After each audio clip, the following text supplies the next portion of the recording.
Hey everybody, thanks for joining us on this weekend. So we're going to be doing a little bit more of an in-depth lymphatic system slash stress healing. The thing that it makes this a little bit different is we're being a little bit more aggressive in both the areas.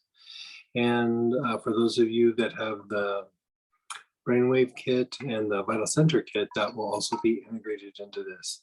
So we're dealing with stress and then traumatic stress and then eventually post-traumatic stress. Okay? But first we're going to tackle the lymphatic system. Now, the lymphatic system is a system that falls under a couple of different other systems. One is the immune system.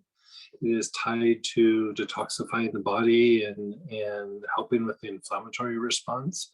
And then it's also tied to your cardiovascular system, which means that it helps pick up excess fluid to help the cardiovascular system work and function better.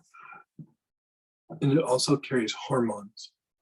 And so anytime you're trying to regulate hormonal aspects, especially when you're trying to break patterns, the lymphatic system has to be treated. You know, you have to kind of flush out the lymphatic system and not just move the lymphatic system, but you need to flush it out a little bit. The issue is that the endocrine system is very slow to respond to external stimuli, and it is also very slow to break a pattern. So sometimes you actually have to flush hormones out to be able to break patterns in the endocrine system. So this is actually even a little bit of a stepping stone into treating endocrine conditions. So with that, we're going to be talking about different pieces of lymphatic function. This is really laid out to kind of build on each other, but each segment also stands on its own. This is something that you can do daily. You can take a segment and do it daily, but we're going to kind of talk about the different pieces, the different aspects. We didn't give a PDF for this because we're going to just see how everybody handles the information. We'll give you a PDF after the fact, okay? And so with that, we're going to go deep first with lymphatic function. Now, lymphatic function doesn't necessarily affect stress directly. It actually starts to greatly impact traumatic stress. So when you're dealing with traumatic stress issues or post-traumatic stress issues, this is where the lymphatic system gets compromised and where it can actually help heal traumatic stress and post-traumatic stress syndromes. So with that, the very first thing that we're going to do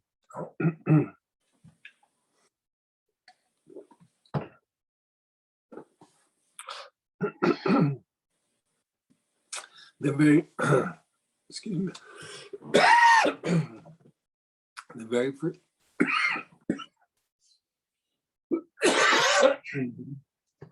excuse me. The very first thing that we're going to do is kidney flush. So this is usually the use of some sort of diuretic and then increased fluid volume. So mostly water, but you know, it could be other things too, but we're looking for mostly water. So by going through and doing this, you're going to take a few drops of, you're not going to do it right now, but you're going to take a few drops of something like juniper or parsley, celery, lovage. Lovage is a really good one.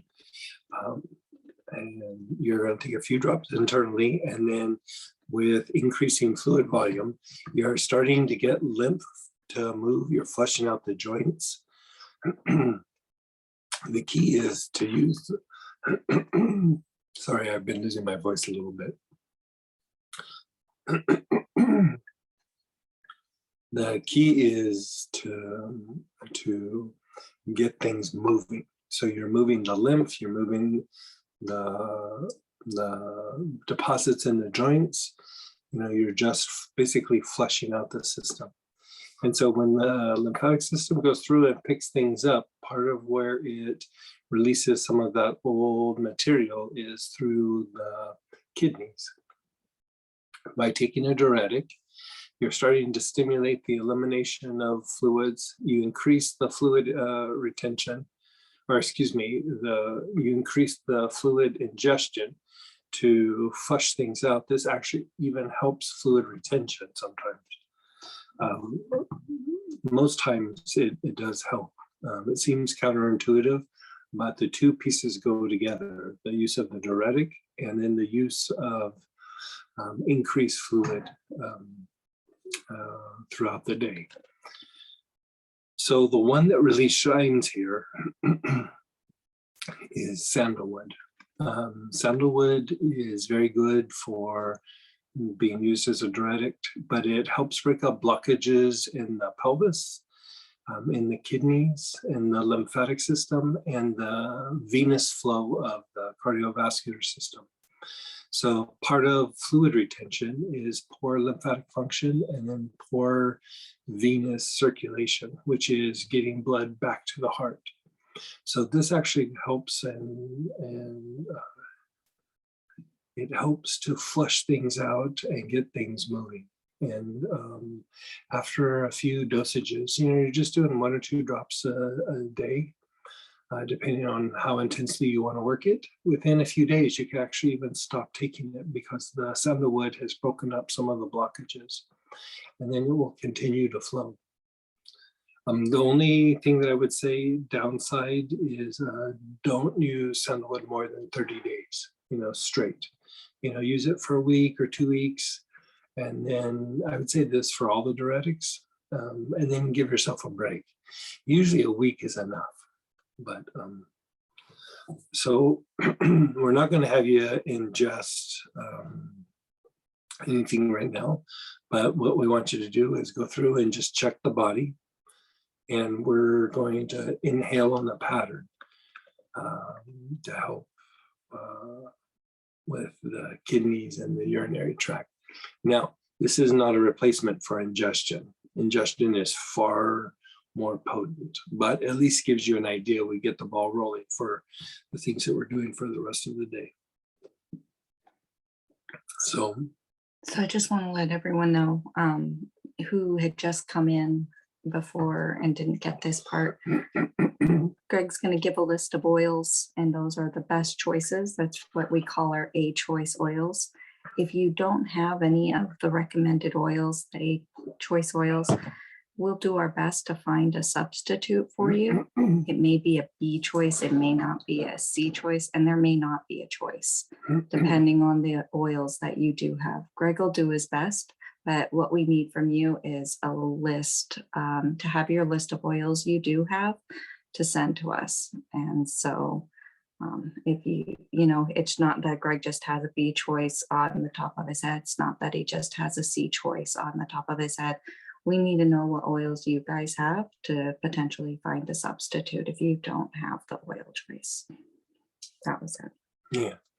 So let's start with going back to parsley, juniper, celery, sandalwood, lovage.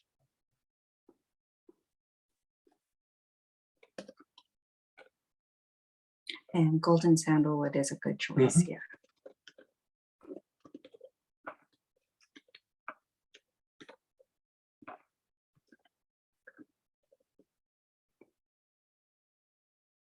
And again, if you don't have any of those oils, send us a list of the oils you do have. You can send it to List Everyone, or if you want to send in a private chat to me here at Apothecary Geek. If it's easier for you to email them to plantpronicalendar@gmail.com, I have that up and I keep checking and updating those. Thanks, guys.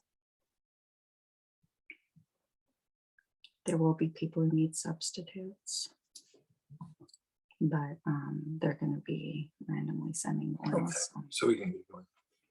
Okay, so let's go ahead and begin inhaling. Your awareness is on the sex chakra.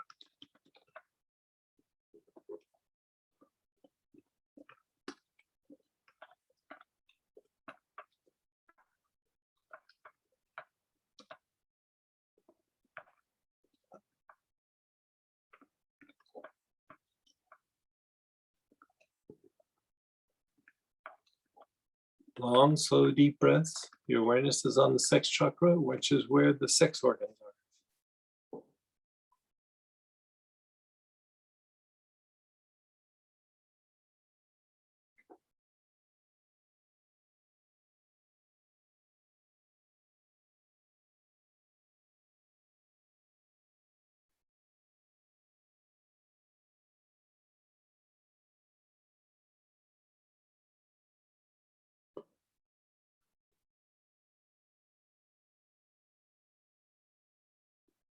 Now go to the area that is the bottom of your tailbone.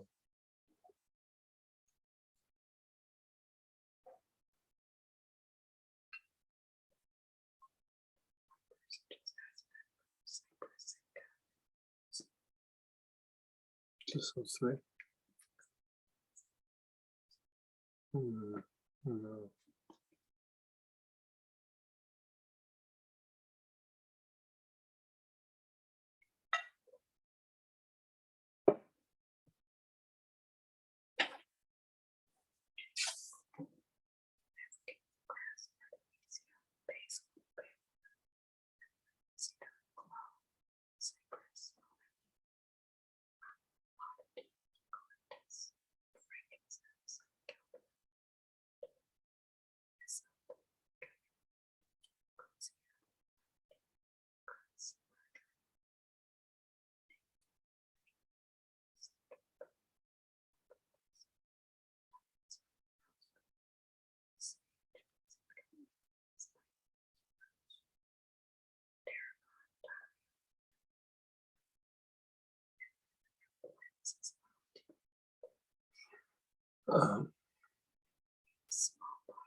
Yeah, that's eucalyptus, but not for ingestion. Go to your low back area, opposite the navel, on the low spine. This is known as your Mingmen.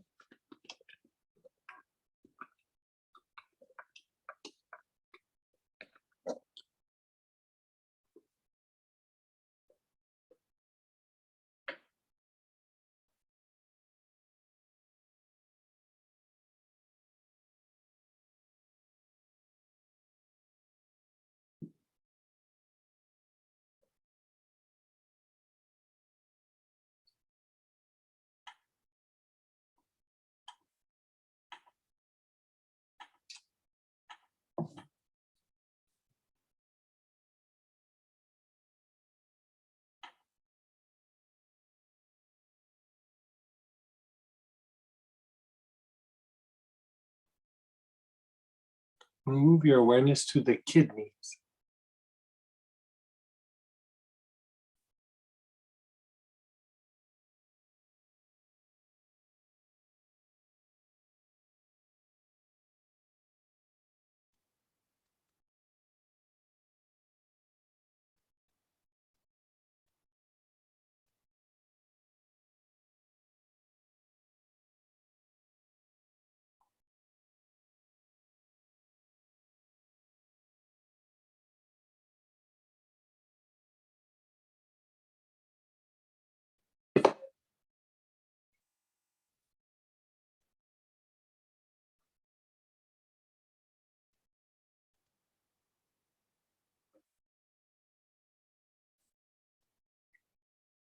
And my apologies, guys. I see you can only send messages to either Greg or everyone. I'll get that fixed out of Greg. Thanks for continuing to send your list of oils.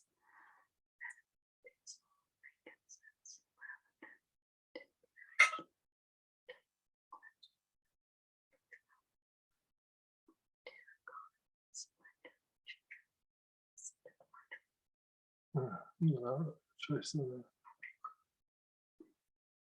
And if we can't find you, even a B or C choice, still just sit in. Yeah, still do the breathing. Yeah. Your awareness is still on the kidneys.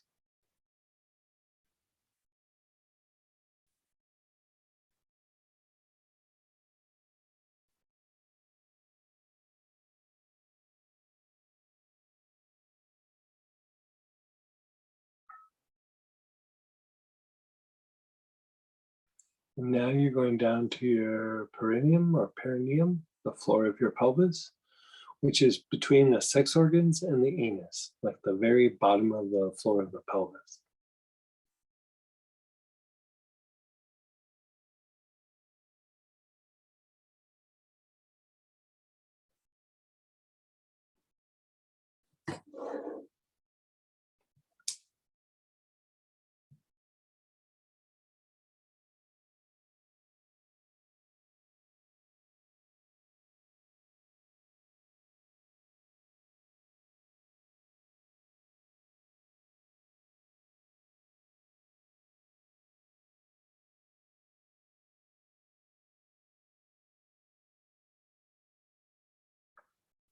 And just be still. Just let everything go, just be still.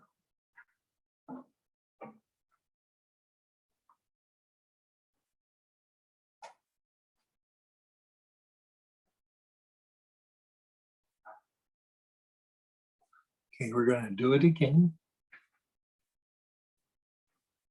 Begin inhaling. Your awareness is on the sex chakra, where the sex organs are.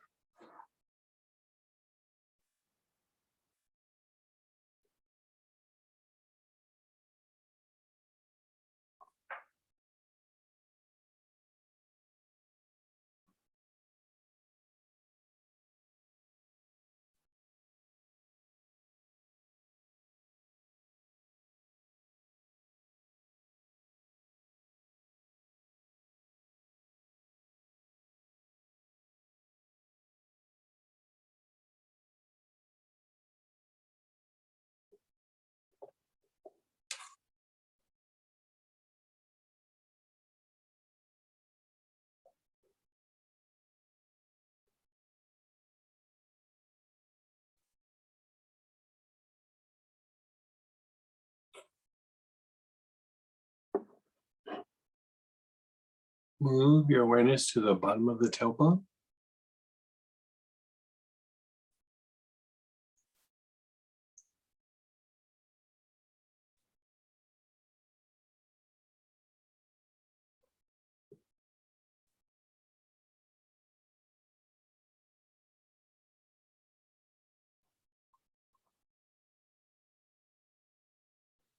Move your awareness to the Ming Men, the low back area opposite your navel.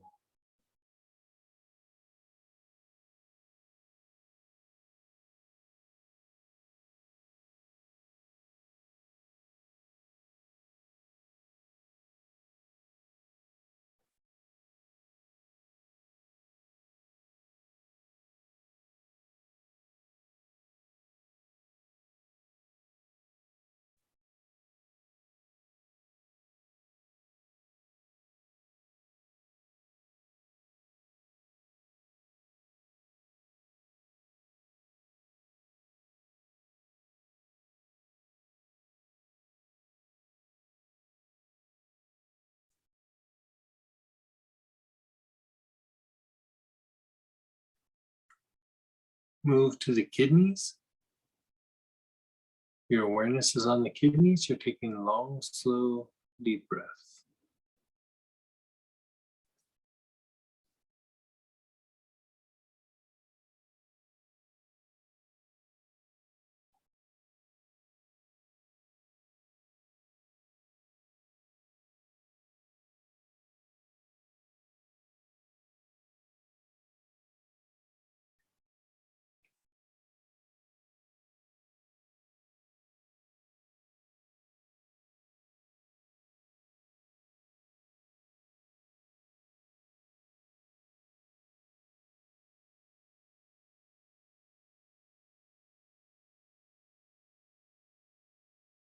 And then your perineum, the floor of the pelvis, in between the sex organs and the anus, very bottom part of your pelvis.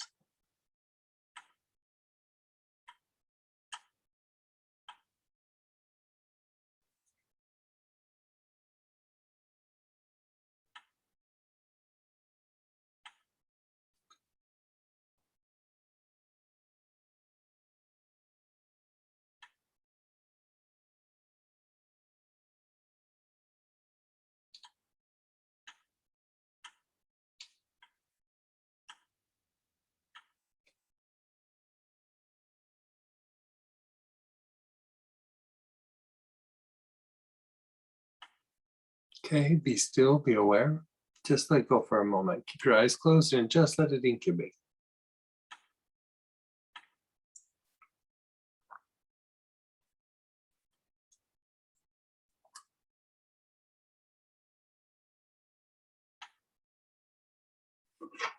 So what we're doing right now with the sustained inhalation on this particular pattern, it might have a slight diuretic effect, but it's really more strengthening and toning to the kidneys and the urinary tract. Now, when we're looking for kidney flush, we're looking for increased urination, and when you're urinating, like increased flow. Like, so you're releasing more than normal, or you're basically peeing for longer than normal. So there would be an increased frequency of urination throughout the day. And then as you're urinating, there would be an increased flow.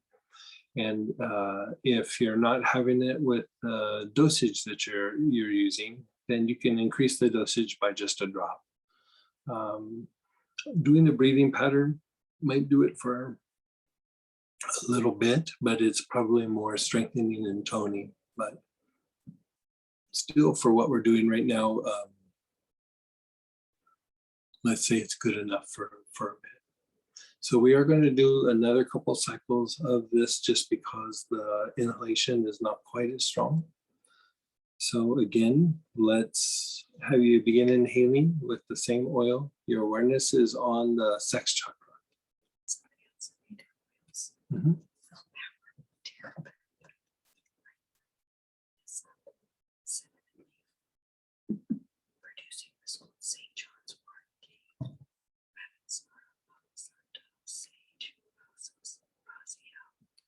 Cade, but not ingested.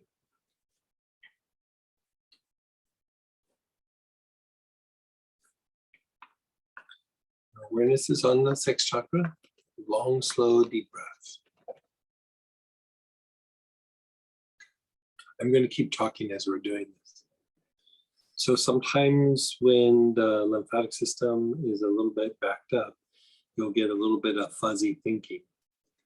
Part of the fuzzy thinking is actually tied to urinary tract congestion. You know, basically the kidneys are congested, or you're retaining some fluid, or there's a buildup in the system. And so a lot of times doing this first step with the ingestion of the oils that are listed, if we are finding you substitutes, they're usually not for ingestion, they're just for inhalation.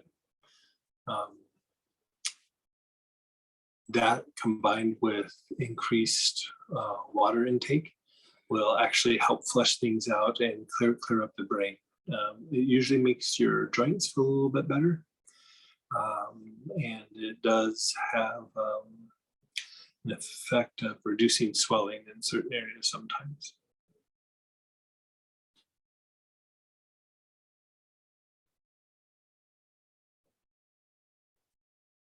Move your awareness to the bottom of the tailbone, the basic chakra.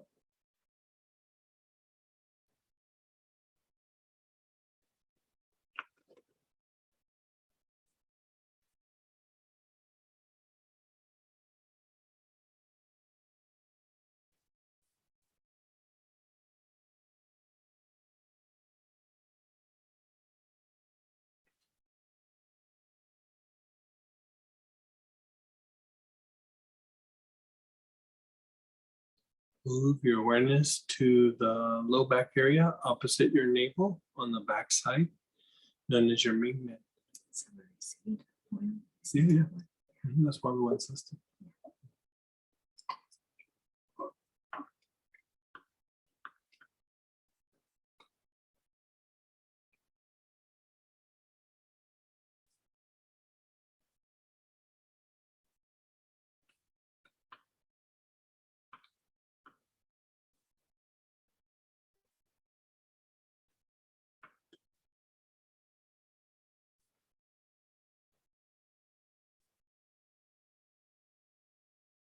And then the kidneys.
and then the perineum, which is the floor of the pelvis.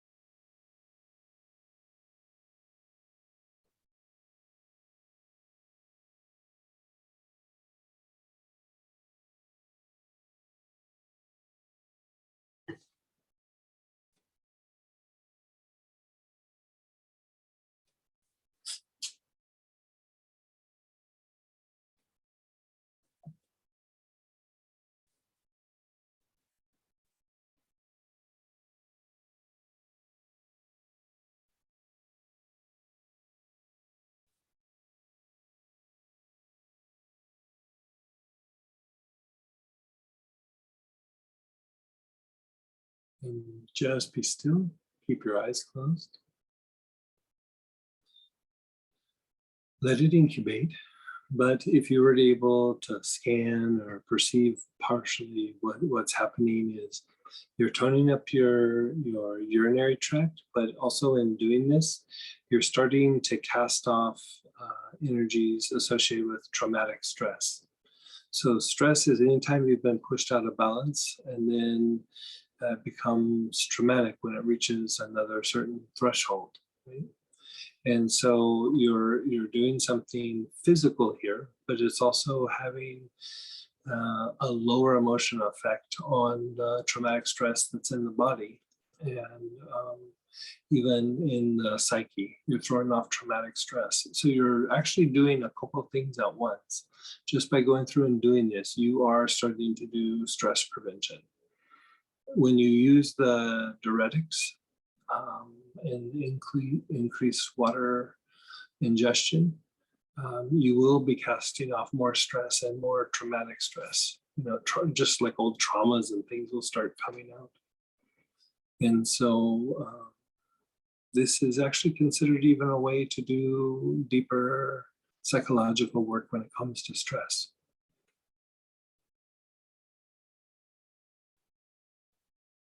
We're going to do one more round and then we're going to move on. Okay. So again, begin inhaling on the sex chakra.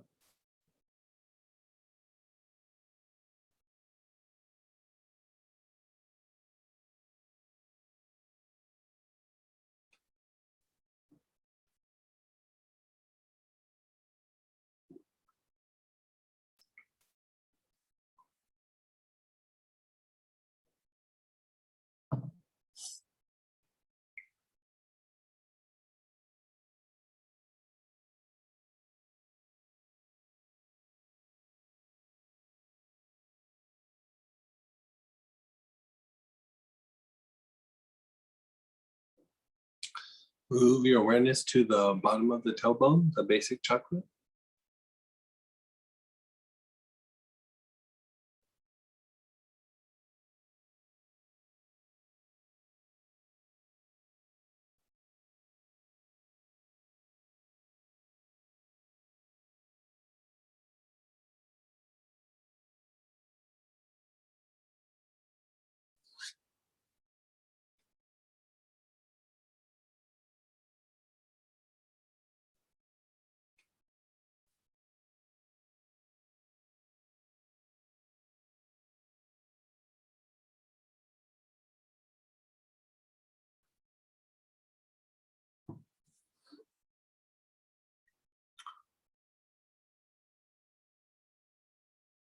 Opposite your navel on the back side, the low back.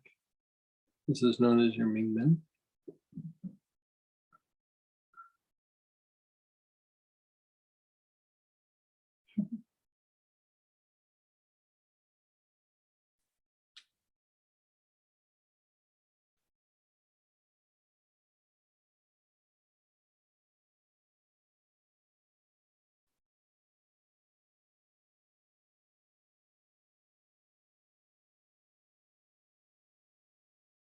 Move your awareness to the kidneys.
Your awareness is on the kidneys. Taking long, slow, deep breaths.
Move to your perineum or the perineum, floor of the pelvis.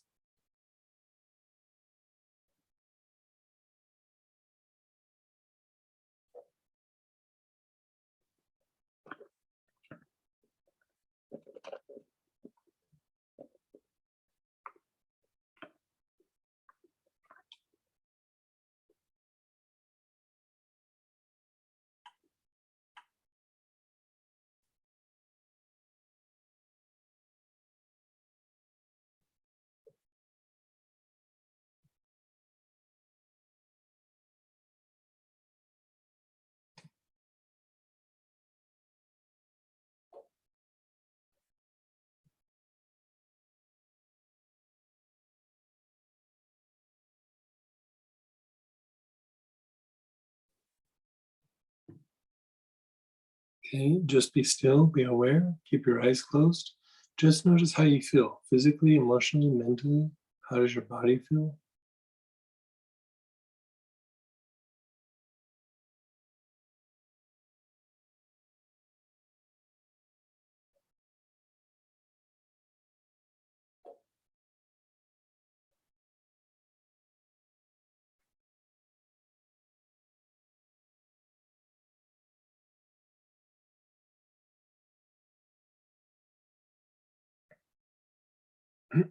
Before we move on to the next segment, let's go ahead and get a little bit of feedback or answer some questions that you have about this one particular segment, this one application.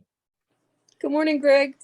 I Hey, just hey. wanted it, after the third round, I had to go void. So I'm thinking, yeah, it's working. I feel happy. It can like you know it's not usually strong enough to really kick it in, but it's toning. It starts to break up any blockages that you have. It can increase it in a more gentle way.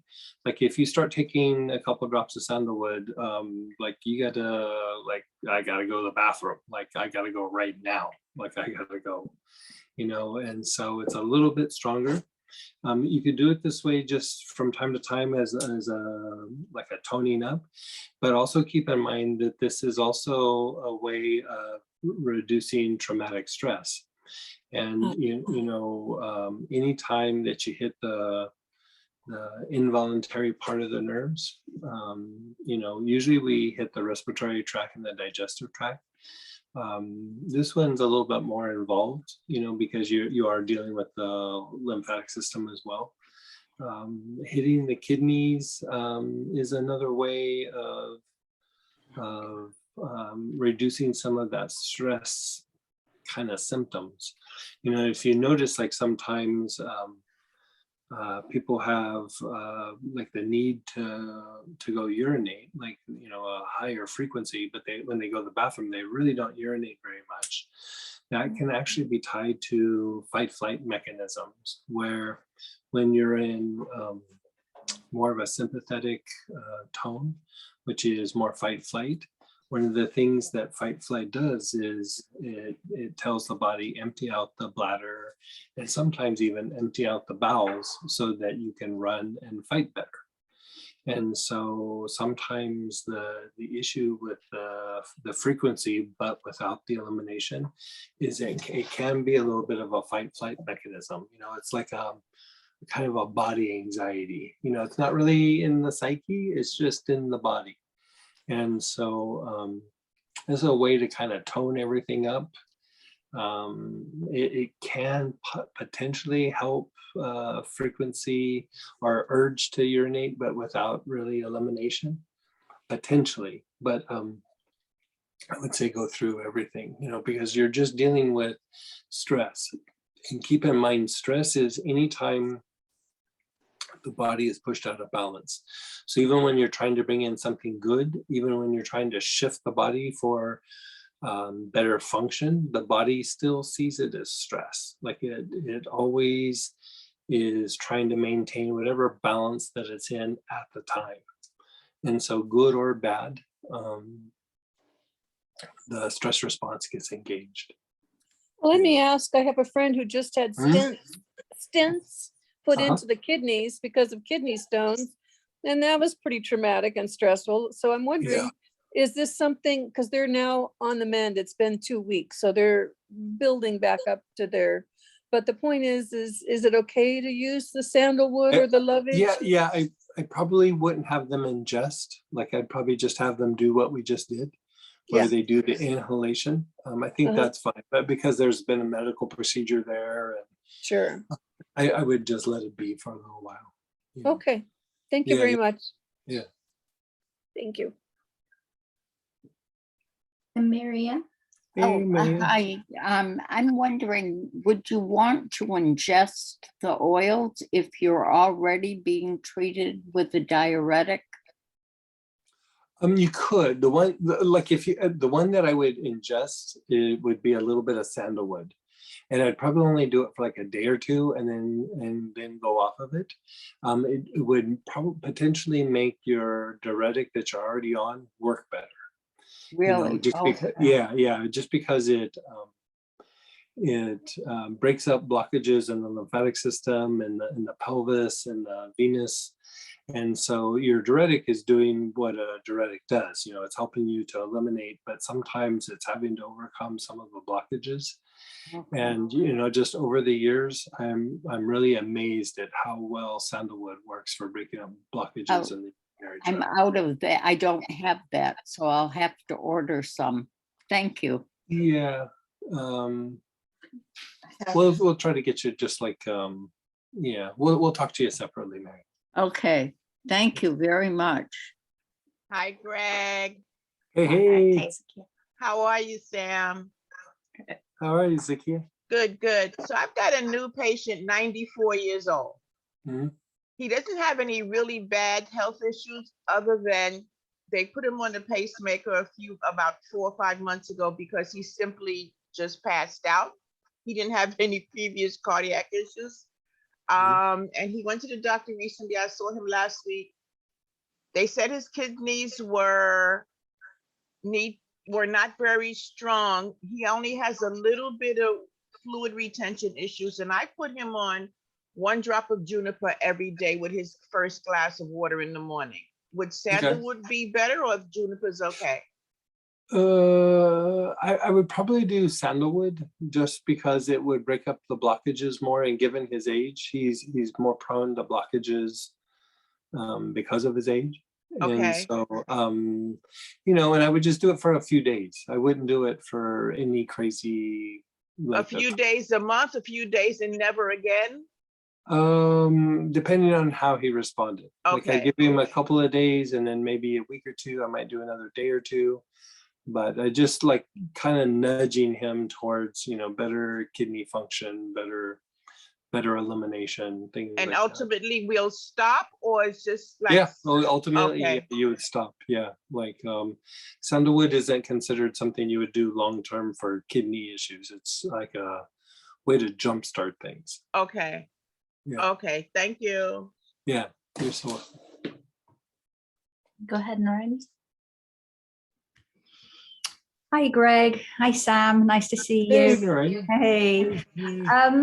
So yeah, I had a question about the sandalwood, only because I get through so much of it. I'd completely ran out of your particular sandalwood when I checked through my bag this morning, and I have one that I don't use that often. It's kind of like my backup sandalwood. It's an Australian sandalwood that I got a year or so ago, a couple of years ago, actually, from the Mountain Rose Herbs.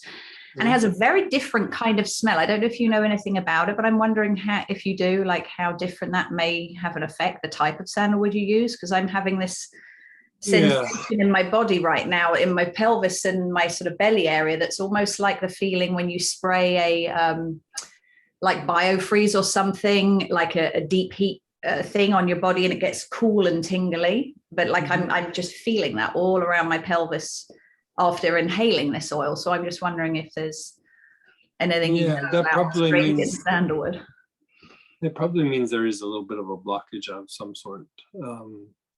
I mean, blockages in the urinary tract are very, very common.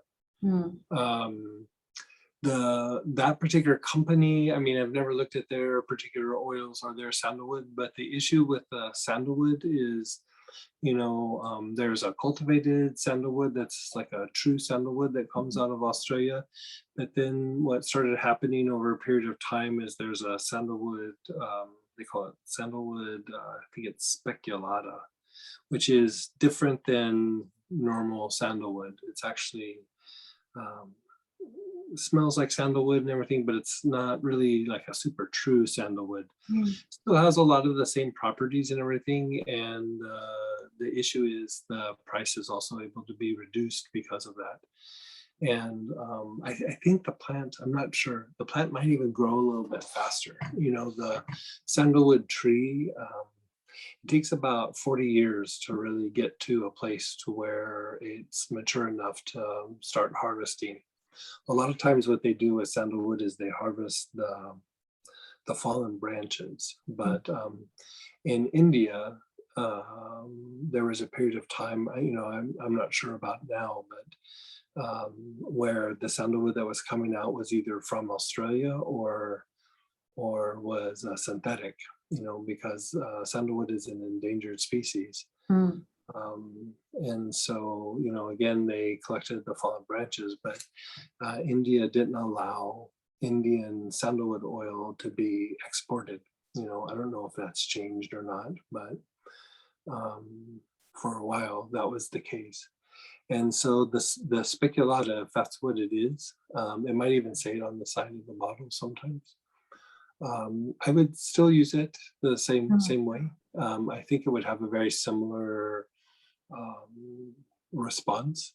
And so as long as it's genuine and not synthetics, you know, sandalwood is one of the more adulterated oils. And so if you're not sure, it doesn't say a name on the side, but I remember there being a couple of different types, and it was one of the more expensive ones. It did say pure organic. I mean, they put obviously that word on for different reasons, but it was an expensive sandalwood. I remember choosing one that I wanted kind of a pure. I just don't know if it was from, like you said, a cultivated trees, or because I wondered, I was even curious as to why it was coming out of Australia and not India. Yeah, most of the sandalwood these days comes out of Australia. You know, there's a little bit that comes out of Africa and then Indonesia. And we have an Indonesian one that we don't put on the website, but it's more expensive. And so it's just, we use it in blends and things. And then there's one that comes out of, I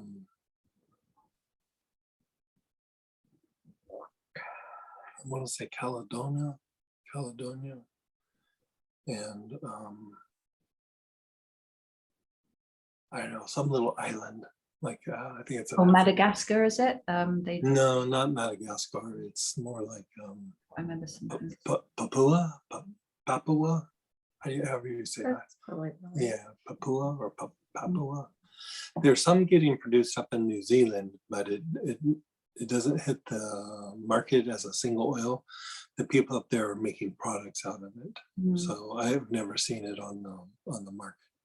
Yeah, no, it's very sweet. It's very pungent. It's kind of you can smell it sandalwood, but it's different. And I'm not used to using it intentionally, like for protocols and things. It was the only one I had because your one ran out. And I thought, oh, okay, I'll use it. And I'm just having a very different experience and sensation in my body than I'm used to having if I use this oil, because I use sandalwood a lot of different things. So I just wondered, thank you. Yeah, yeah.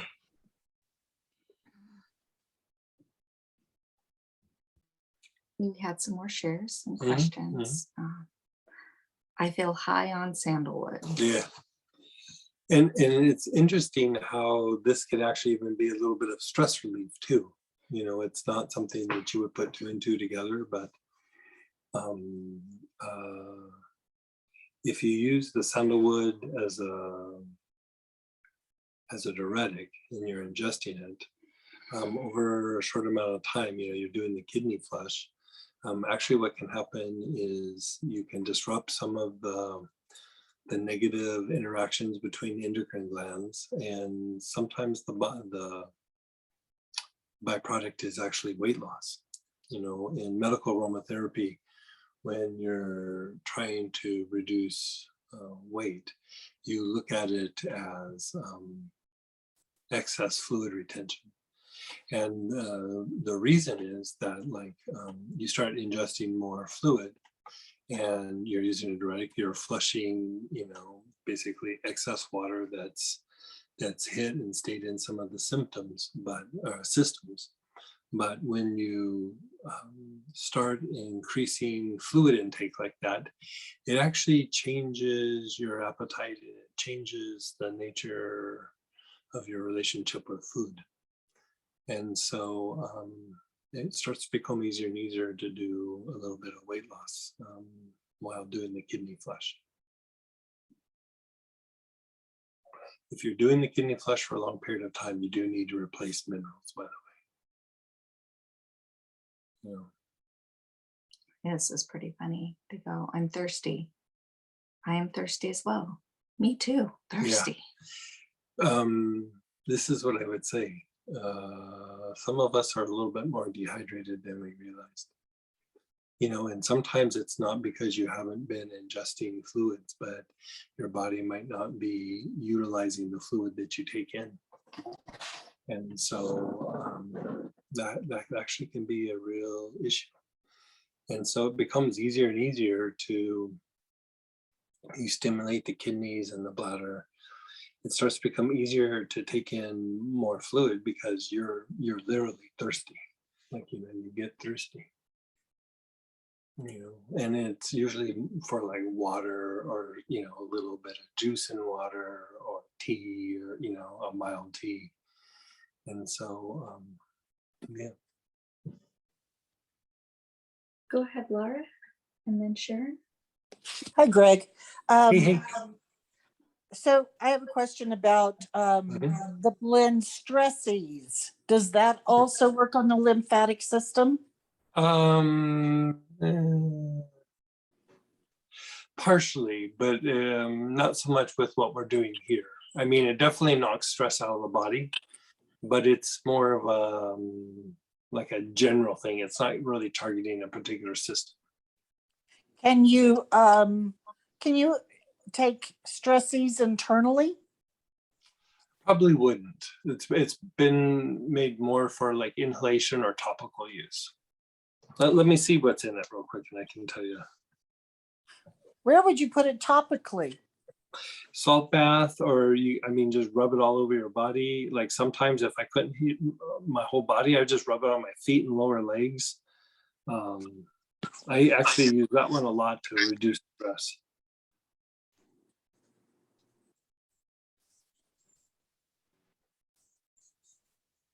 My favorite is a Stresses bath.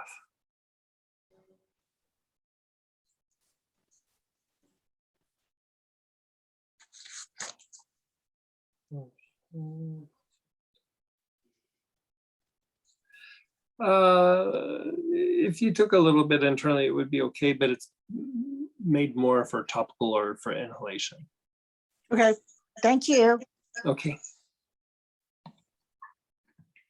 Go ahead, Sharon.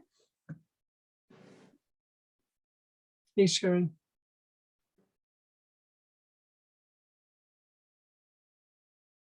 maybe, did you mean to unmute? Maybe not. Welcome to asking questions. I'll just go on. Someone shared, I feel the congestion leaving my pelvic area. Brain is clear. I love the idea of being able to help with frequency of urination due to fight flight. Yeah. You know, that one can be a rough one. Like sometimes the nerves get really set in behaving that way, and sometimes it needs to have stronger treatment. Sometimes the stronger treatment is I'll add shift over to like chamomiles or yarrow, mostly chamomiles like Roman or Cape chamomile. Even blue tansy would probably work. Follow the same pattern, but with a chamomile, German chamomile, something like that. And it can help re-educate the nerve somewhat. But this would always be the first wave of treatment is what we just did. How is Sandalwood Supreme different? Sandalwood Supreme is several sandalwoods. It's the Australian, it's the golden, and it's also Indonesian sandalwood all blended together. Indonesian we don't put up on the site. I mean, I have it if you guys want it, but there's no real big therapeutic reason why to use it over the other ones. So Go ahead, Kathy. Yeah, something you said about being thirsty, because I'm never thirsty. I mean, I try to drink X amount of water, but I am concerned that at the cellular level, I'm dehydrated without knowing it. yeah, so probably the issue is that your body's not able to process the fluid. And so because for a long time I was just like you, like I had forced myself to drink, but it was literally like I have to drink something. Like normal people drink X amount of fluid, and now it's kind of a running joke around the house that I have a drinking problem, because I mean I can't get enough fluid. Like I'm constantly drinking.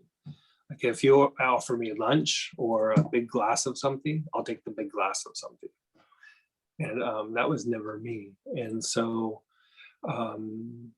you know, blockages in the kidneys and the urinary tract, definitely. And then my body wasn't utilizing the fluid. And soon as, I mean, it wasn't even that many days. It was like 4 days of treating with sandalwood. I started urinating more, and I drink a lot of water now, like a lot. So the best protocol would be do the sandalwood internally, like every morning. Yeah, like honestly, like I tried using juniper. I tried using parsley. Lovage seemed to work a little bit better than the other two, but when I hit the sandalwood, it just, man, it was a game changer. It was really a game changer. So how many drops, and only in the morning, and for how long? 1 or 2 drops. Like Okay. I think I was like personally, I was like going big, and I was doing 2 drops. And you said there's a limit. You have to stop it after. You stop at 30 days, but honestly, you'll probably stop within 3 or 4 days, maybe a week, because you know things get moving, and as soon as they get moving, what I did is like I go, okay, let's just stop for a minute and see how long this lasts, and the flow is continued, and it's been weeks since I've taken it. So in the morning, I don't have to take it more than once a day. Just Nope, just in the morning. Okay. Now I take Palmarosa for my intestines, and I take Monarda for my viruses. Can I take all of those kind of together in one little shot, or? I would spread them apart at least maybe 5 or 10 minutes each. Okay. Yeah. Thank you. Yeah, and keep us posted how that works for you, you know, Okay. especially since you've gone long periods of time. Like if you're having to force yourself to drink, there's probably blockages in the kidneys or urinary tract, and you're also probably a little bit dehydrated. I don't have to force myself so much, but I just have it with me and just say, okay, I got to drink, you know, I mean, but I've never really drink out of thirst. Right. Yeah, keep us posted. Thank you. And I think iPad, I'm guessing Peggy. Thank you. In my teachings somewhere, and I wonder how you feel about this, that any more than 4 ounces an hour it'll move through the system, but it's not absorbed properly. And to take a swig and swig it around your mouth, sublingually absorb some of it, but 4 ounces an hour. How do you feel, or what are your teachings in reference to that?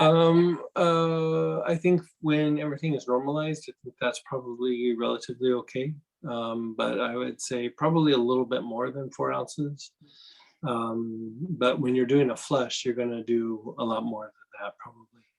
And so, you know, a flush isn't something you live by. It's just like a therapy or a treatment. And so when you're trying to do a flush, you're going to drink quite a bit more. When things become normalized, yeah, maybe a little bit more than 4 ounces, but Okay, yeah. thank you very much. I think it also depends on your size. You know, sometimes like for somebody like me, 4 ounces might not be enough, but for like, you know, a woman that's between 100 120 pounds, 4 ounces probably plenty. And so I think you have to start throwing size in as well. Other factors. Yeah. Okay, thank you. Go ahead, Megan. Hey there. Hey. I just wanted to expand and ask a quick question. You mentioned, I was the one that said something about the frequency of urination due to the fight flight, you know, the stress kind of be stuck in the body early on in childhood. So you mentioned that chamomile and blue tansy during that pattern would be helpful. Is there a specific? It can Yeah, be? it can. Like sometimes it can be pretty ingrained into some of the biology. So you just start trying to unwind it. Even what we did today sometimes might change it a little bit. But if you have to go through and start re-educating the nerve, the chamomiles are really good for that. Yarrow sometimes, but definitely like German, Roman, Cape, and blue tansy can all be super, super helpful. Blue tansy is not really...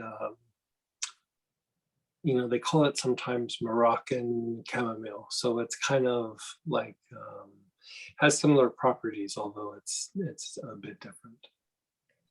So maybe have a collection of different chamomiles to try. Roman and German should get you by through a lot of stuff. Okay. I have German is the military chamomile, like when you really got to get in and clean things up. It's really good for cleaning up things after an infection.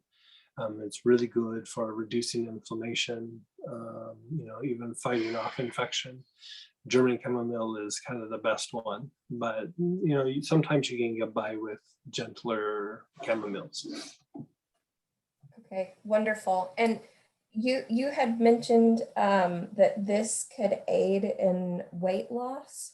Could you explain? Can you explain? Yeah, as you go through and increase your fluid intake and also your elimination, some of what is weight loss is water retention, but also some of it is because you're not taking in as much fluids, it kind of starts to translate into your appetite.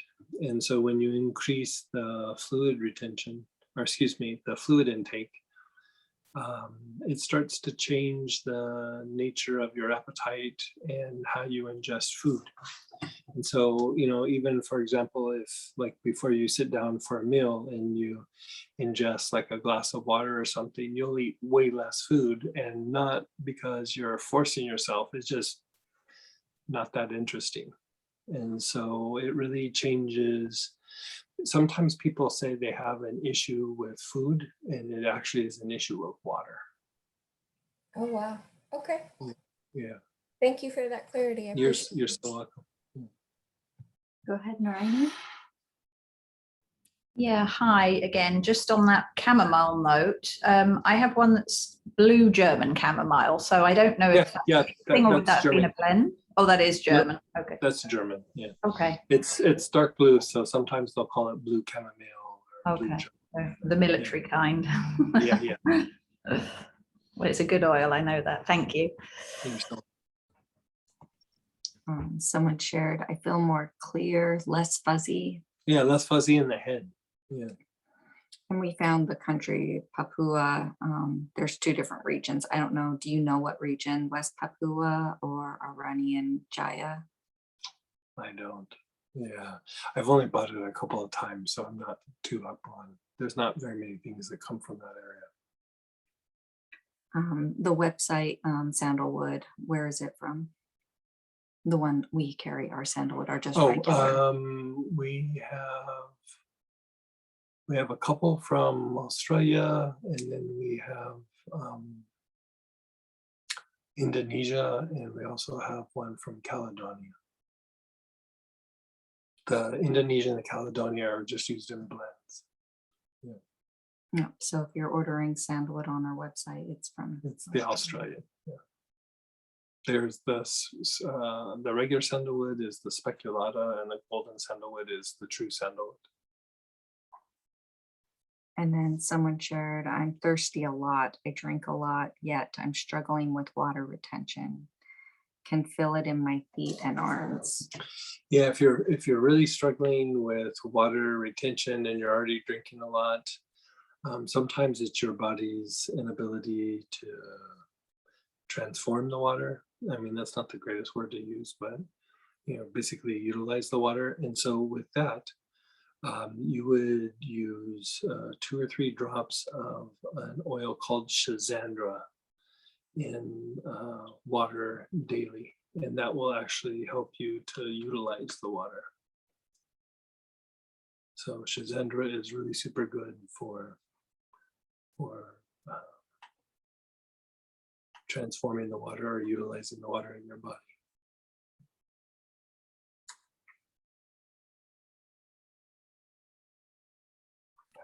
Hey, Greg. Mhm. That's me, Danita.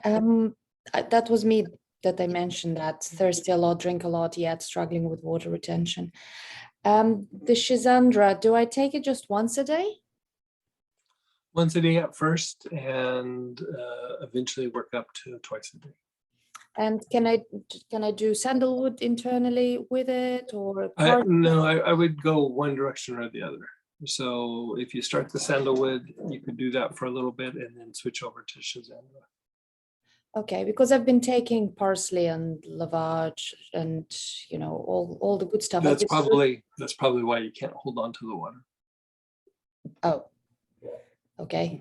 So basically, those are both diuretics, so they're flushing things out of your system. Okay, so basically, just stick to Schizandra for now, for like a week. If you're trying to hold on to the water, then I don't want to be puffy, I just I just want to. I kind of would be lovely for my body to absorb what it needs and just transform what it, use it. And because I feel like I'm drinking and I'm puffy and I'm going to the bathroom. It's like not, but it's bizarre. So you're drinking, you're eliminating a little tiny bit more? No, I'm fine. It feels all fine. Yeah. But you're still puffy.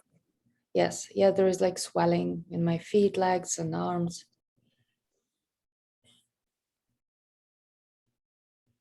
And I'm drinking lemon water and I'm, mindful. Let me think about that for a little bit. Yeah, it's a bit of a mystery. Thank you. Well, it could be other issues. It's not really, it's a mystery. We might have to start exploring some other things. I've been tackling the lymphatic quite a lot. Right? So thank you very much. You're so welcome. Okay, so iPhone. Oh yeah, I had some issues. I had to run to the bathroom over and over, and then I got real flushed feeling. I'm like real flushed, kind of clammy feeling now. So when we were doing the protocol, you had to go to the bathroom a bit? No, not during it. After, just now. I just got real clammy now after going to the bathroom, and thirsty kind of too. Yeah. Probably a little bit of a detox, probably some stress coming out as well. And so is your work and stuff, is it pretty stressful or no? Not too much. It can be a little bit, but okay. But yeah. let's see how it plays out for the next like 30 minutes or so. And we might need to do something a little different for you, but I think it should. Okay. All right. Okay, we're going to, actually we've been going, how about this? We'll take a break. We'll come back at 10:30 Central Time and we'll jump into the next piece.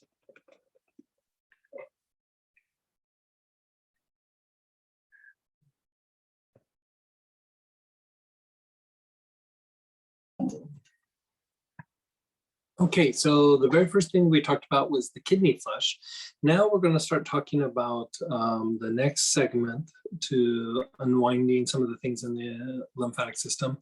And it's actually not directly tied to lymphatic movement if you were to look under anatomy, physiology in some book, but it has a huge impact on lymphatic movement throughout the body. And this is tied to fascial inflammation. And this is very different than inflammation, like when you say you have tendonitis in your elbow, for example. That is inflammation that's in the skeletal muscle. If you have inflammation in the gut, it's in smooth muscle. The fascia is what wraps around the skeletal muscle and the smooth muscle. It's what gives our body shape. It wraps around nerves. It wraps around blood vessels. And so when it becomes inflamed, it becomes harder for fluid to move in the body, right? And so it is tied to fluid movement, be it blood, be it lymph, whatever it may be. And sometimes when the lymphatic system can't handle the fluid that it has, it dumps it into the fascia, right? And so this would be fluid retention. Excuse me. Now, when this happens, the reason why it's such a big deal is, for one, fluid stops moving. That's one. But two, it actually starts to shut down the lymph nodes in the area where there's inflammation. So this allows the body to break down more. It doesn't filter the system more, and it makes the area more prone to infection. Now, one of the things that will happen is your muscle tone starts to diminish somewhat, and the area can be achy or painful afterwards. So a lot of times when you have achy joints, part of what's happening is you have fascial inflammation in the body. So one of the ways to go through and do it is we're going to do sustained inhalation. Another way is to take one of the oils that we're talking about here. One of the ones that we use a lot for this is lemongrass. And we make a liniment, and then you apply it to the area of the body, or you can apply it to the whole body. Lemongrass can also be taken internally, 1 or 2 drops. Like if you have achy joints, you take a little bit of lemongrass and it will usually knock the achy joints out pretty quickly, right? Achy joints are poor lymphatic movement, lymph node shutting down somewhat, and fascial inflammation all combined. And so if you start to knock out the fascial inflammation, the other systems kind of get jump-started, or they start functioning better. So this is why this is an early segment of unwinding the lymphatic system, is that we want the lymphatic system to function as best that it can. And if some of these pieces aren't in play, then no matter what you do to the lymphatic system, it's only going to do so much, right? So with this, if you have lemongrass, that is premium. Also, just good old-fashioned lavender. Lavender can be helpful. And if you're fancy, saffron can also be used for this. Now, for the brainwaves, the brainwave gamma can actually be used for this. So if you have the brainwave kit, you can utilize gamma for this. And again, if you don't have any of the oils, just let me know. If you've already sent me your oil list, still let me know so I can still read through to Greg, find you guys a good substitute. Okay, so we're going to do several cycles of this. If you need oils, we'll deal with it in this first cycle. Is gamma better than the others? Or? Yeah, gamma would be pretty. So begin inhaling. Your awareness is on your throat.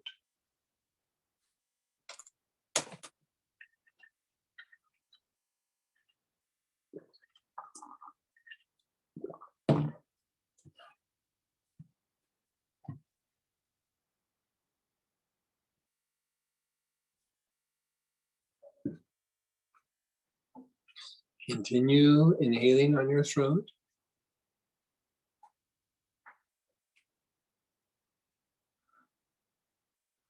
Move down to your throat minor, the bottom of your throat. That little notch at the base of your throat.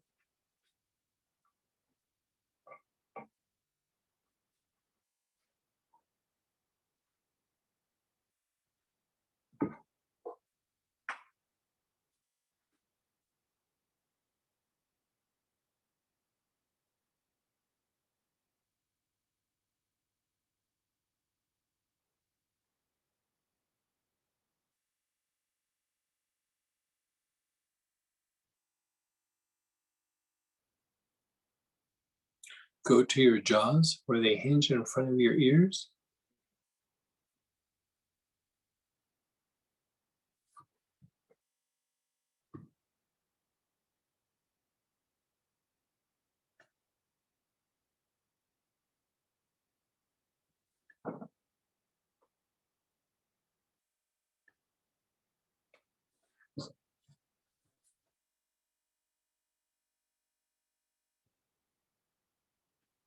Drop down to your chest, the front heart.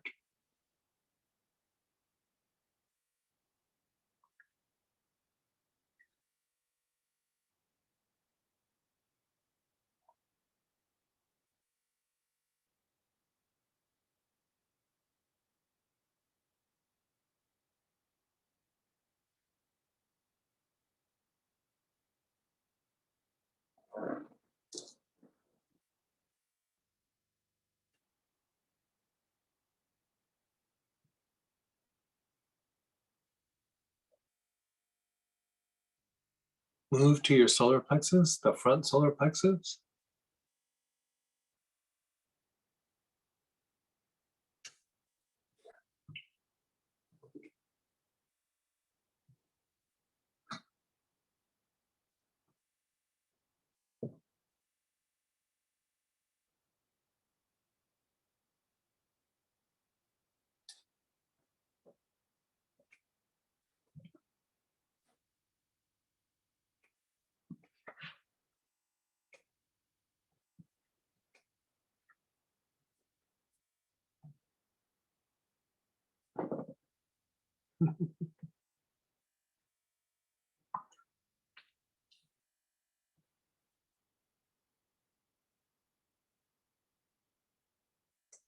Your awareness is on your front solar plexus below your ribs.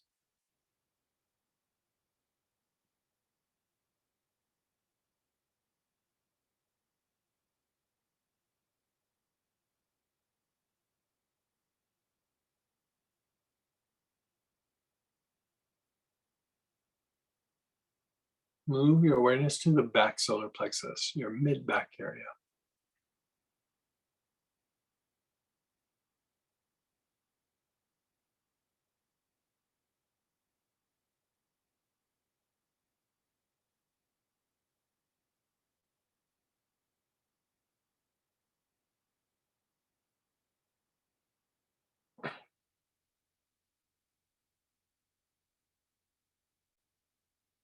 Your navel.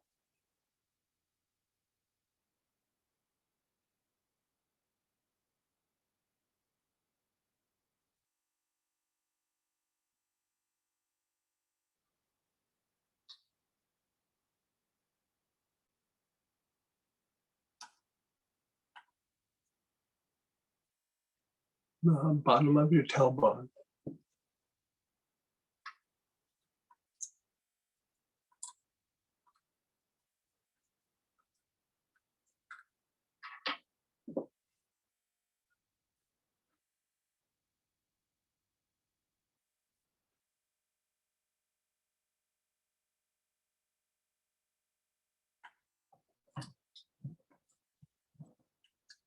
Your awareness is on the bottom of your tailbone.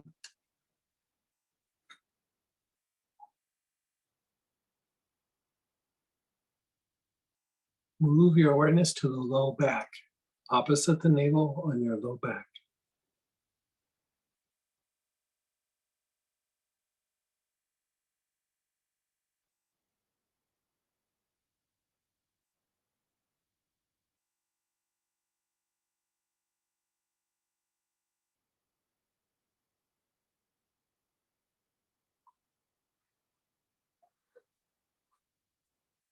Move your awareness to the area between your eyebrows.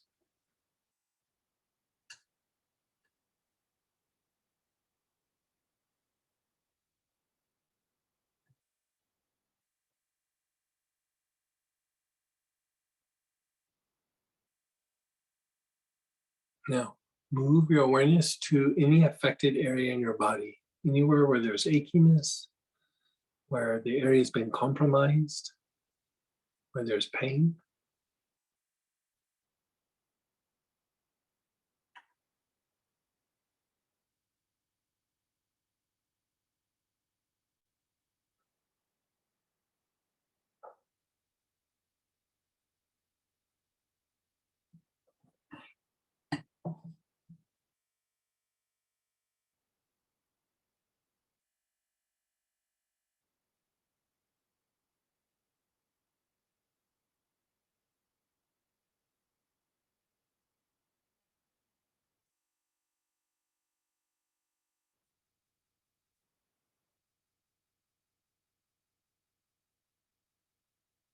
Just be still, be aware, keep your eyes closed, just let it incubate.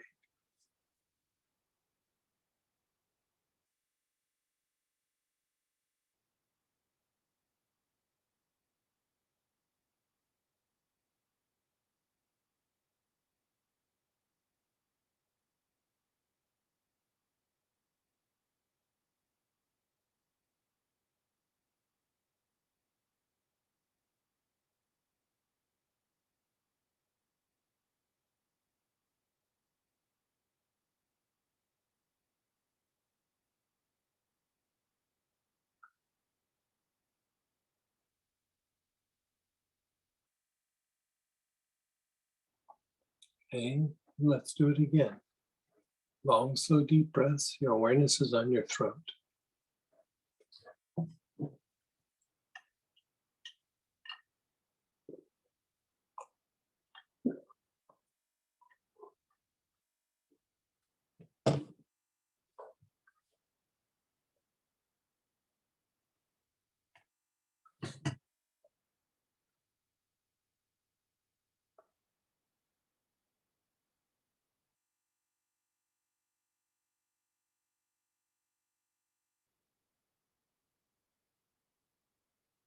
Move down to the bottom of your throat, the throat minor.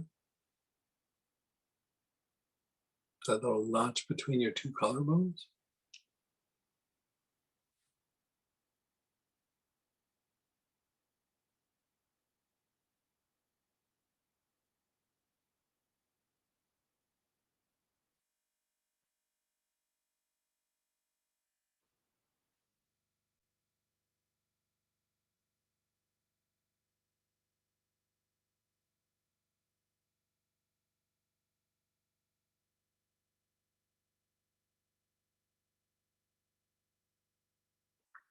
Your jaws, where they hinge in front of the ears.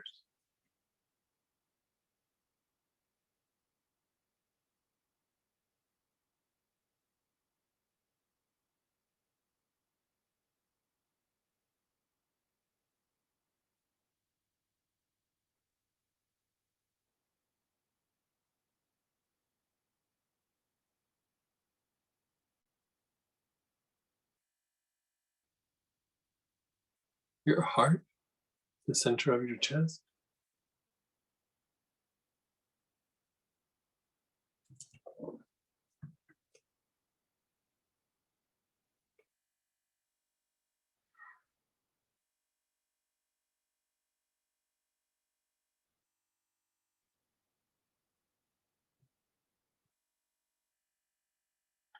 Your front solar plexus, below your ribs.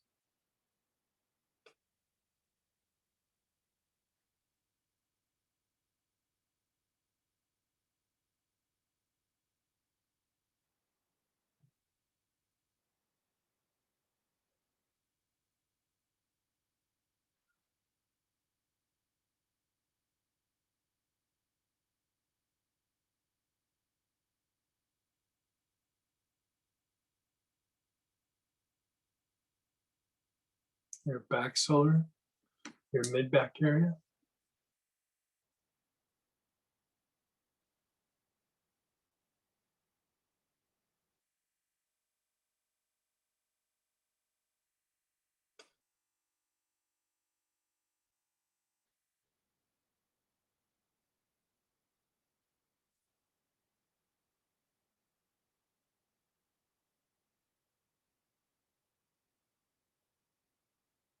Your navel.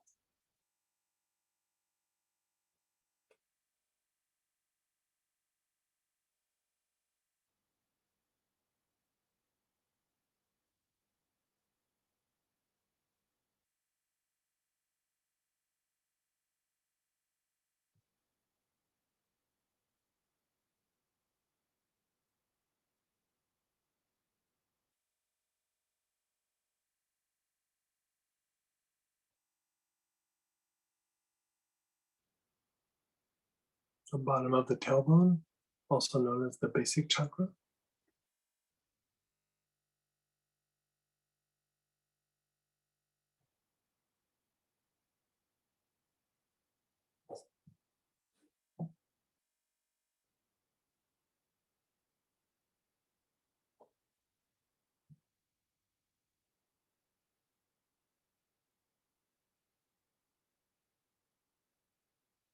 Your low back area, opposite your navel.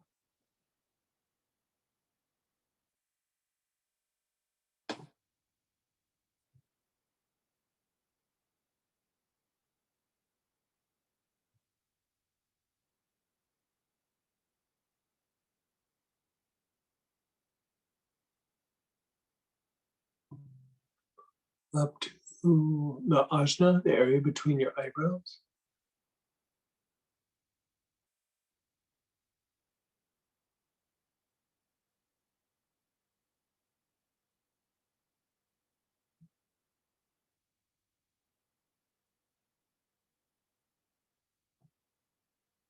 The spleen on the left-hand side below your ribs.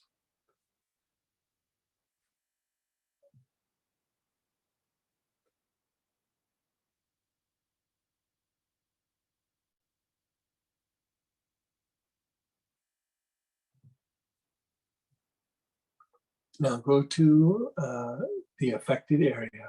Anywhere in your body that's compromised, has pain, or is inflamed.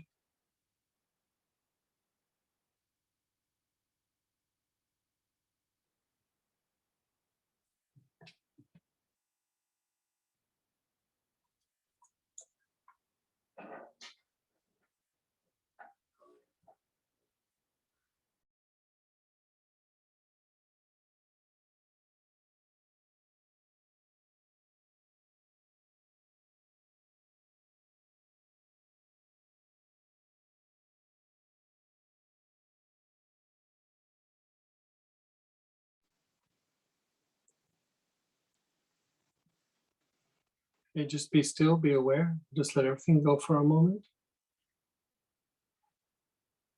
Check out your body. See if the pain or the affected area shifted or changed a little bit. If so, adjust to the new area, and if not, go back to the same location. And again, take long, slow, deep breaths.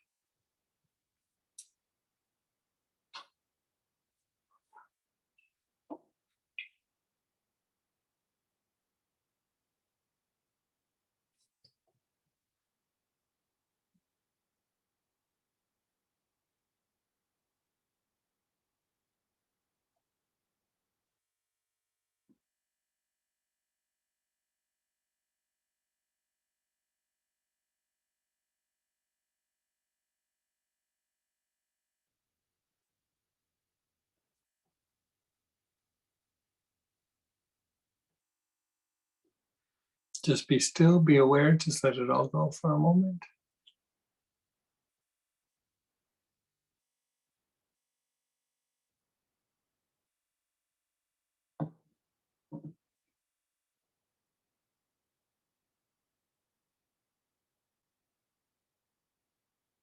And again, either the new area that's waking up or go back to the affected area. Long, slow, deep breaths.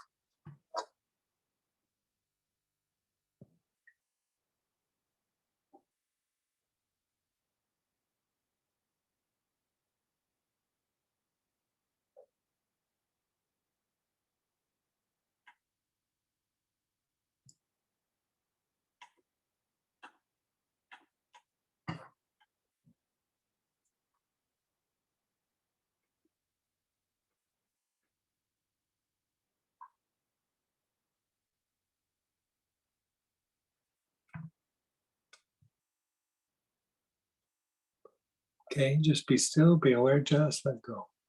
Let go of everything, just let go. Notice how you feel physically, emotionally, mentally.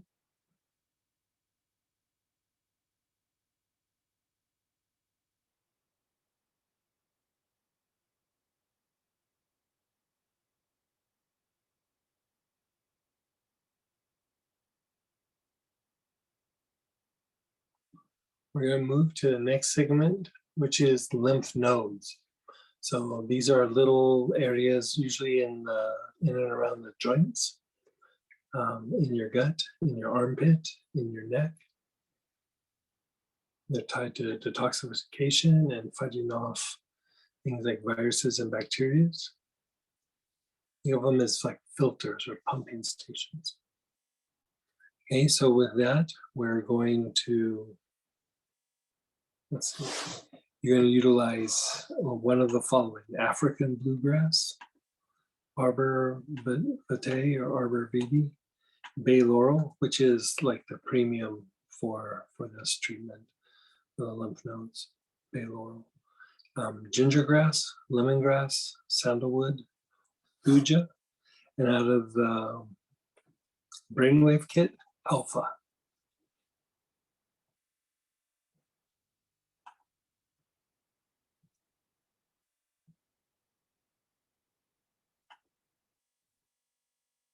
And again, if you don't have any of those oils, just let us know. Is alpha stronger than bay laurel?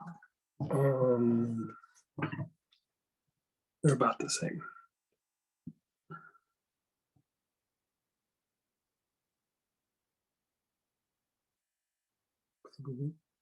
Okay, so begin inhaling. Your awareness is on the soles of your feet.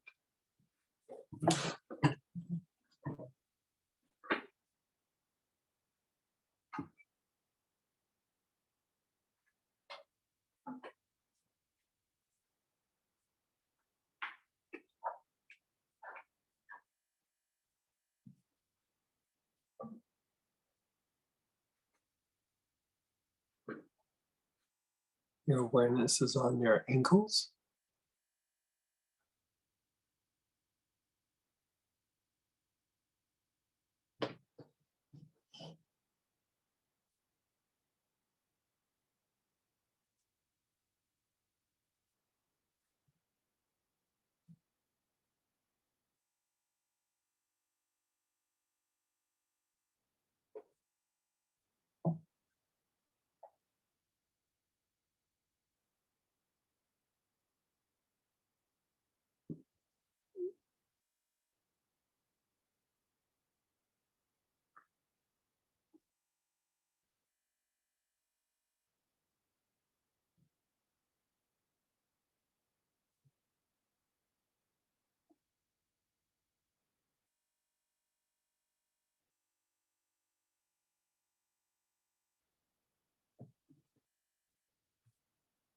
The knees, the front and back knees.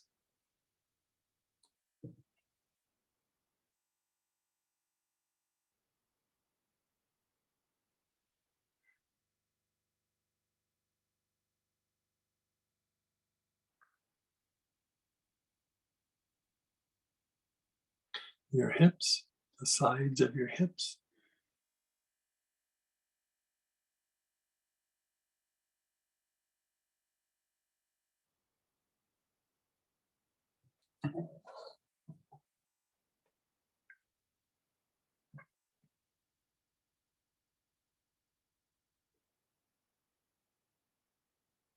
The low spine, your low back area.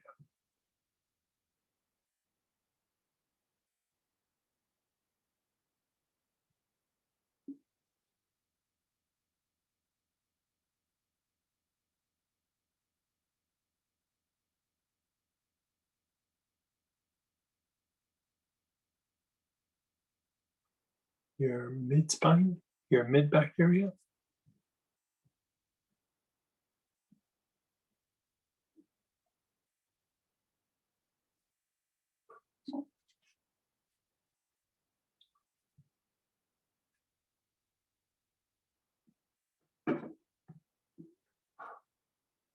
Your upper spine.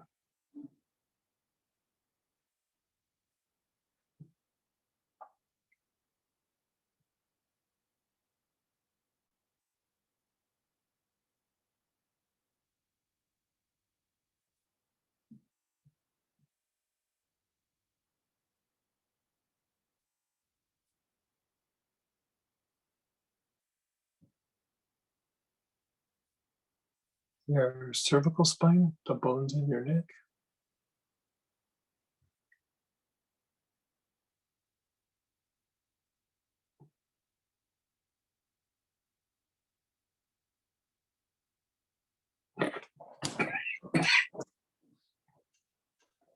Your armpits.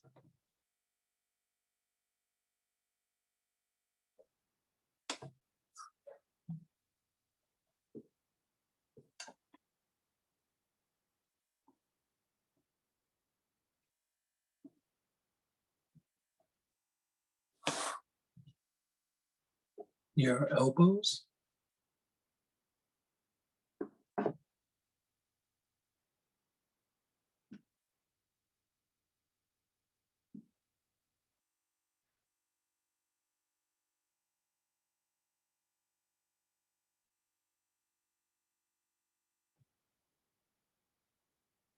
Your palms. Excuse me, your wrists. I skipped over one. Do your wrists, front and back wrists.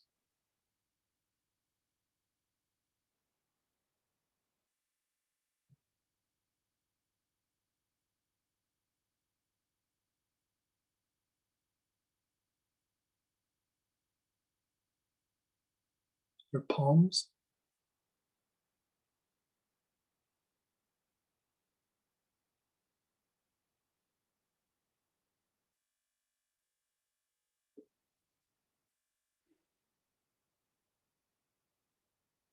Your ear canals.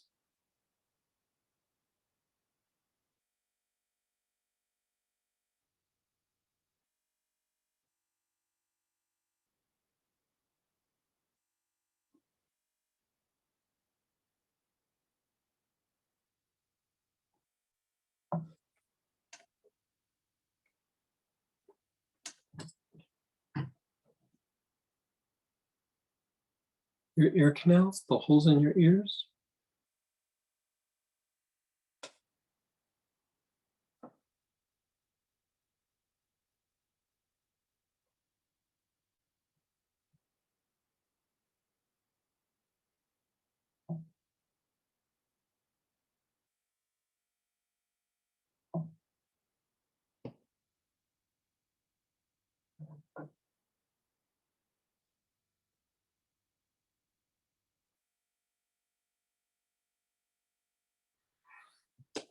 Now go to the affected area, that same area you did before, that's compromised or achy or inflamed. Take long, slow, deep breaths with your awareness on that area.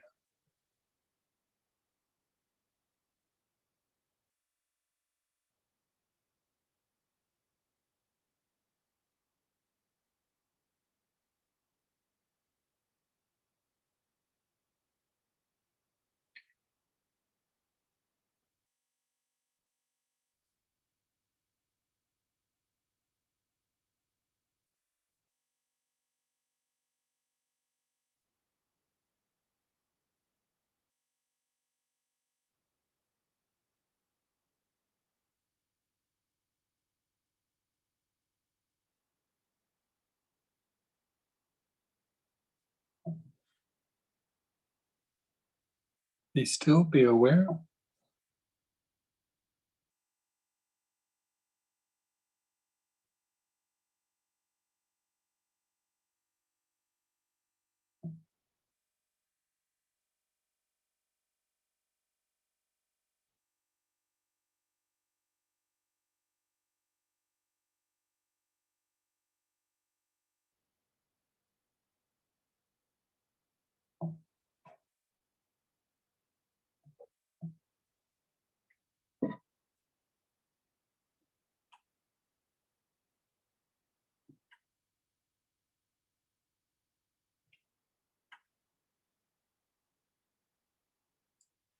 Begin inhaling again. Your awareness is on that compromised area.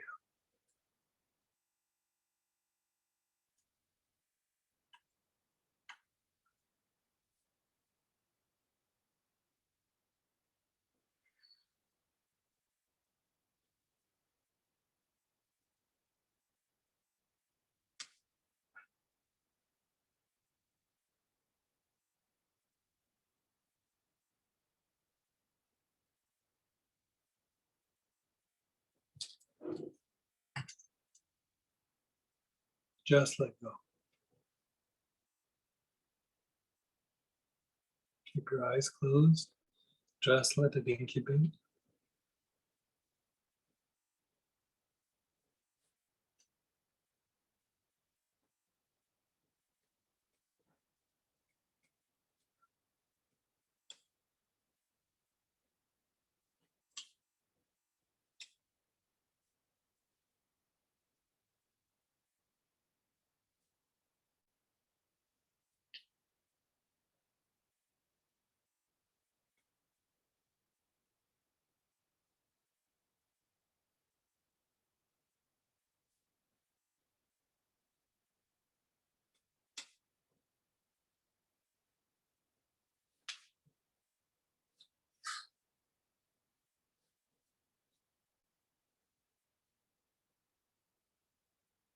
Begin inhaling again.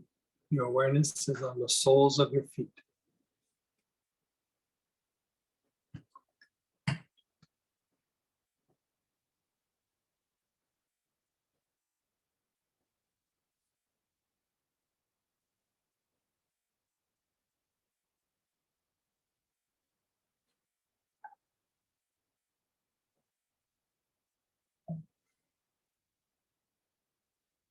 Your ankles.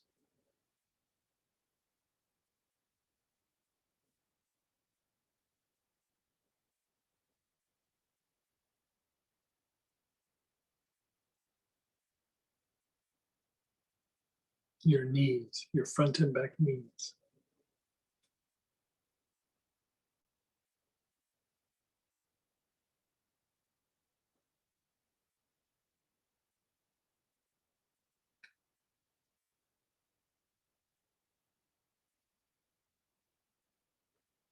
Your hips.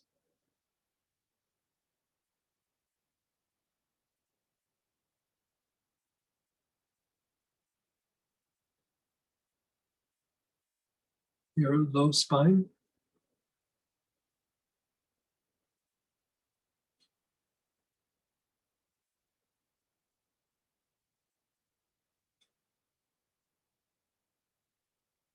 Your mid spine, your mid back area.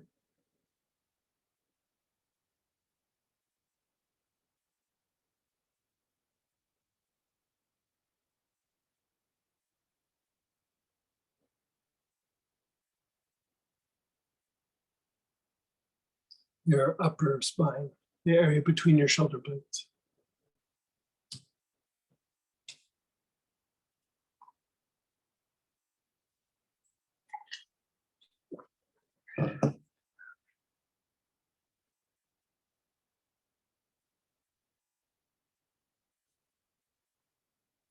Your cervical spine, the bones in your neck.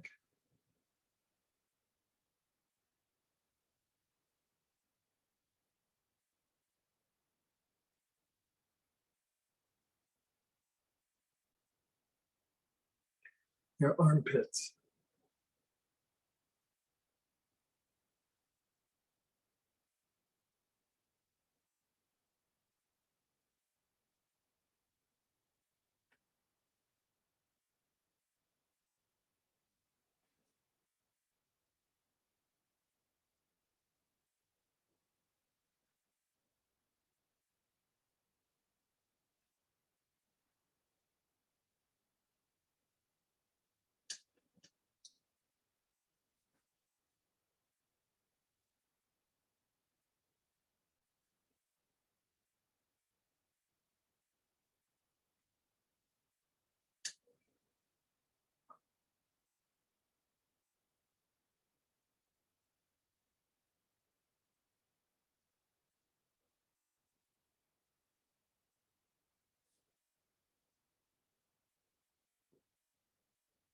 Your awareness is on your armpits.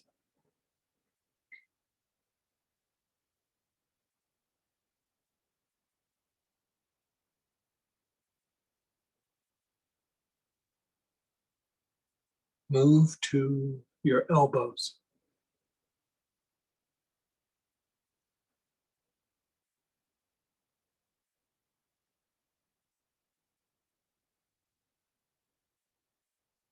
To your wrists.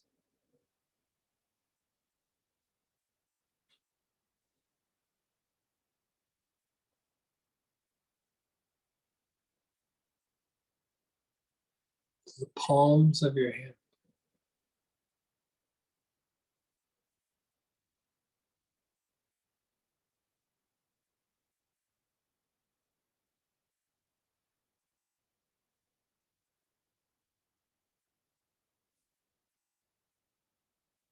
Your ear canals, the holes in your ears.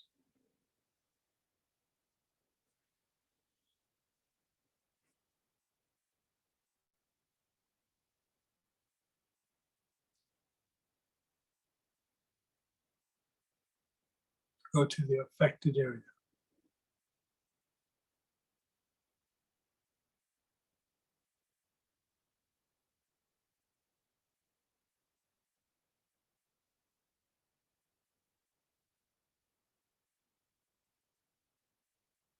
Just let go of everything. Just be still. Be aware. Just let go.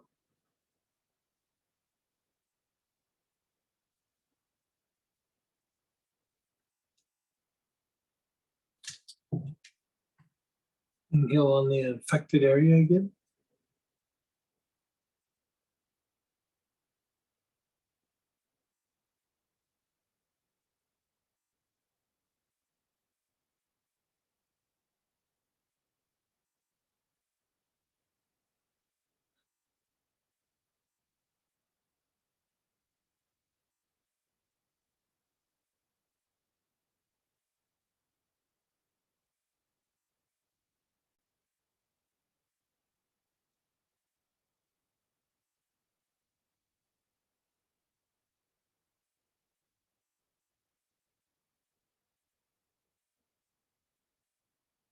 Just be still. Be aware. Just let go.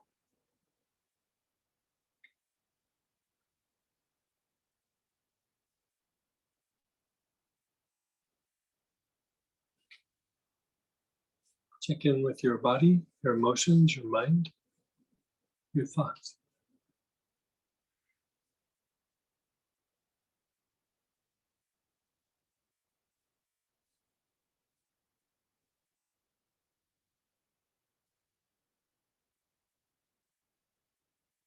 And the first two protocols you were dealing with, if we step away from the lymphatic system, we look at what is it doing psychologically, let's say. Could be lower emotions, or you're saying. You're starting to unwind when we do the kidney flush and when we do the inflammation in the fascia. You're starting to flush out stress that has become traumatic, which another way of saying that is a level of stress, which is again tied to maintaining balance, has been compromised to the point where it's reached a threshold. It has started to actually turn into trauma. It's registering as trauma. This last segment with the lymph nodes, you're actually starting to treat what you would call post-traumatic stress.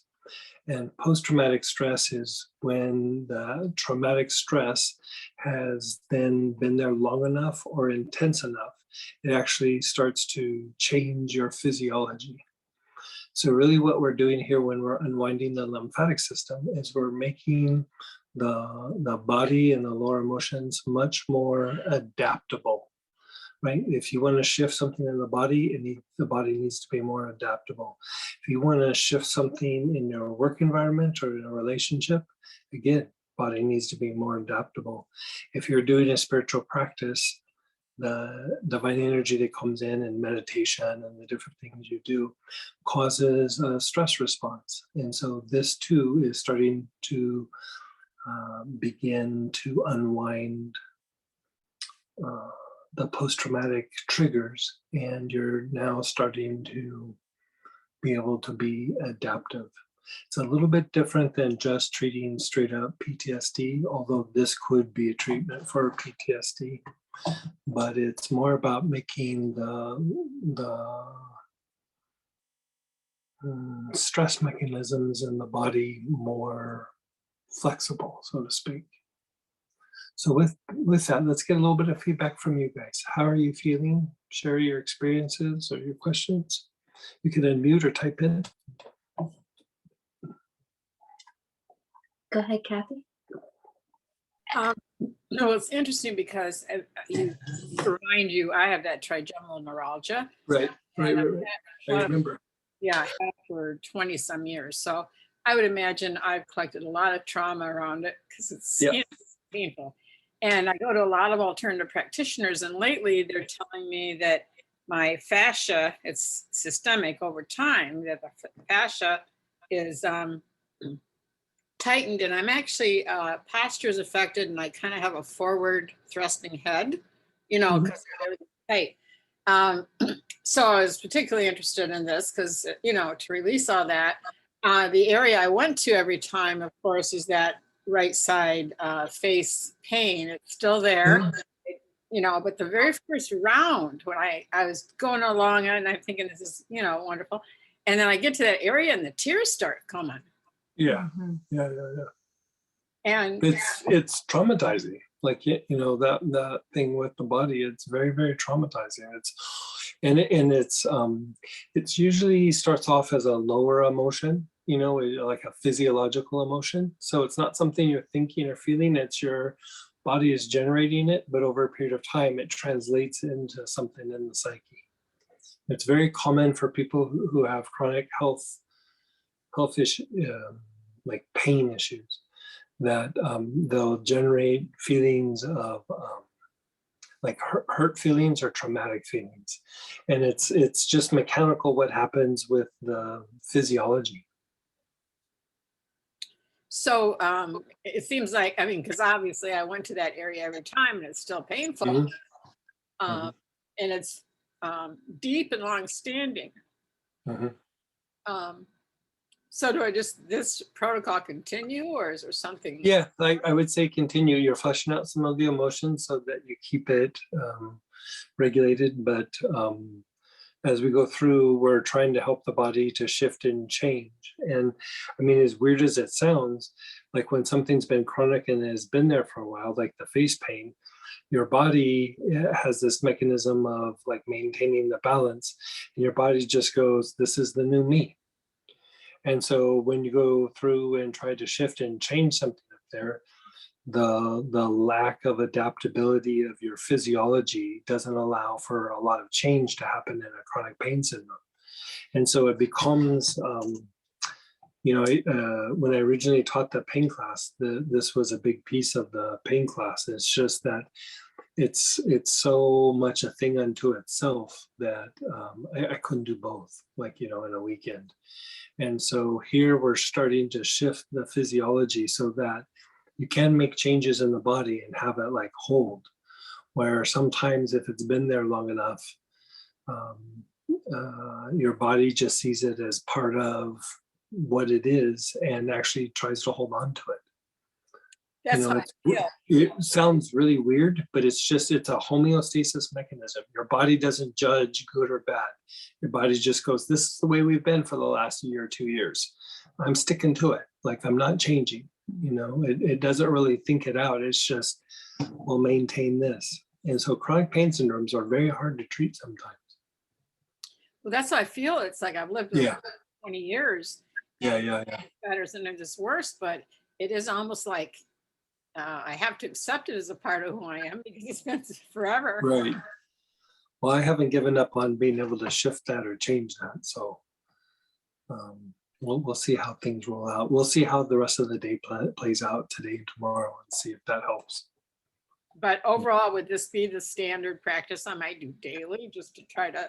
Not necessarily daily, but maybe once a week you could fire through and go through and do this. If you want to do it more, you could.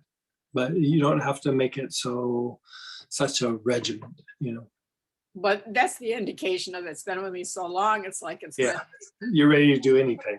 Yeah, been right. to get it out. You'll probably do a little bit more of some things that are coming up after lunch. Okay, thank you. Yeah. Go ahead, Marianne, then Danelle. Recently, I've been flooded with old stuff that I thought was resolved. Mhm. And I see myself in now old age having the opportunity to finally put an end to it. Mhm. And I'm feeling that right now I'm feeling so relieved in a way that Oh, I good. can't really explain. Yeah. And I feel like somehow I've been led to this right track, that this is good. what I need to be doing. And I'm sort of curious as to where it's going to all go. Yeah, and we're going to be doing more after lunch, so we're going to keep unwinding this mechanism for a little bit. It's a very intriguing process. Yeah. And I really enjoy. Thank you. Yeah, and that's the thing is, when we're treating this, we're trying to treat the physical, but we're also impacting the psychological. But the psychological in a lot of this is more the physiological emotions at first, and then eventually it hits our psyche and the way we think. But we're basically just looking at a system and going, okay, if I was to unwind this system, if I was to deconstruct what it's doing, how do I do it? And so this is what we're doing, is we're almost doing a kind of deconstruction or an unwinding that would be similar to what you would do to, like, muscles in the body or fascia in the body. But here we're unwinding the lymphatic system. I feel like it's a missing piece. Yeah, the lymphatic system is so crucial to so many things. Yeah. Thank you. You're so welcome. Yeah, Hey. go ahead, Danelle. Hey, Greg, it's Danelle. Hey, how are you? So good. How are you doing? I'm good. So yeah, I've done a lot of your classes, and the pain relief Mhm. class I found really helpful. Mhm. And it was interesting doing this one, and I had a lot of sensations on the right side of my body, and Right. some memories of like aggressive men and like how I reacted, and then almost like some of their energy too. That would make sense. It would be on your right side of your body, because that's a more like willful side of the body. Okay. Yeah, I was wondering about that. Yeah, and so the tendency is to, like, protect itself, or especially from aggression and things like that. You'll find that more things happen on the right side. Yeah. Yeah, and that's where I have chronic pain too with the rheumatoid Right. arthritis, and it tends to be on the right side of the body a lot of the time too. Yeah. But it did release, which was great. Good. Very good. It Yeah. should help to release some of the stuff out of the body. Yeah. Especially the things we're going to do, before lunch and after lunch. It should continue to release. Great. Thank you. Yeah. My pleasure. Go ahead, Michael. Hey, Michael.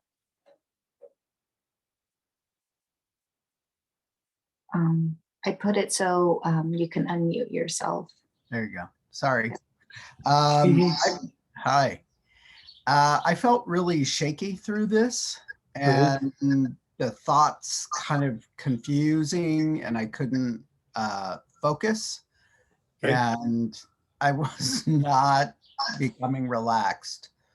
And what you don't have to go into details, but was there ever like a big trauma in the life, especially to the body? a lot of it. Yeah. But it's probably some of the trauma coming out. Oh, the trauma. Okay. Yeah, That's what I like thought. because you're describing like the after effects of trauma. And Right. so, you're fleshing out stress at first, and then it's traumatic stress, and then it's post-traumatic stress, which is when it becomes post, it is the traumatic stress has started to affect the physiology. And then that last thing we did with the lymph nodes is really when you start addressing some of the post-traumatic issues. And you know, some more that's going to be tapped into more as we progress through the day. But it's a way to get that like muscle memory like out of the body. Right. Okay. Yeah. And so it should pass. If for some reason it's not, it's it's better. It should like a little 15. Bit yeah, 15 minutes to a half hour. It really should pass. It's not something. You know, sometimes even memories might come up, and you know, observe them, but don't feel that you need to resolve them. Just let them pass like clouds. And the same with the tension, like the shakiness is usually trauma. Yeah. Okay. So one more to that is, so then to treat the trauma or the past stress, do you have to go through all of these protocols that we've been doing, or can you just? You can, like if one really kind of stands out for you, you can jump into that and treat that for a while. Okay.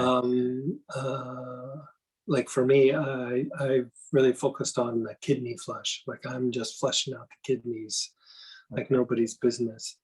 And then, you know, I do get a little bit of that, like shakiness kind of a little bit. And, you know, I let it pass. And I noticed that meditations get deeper. And when I go back and I look at traumatic events, it's almost like watching a TV.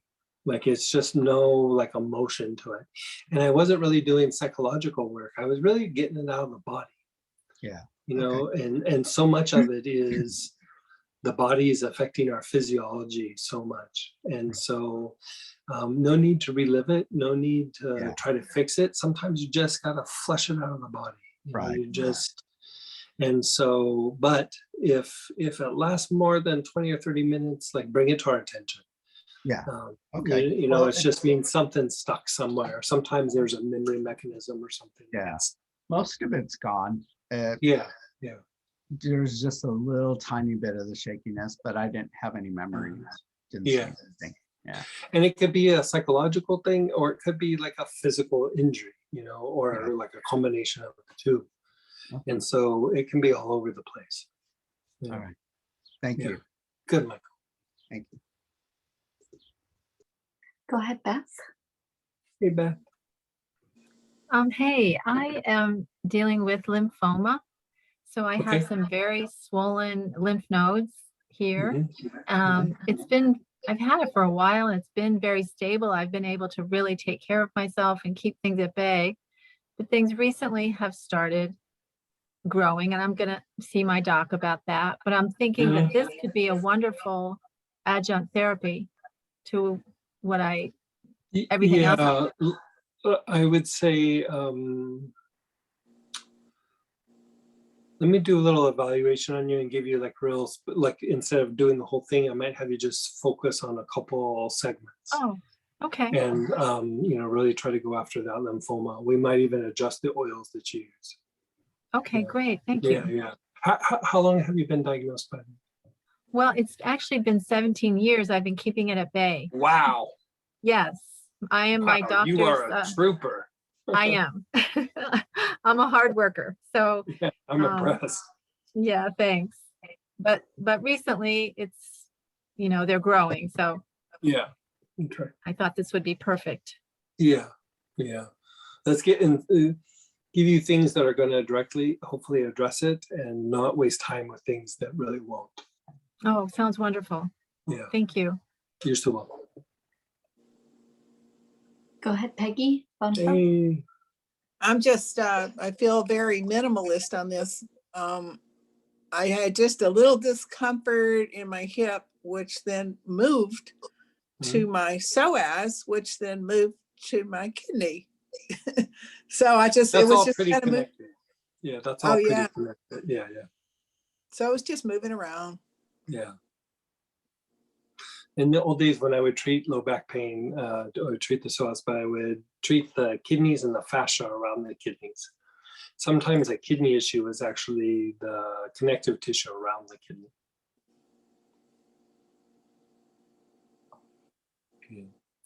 And we do have some more shares and a couple questions. Okay. Someone shared calm, relaxed, quite stillish all over. Yeah, it's amazing. Like if you pay attention to your mind, like your brain starting to function a little different. You know. My body feels super relaxed. Another, I'm feeling shaky. Yeah, that should pass. Keep us posted if it doesn't. Yeah. Okay.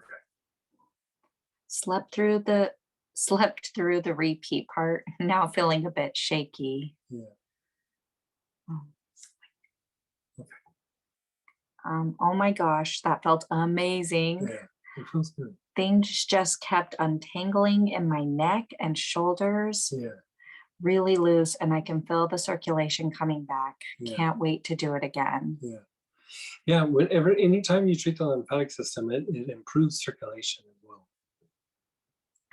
The pain in my lower back is reduced to 10%, and I knew that I had pain in my back. But until now, with this protocol, I realized that the pain was in my upper spine and cervical spine. Yeah. I have been having aches in my hips, but this morning I wasn't hurting. After doing the protocol, I am.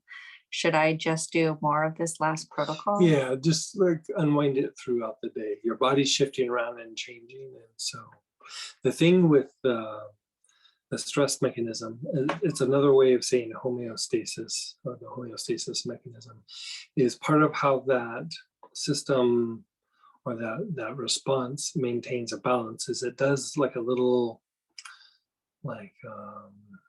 trading, like it trades something with the body. Well, if you do this, I'll do this, and if you do this, I'll do this, and if you do this, I do this. And so as you're unwinding the lymphatic system, think of it as you're undoing some of those backroom trades that the body was in the process of doing. A perfect example of that is blood pressure. Blood pressure is one of the first things on the trading block.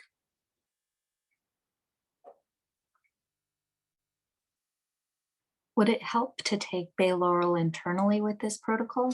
If you have impacted nodes, yes. Bayloral is very good for cleaning up nodes in the throat. It's also super good for different kinds of bacteria. It's a very broad spectrum antibacterial. And so, yeah. What did that second protocol address? The first one was kidneys. The last one was the lymph nodes. The B part, that was. Oh, it was fascial inflammation. Fascial inflammation.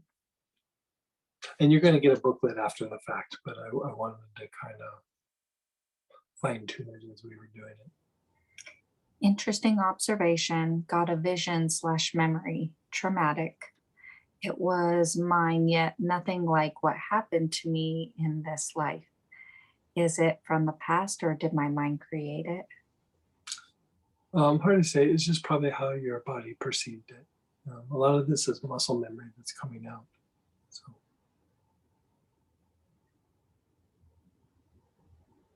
My shoulders are still bothering me after the last protocol. After the last protocol, the shoulders felt much better. Same question, should I keep doing the last step to help improve stuff? Keep doing the things that we're doing throughout the day. Yeah. We're doing an unwinding. We're not trying to specifically go after something. We're doing an unwinding and then checking in with. It should impact just about everything, but you never know. And then go ahead, Tracy. So I've never heard the term backdoor trade before as a talking about, I think you're talking about the body's defenses and how. Well, yeah, the homeostasis mechanism. Yeah. Okay. It pulls from different systems trying to balance. Yeah, part of how it tries to maintain balance is it starts trading out with different systems. And so one of the first things on the trading block is usually circulation. It's the easiest one to change and adapt. So that's why, like, when people ask me about blood pressure, I always go, oh, it's it's complicated because there are so many causes of it. And sometimes some of the causes have nothing to do with circulation. That makes a lot of sense. Thank you so much. Yeah, that's why it's so hard to treat. You know, there's not, like, anytime you see something and it's hard to treat, and there's not really a set protocol that makes it better. It's usually something that gets treated in homeostasis adaptability. You know, it's not, homeostasis doesn't go, okay, long term, what's best for the body? It just goes, how can I stabilize this now? And then over a period of time, that trade turns into a health issue. We are fascinating, aren't we? The homeostasis mechanism is beyond fascinating. It really is. You know, it's a good thing, and then sometimes it's not a good thing.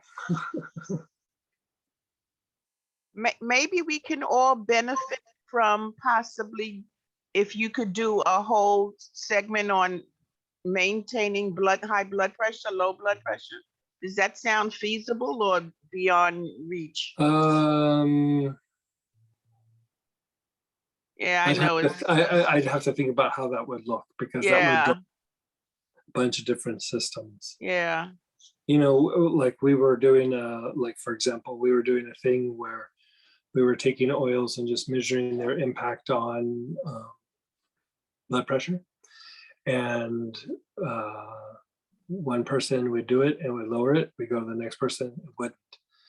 And then over a period of time, over 2 or 3 weeks, that same person where it lowered it, it stopped working. Like it's this weird thing. Yeah, no, I've been doing that on myself for years. Yeah, you would really have to look at the homeostasis mechanism itself. Right. It's complicated. Yeah, it's very, very complicated. Yeah.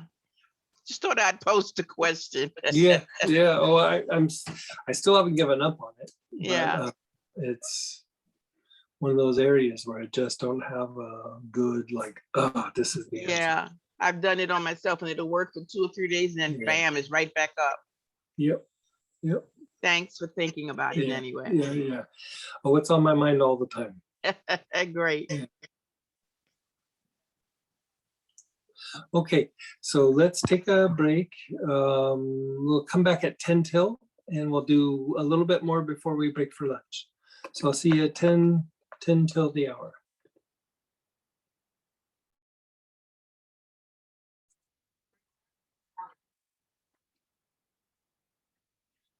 Everybody, come on back.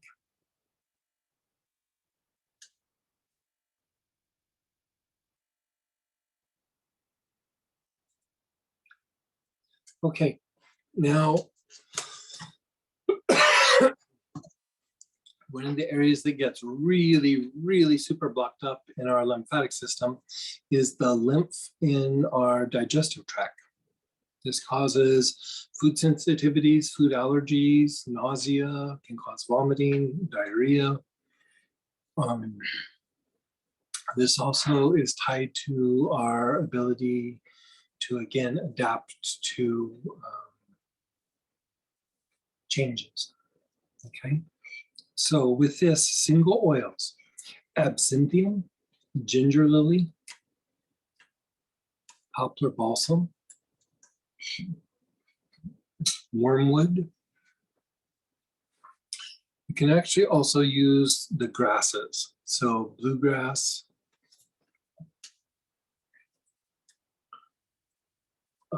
camel grass,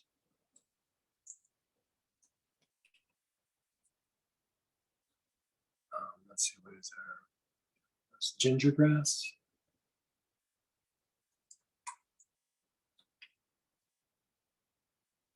bushy mat grass,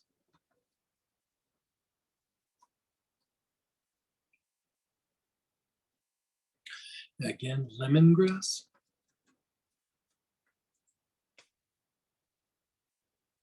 And this is looking ginger lily, you said too, right? And wormwood. Mm-hmm.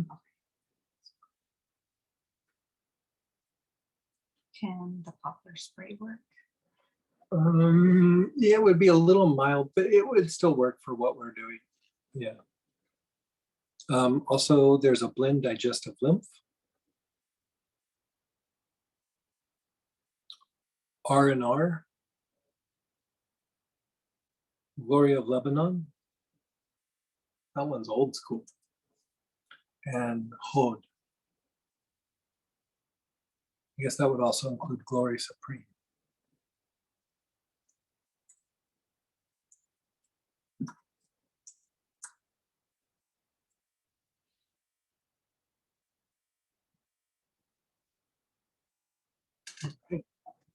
Is there a best one of any of those? The digestive lymph or the absinthium. Actually, absinthium, ginger lily, or poplar balsam, or digestive lymph. Those will all be big choices. And again, if you don't have it, just let me know so I can look up on your oils.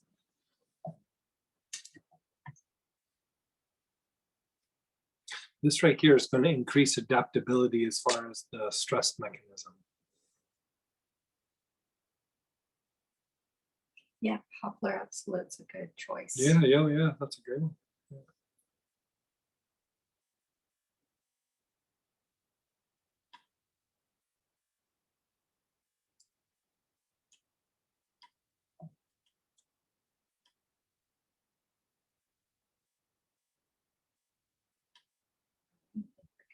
Okay, so begin inhaling. Your awareness is on your front solar plexus.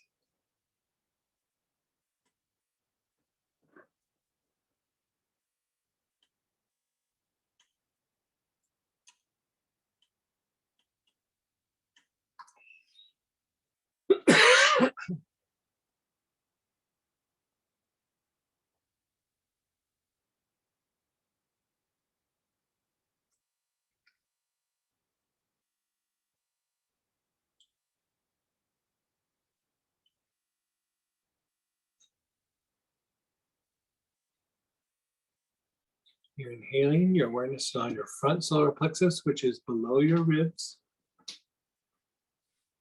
on the upper abdomen.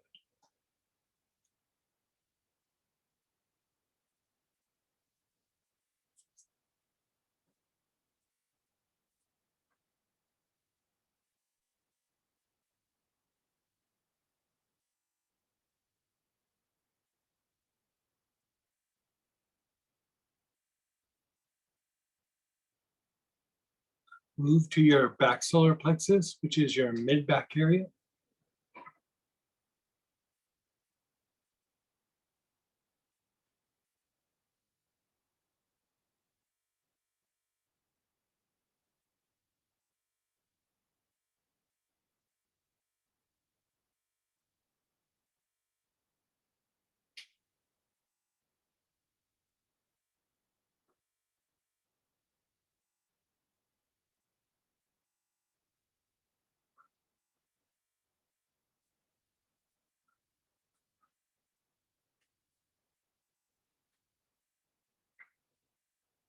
Move your awareness to the spleen on the left-hand side below the ribs.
You're still lingering on the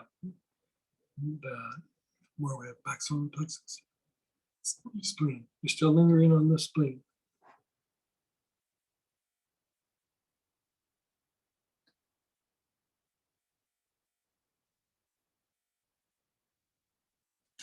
Now go to your navel.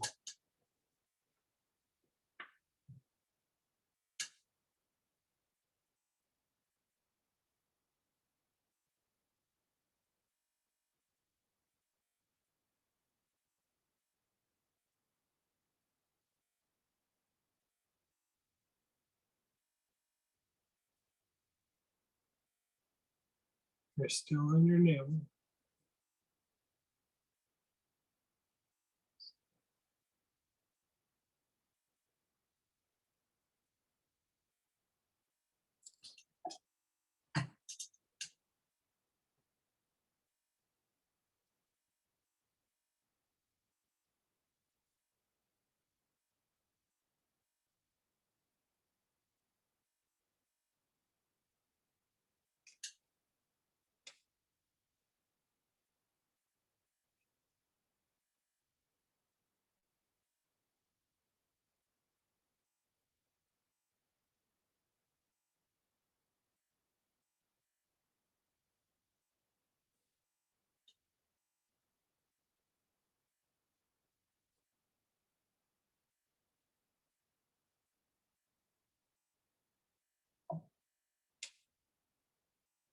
Move to the bottom of your tailbone, the basic chakra.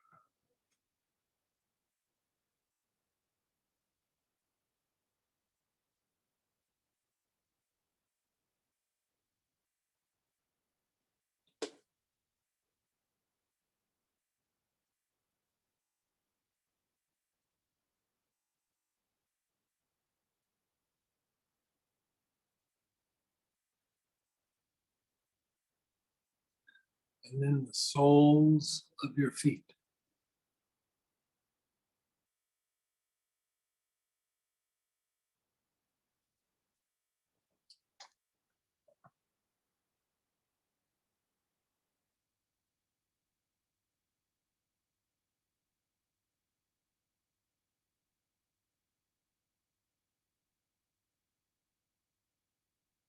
Just be still, be aware, completely let go, keep your eyes closed.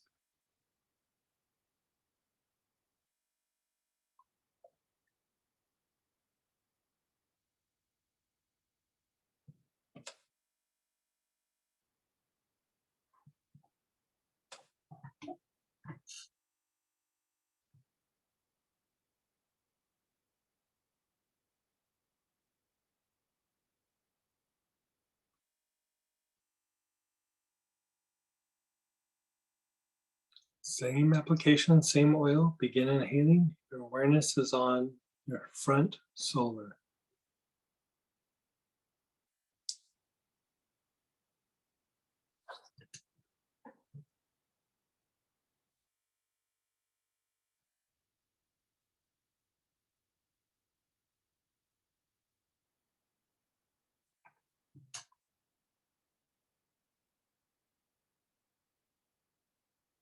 Long, slow, deep breaths. Your awareness is on the front solar plexus.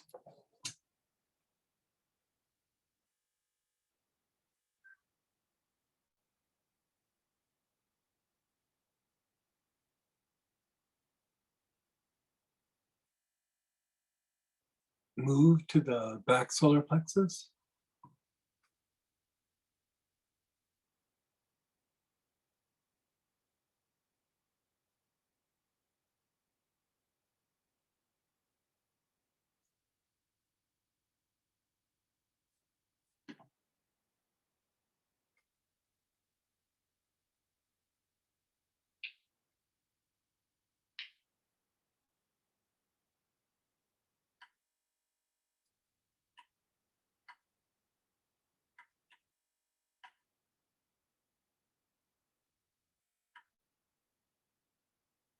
Your spleen on the left-hand side, below the ribs.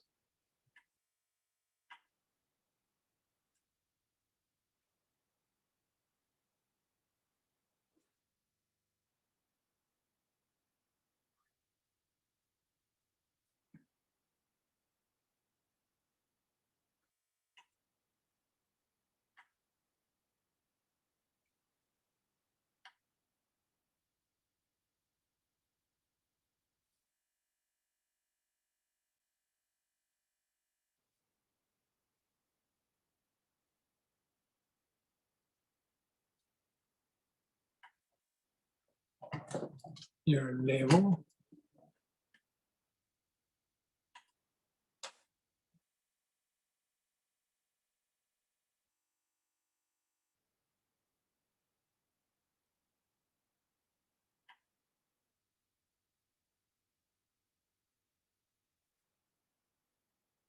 The bottom of your tailbone, the basic chakra.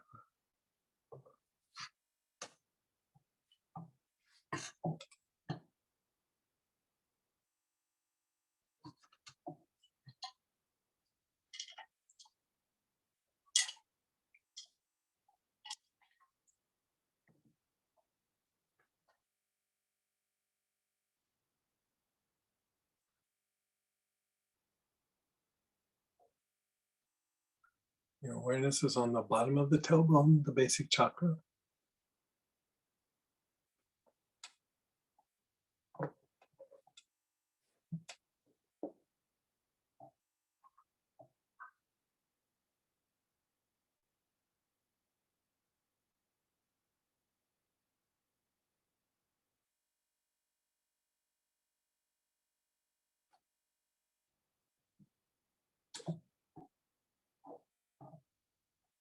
The soles of your feet.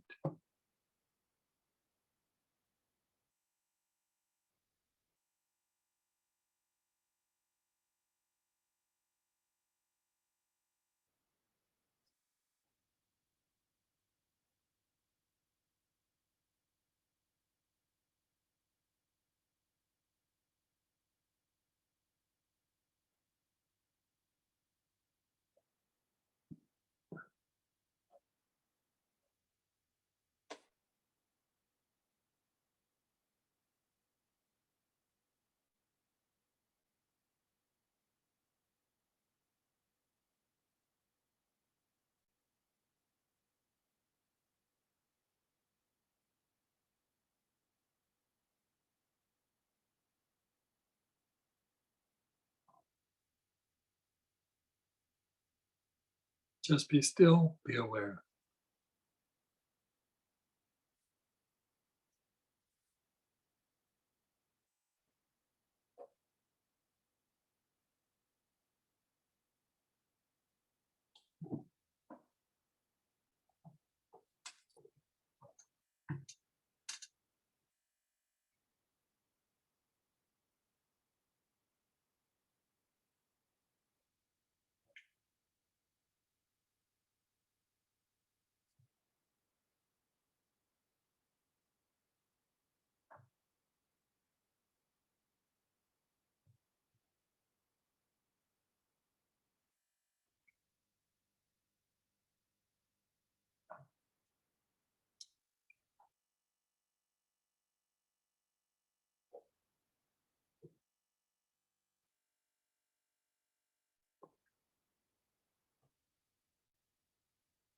Begin inhaling again. Your awareness is on the front solar plexus.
Move your awareness to the back solar plexus.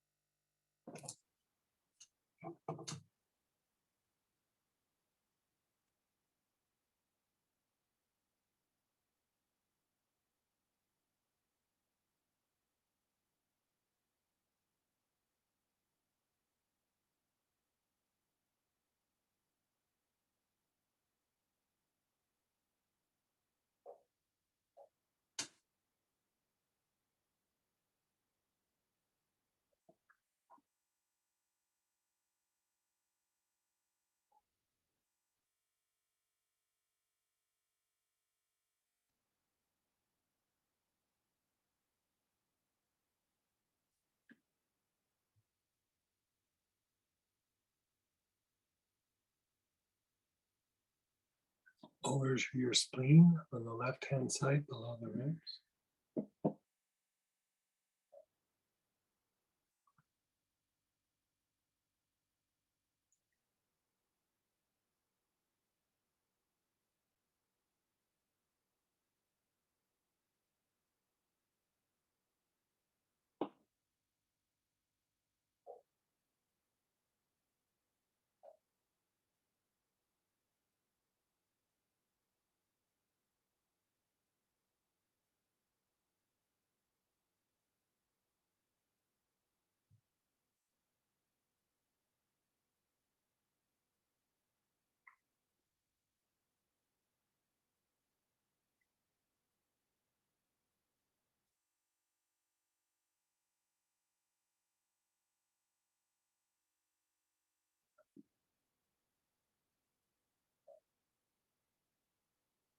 Your navel.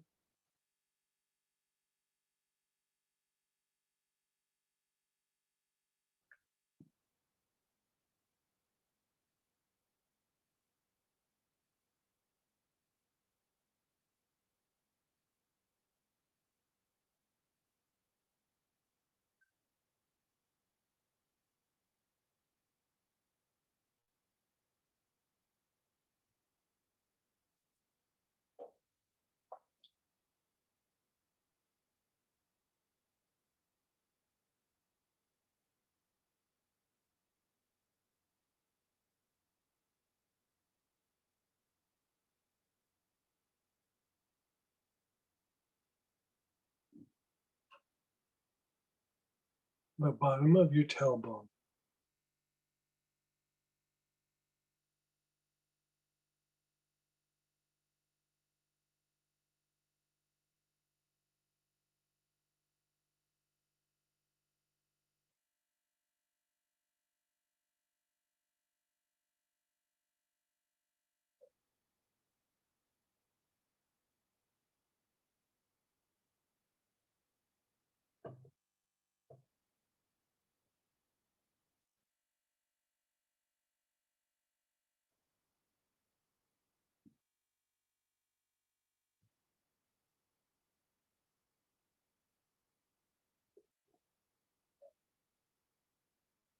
Your awareness is on the bottom of the tailbone.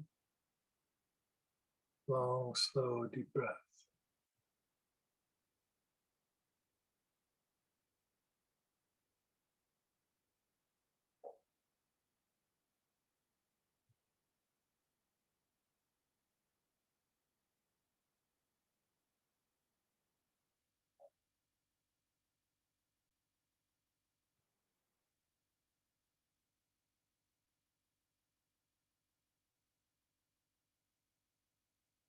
The soles of your feet.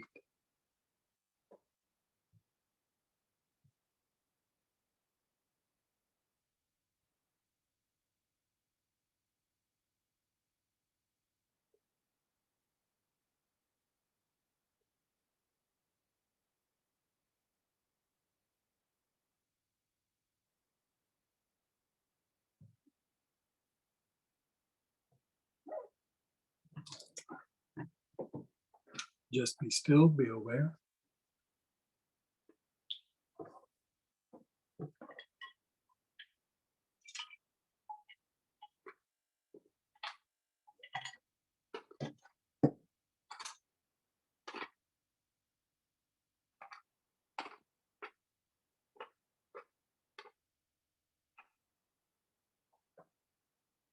One more time. Front solar plexus.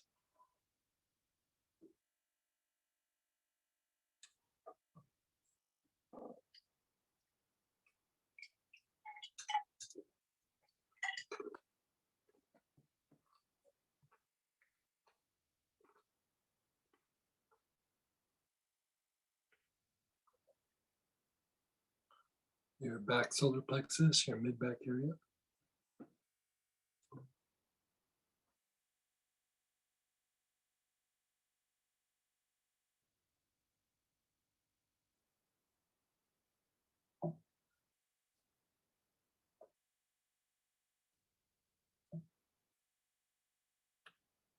your spleen on the left-hand side below the ribs.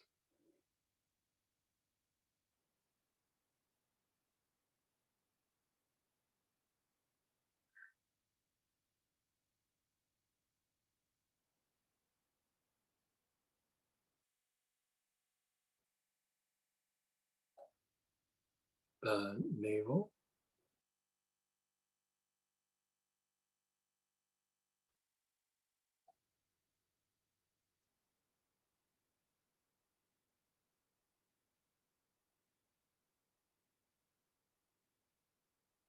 The bottom of your tailbone.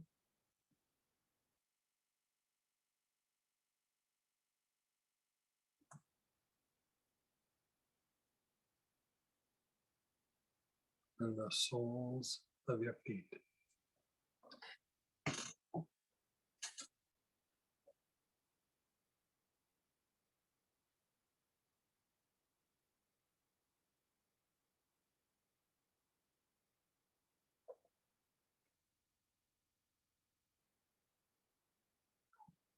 Just be still, be aware.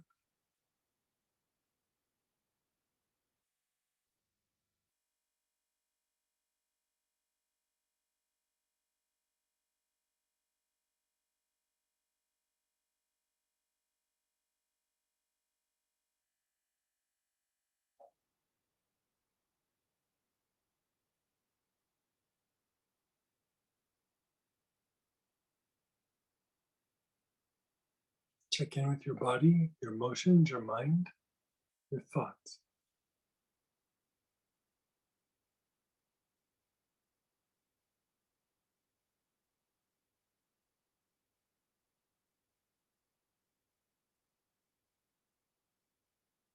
What do you notice? Let's have a little feedback before lunch.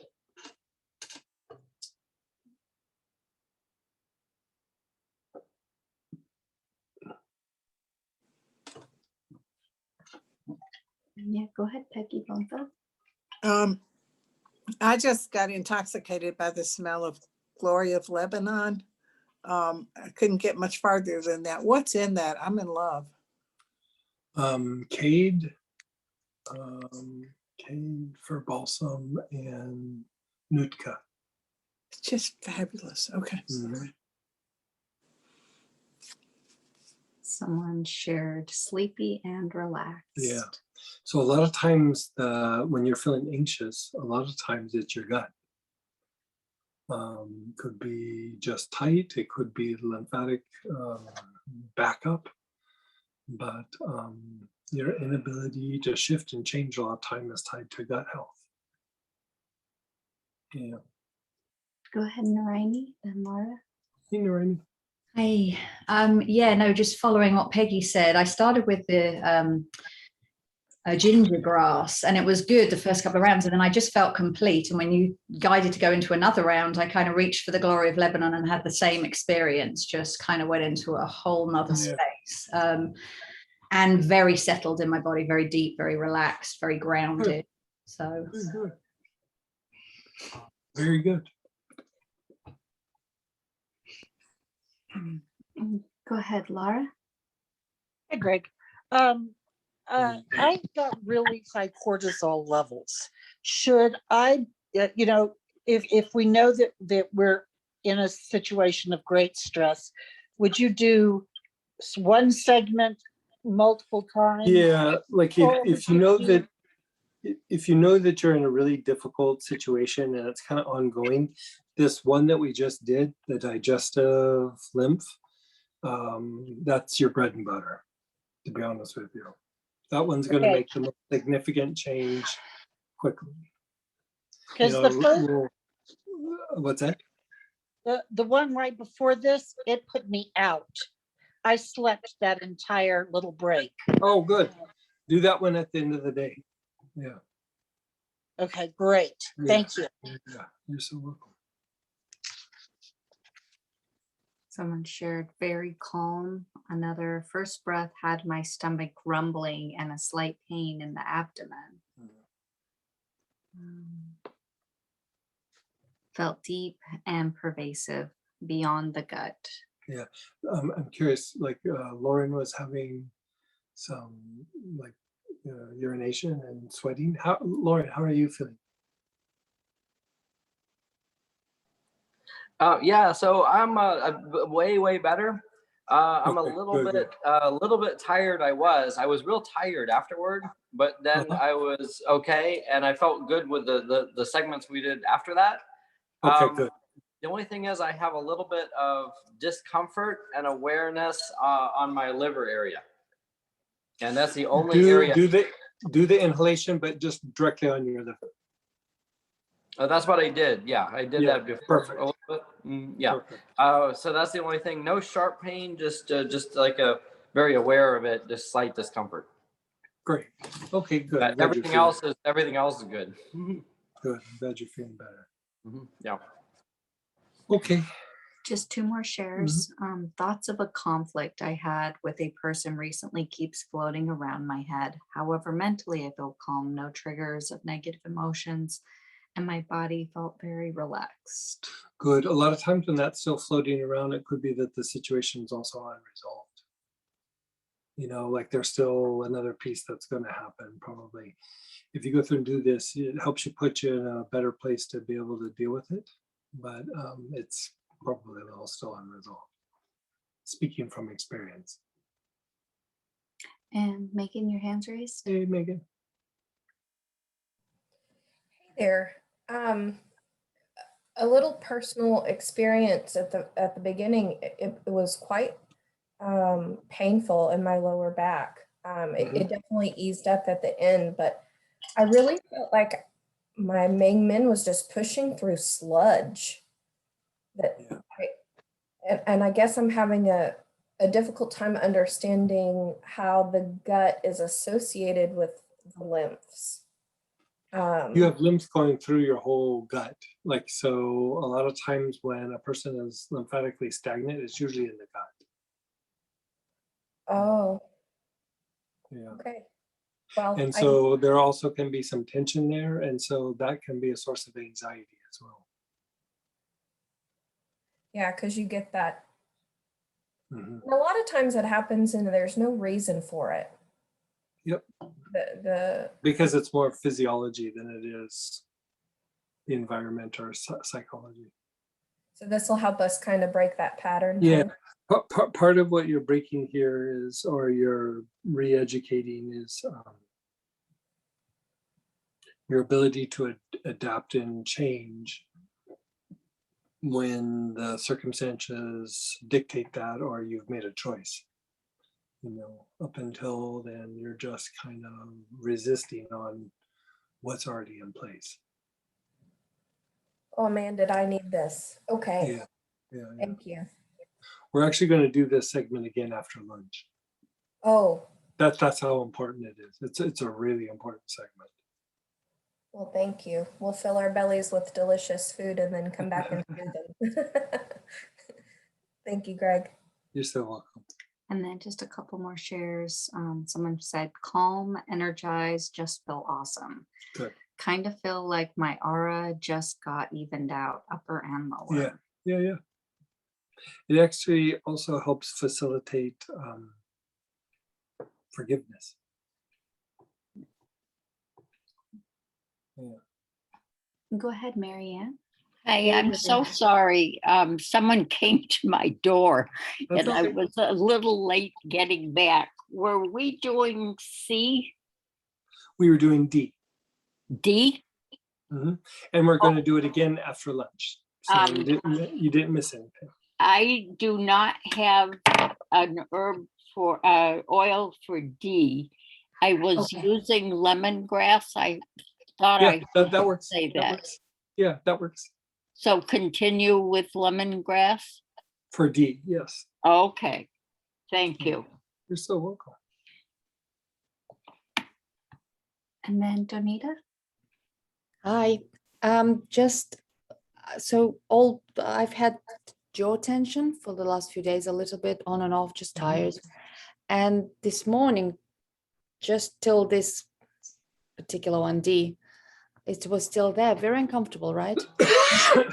It just zonked me. And after we finished, I realized that my jaw is fully relaxed. Good. So just I've never experienced that. So just wanted to share that. Good, good, good. Yeah. More to come. We are going to do the same segment after lunch. So. Will this help calm my system from reaction to COVID vaccine? Got yesterday, and I have a tight chest and difficulty breathing. That I would just take a couple drops of lemongrass and water. The pattern we did, was that the digestive pattern? Yes. All right, I think that was it. Okay, how about we'll come back. We're going to break for lunch. We'll come back just straight up on the hour. So 2 o'clock Central Time.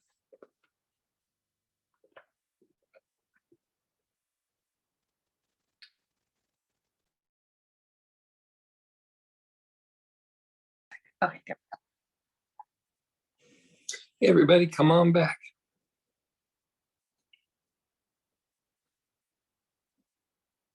We are going to do the protocol that we did right before lunch. So again, absinthium, ginger lily, poplar balsam, wormwood, bluegrass, camelgrass, gingergrass, bushy madgrass, lemongrass. Blends are digestive lymph, glory of Lebanon, hod, glory supreme, and R&R. So choose whatever you are using first.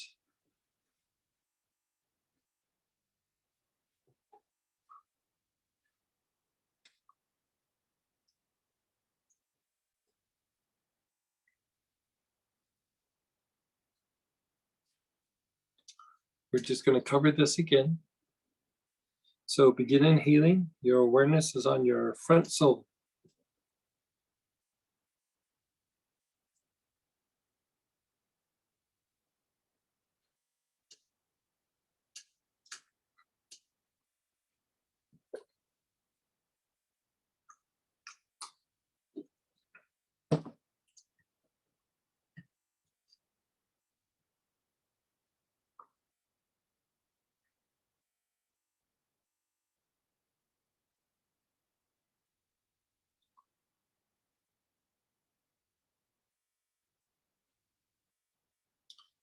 Your awareness is on your back solar.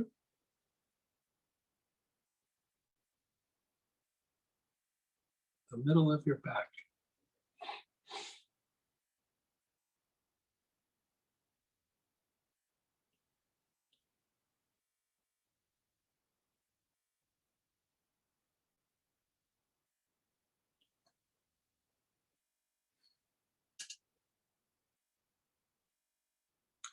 Your spleen.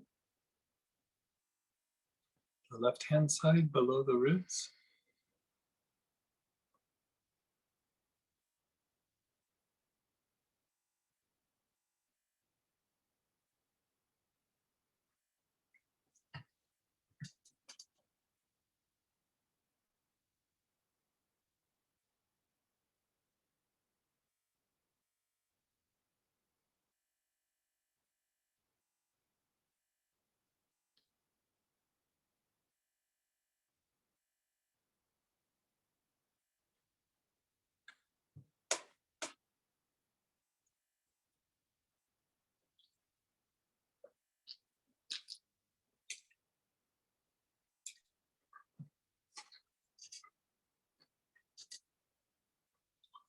Move your awareness to the spleen.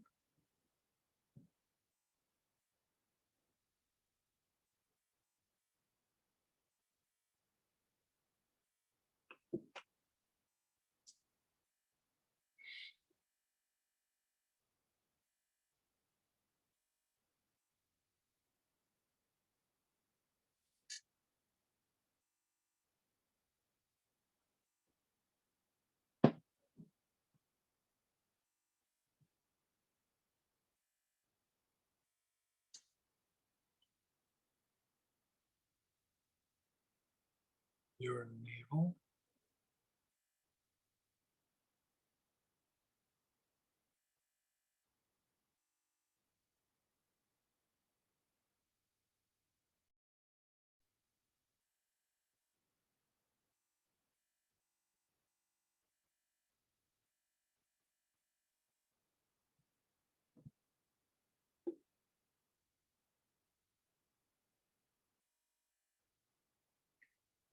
bottom of your tailbone, the basic chakra.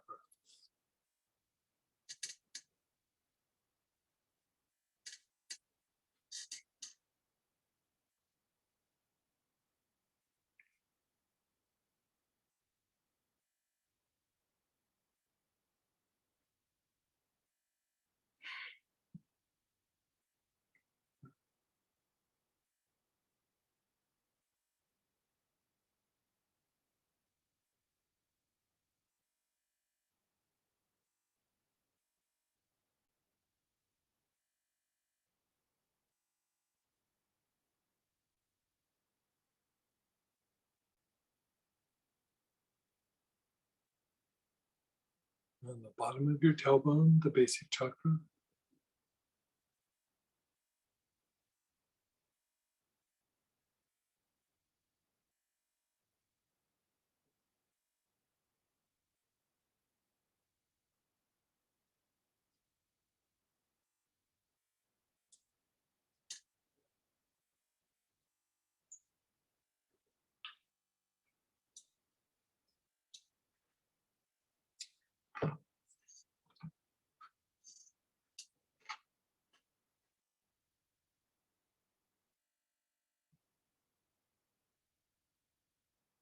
The soles of your feet.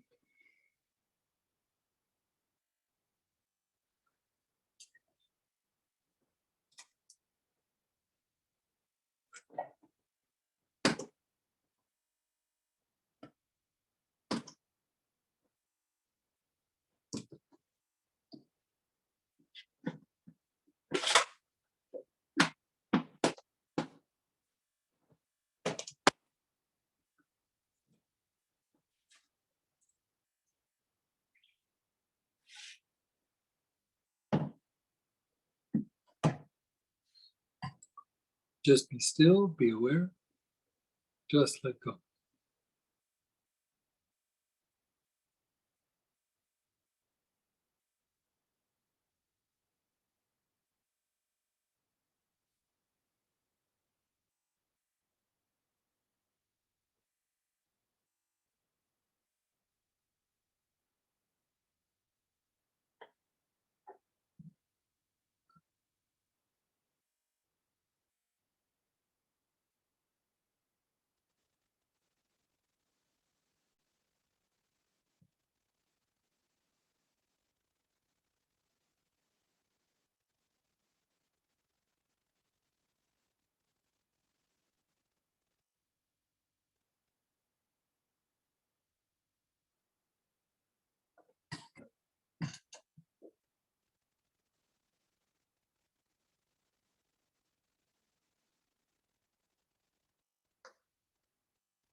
Begin inhaling again. Your awareness is on the front solar.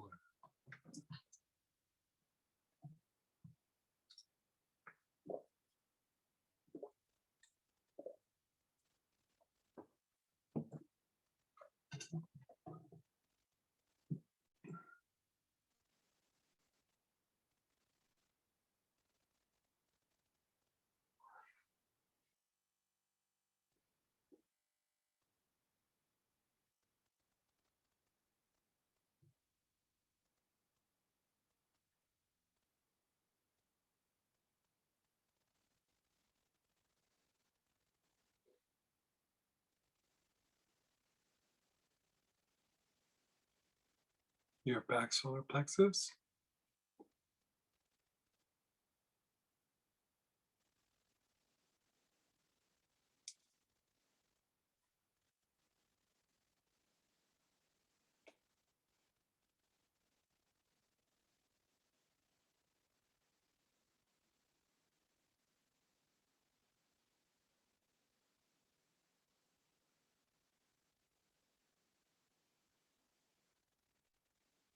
Your spleen. Left hand side below the ribs.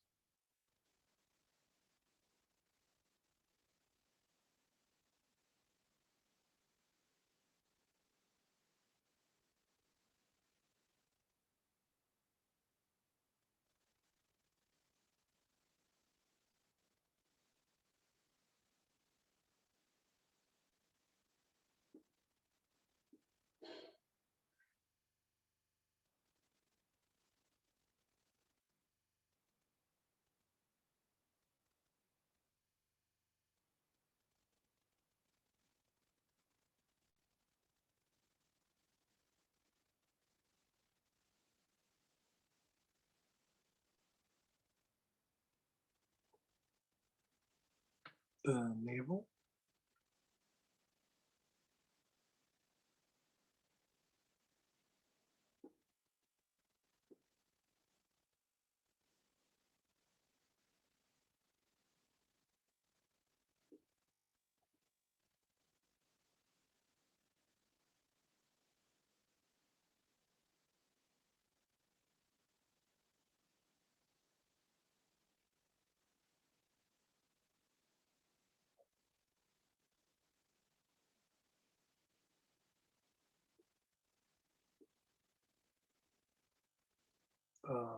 Bottom of your tailbone.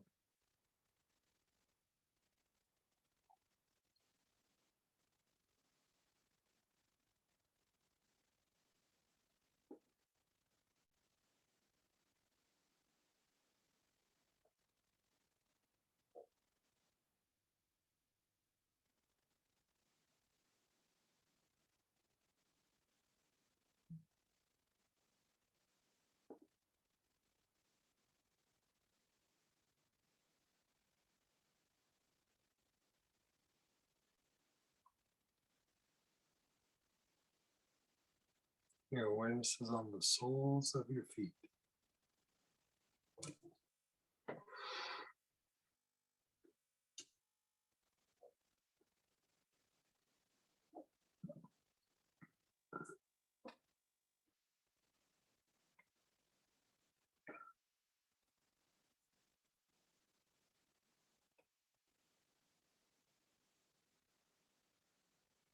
Just be still, be aware.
Next, we're going to do the lymphatic rhythm.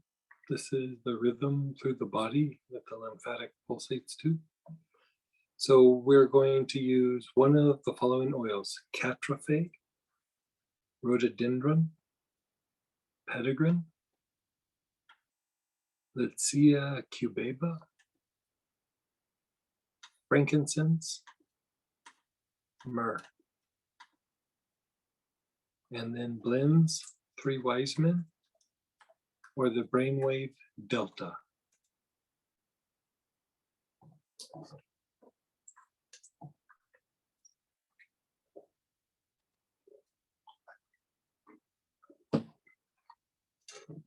And again, if you don't have any of those, just let me know, and I'll go to the list of oils you sent me, and I will see about finding a substitute.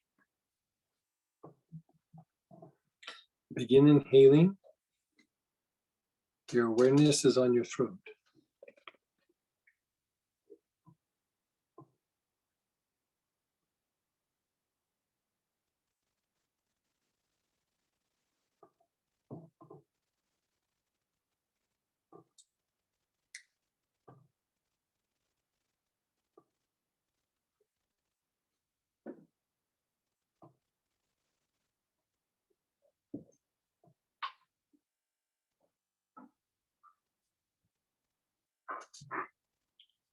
Move your awareness down to the throat minor, the bottom of the throat, where that little notch is.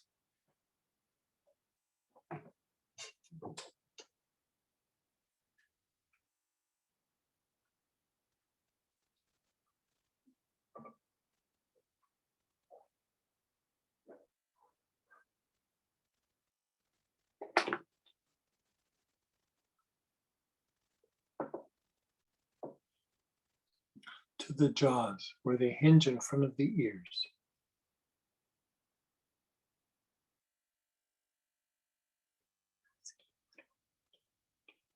Lymphatic rhythm.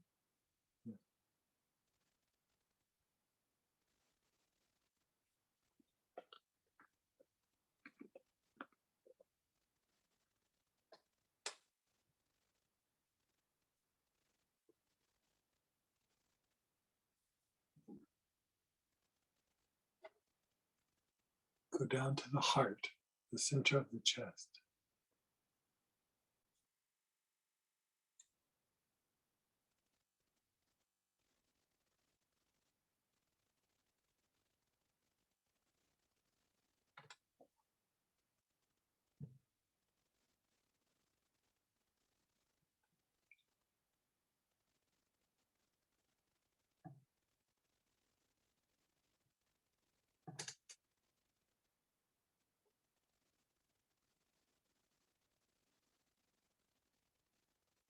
Your awareness is on the heart.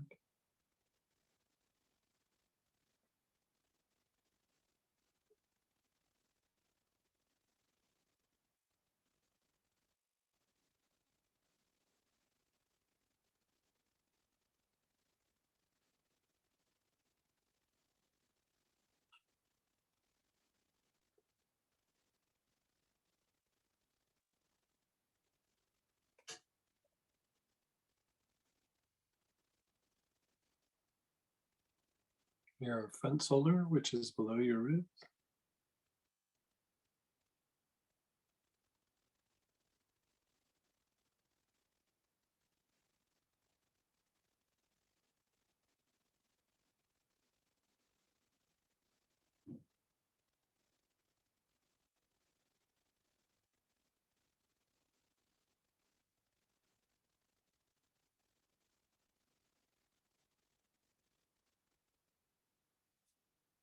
Your back shoulder, the middle of your back.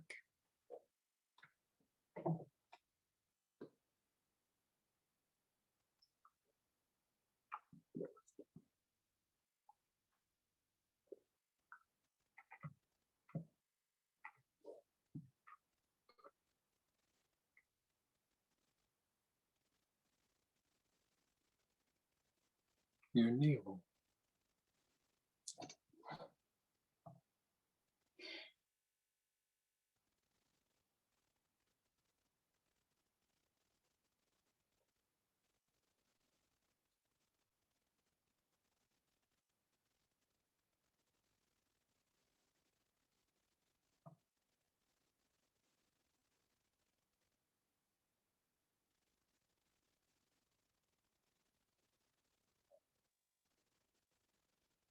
The basic, the bottom of the tailbone.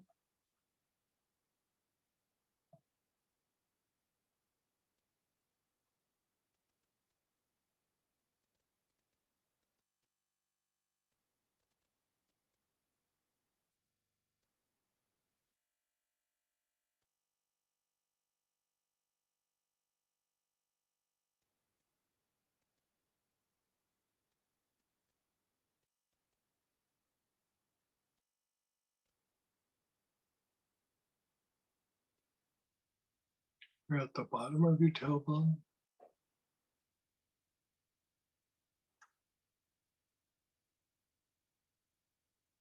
Now go to your Mingmen, your low back area opposite the navel.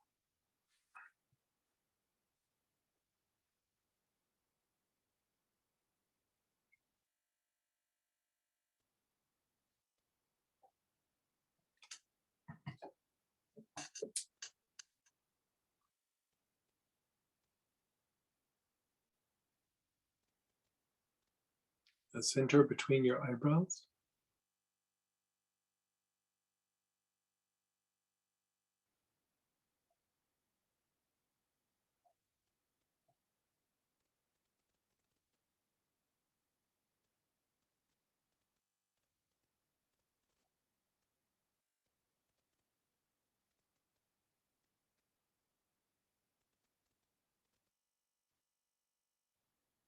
The spleen on the left-hand side below the ribs.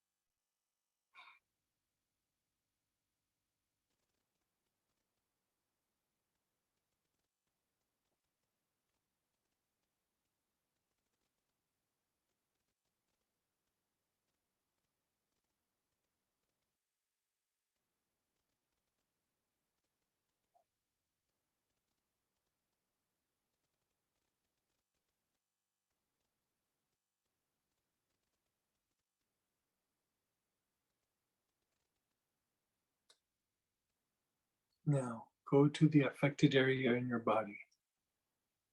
Your back, your hip, your shoulder, whatever it may be. Put your attention there. Long, slow, deep breaths.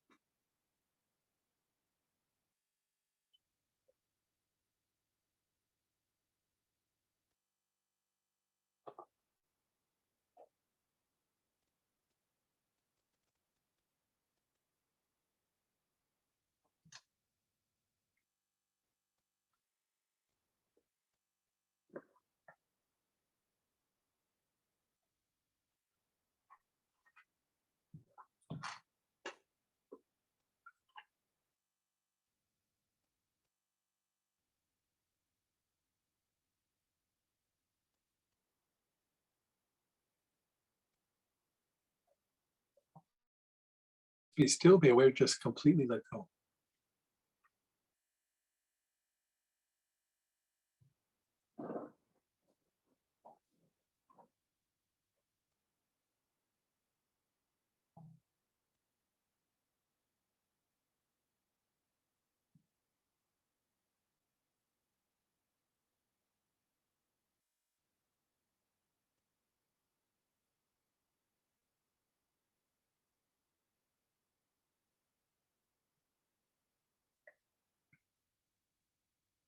Let's have you just let go, keep letting go.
Begin inhaling again. Your awareness is on the throat.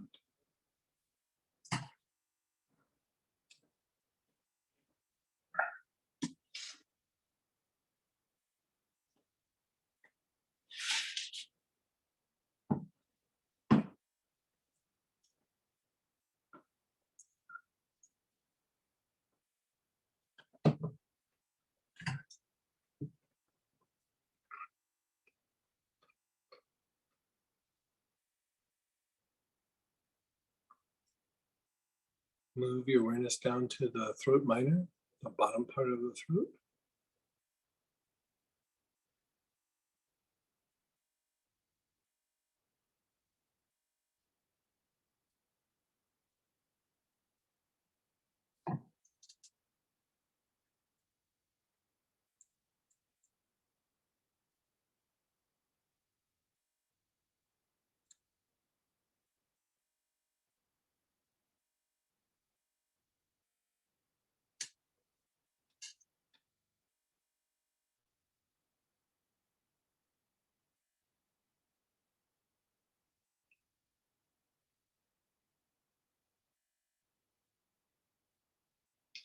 Your awareness is on your throat minor, that little notch.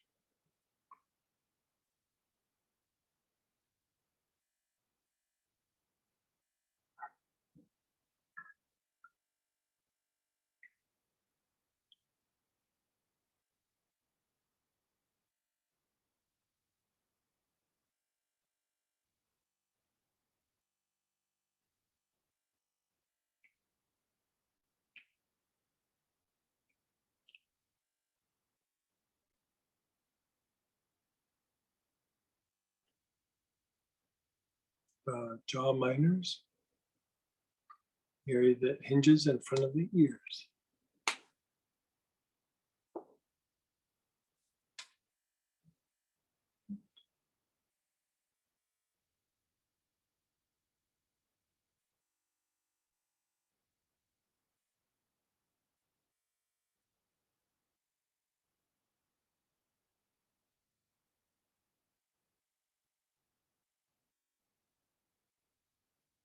the heart, the center of the chest.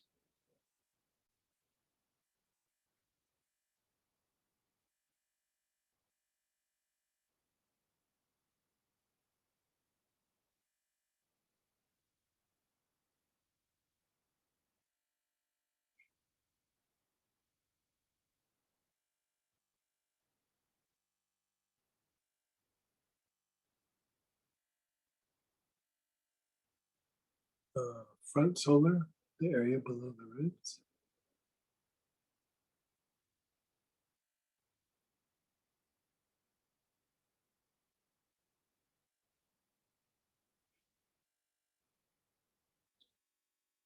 Your back solar, your mid-back area.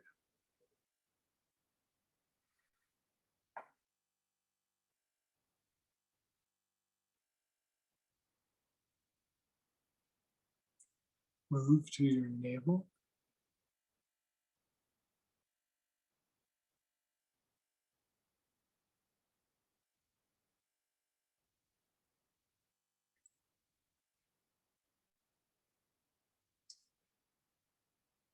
The bottom of your tailbone, the basic chakra.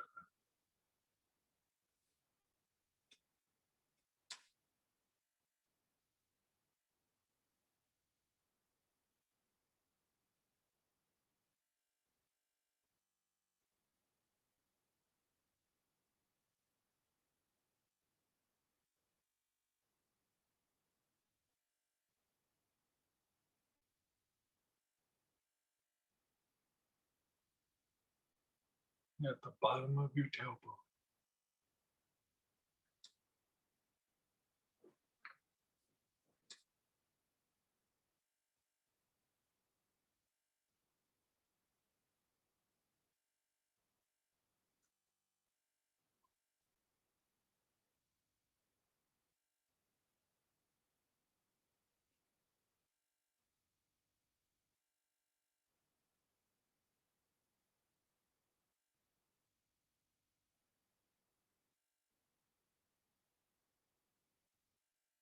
Your low back area opposite your navel, known as the mingmen.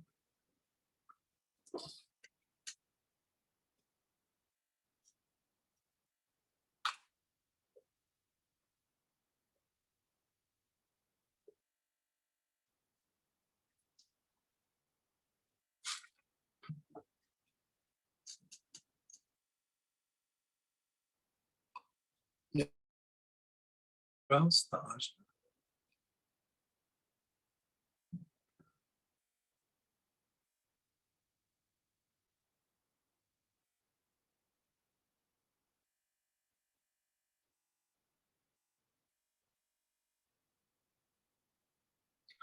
The spleen on the left-hand side below the ribs.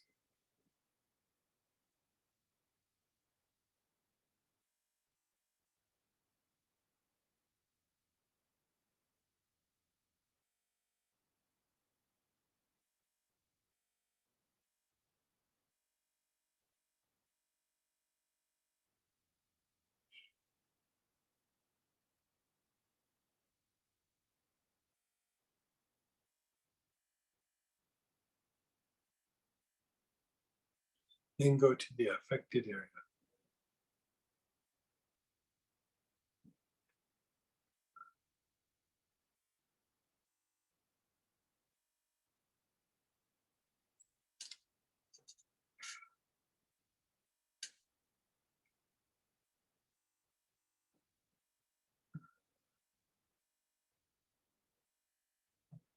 Be still, be aware, just let go.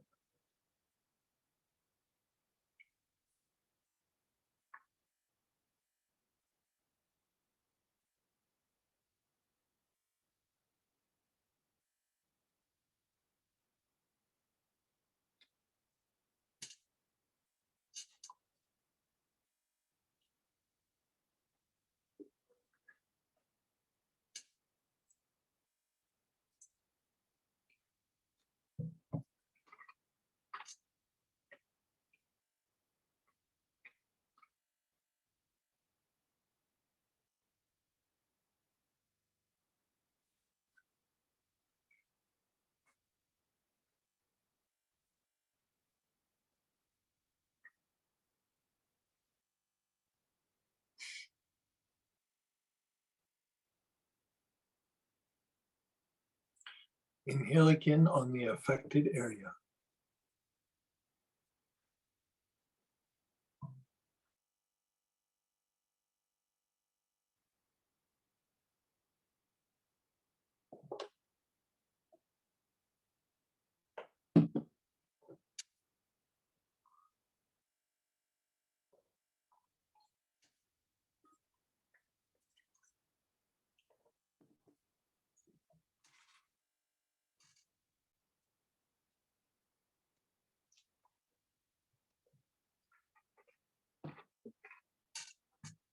Just be still, be aware, let go.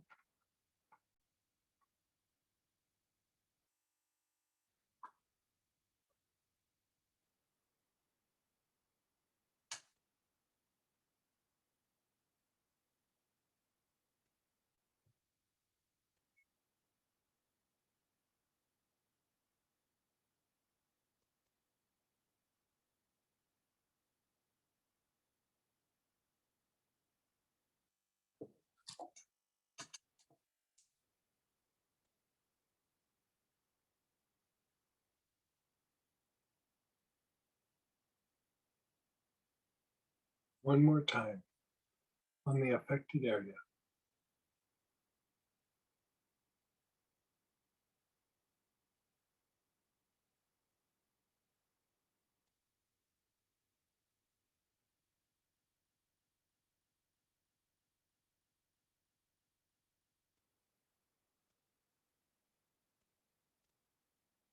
Be still, be aware, just completely let go.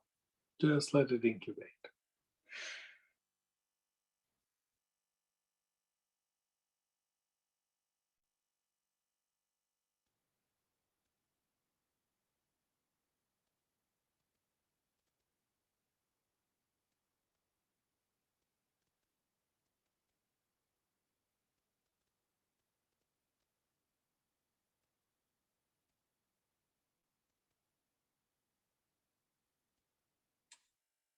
Okay, let's share a little feedback.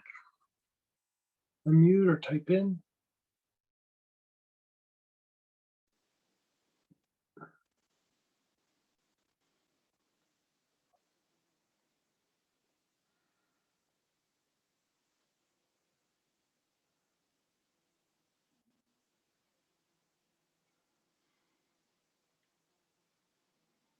How was that?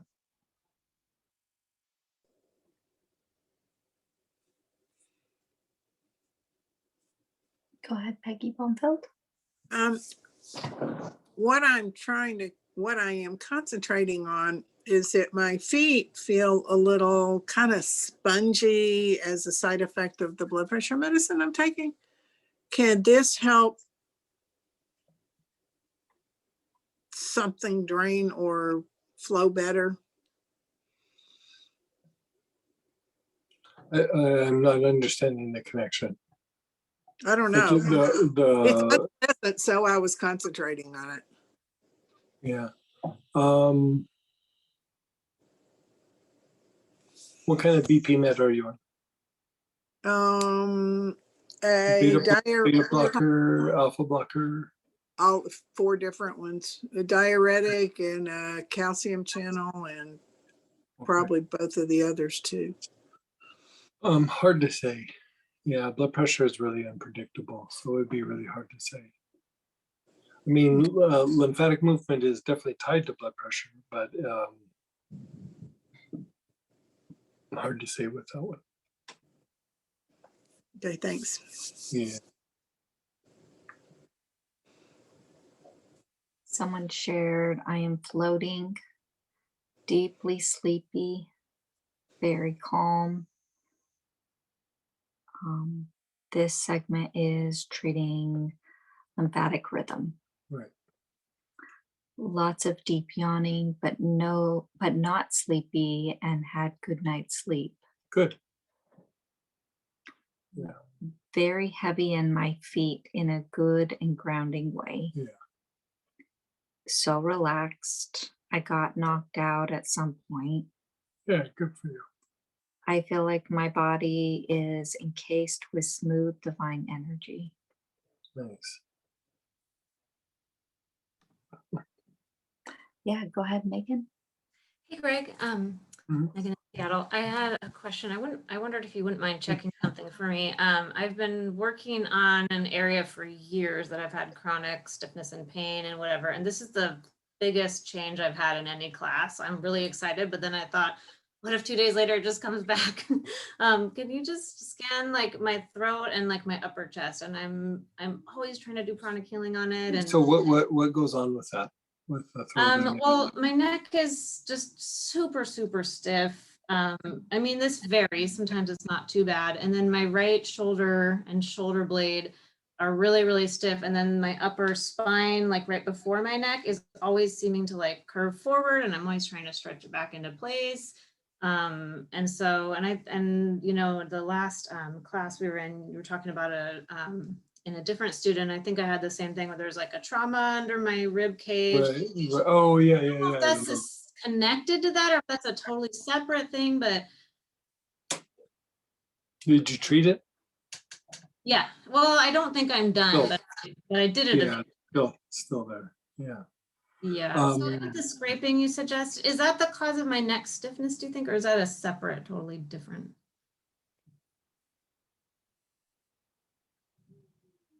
I think it contributes, but it's not like the cause.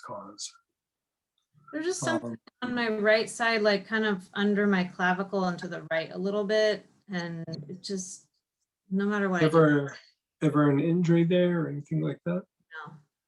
No. No.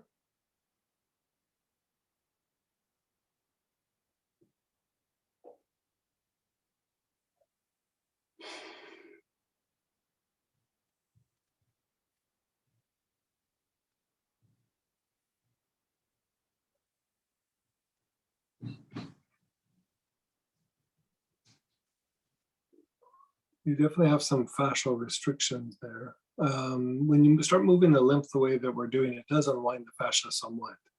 Okay. Yeah, let's maybe check in with it a little bit later today. Okay, thank you. Yeah. It Yeah. is loosening. Yeah, it is loosening. Yeah. Fingers crossed it just keeps on, you know, because sometimes it'll feel a lot better one day and I'm like, oh, this is going to be gone. And then it just the next. Yeah, and then it's there again. So I just thought I'd ask. Thank you. Yeah. Yeah.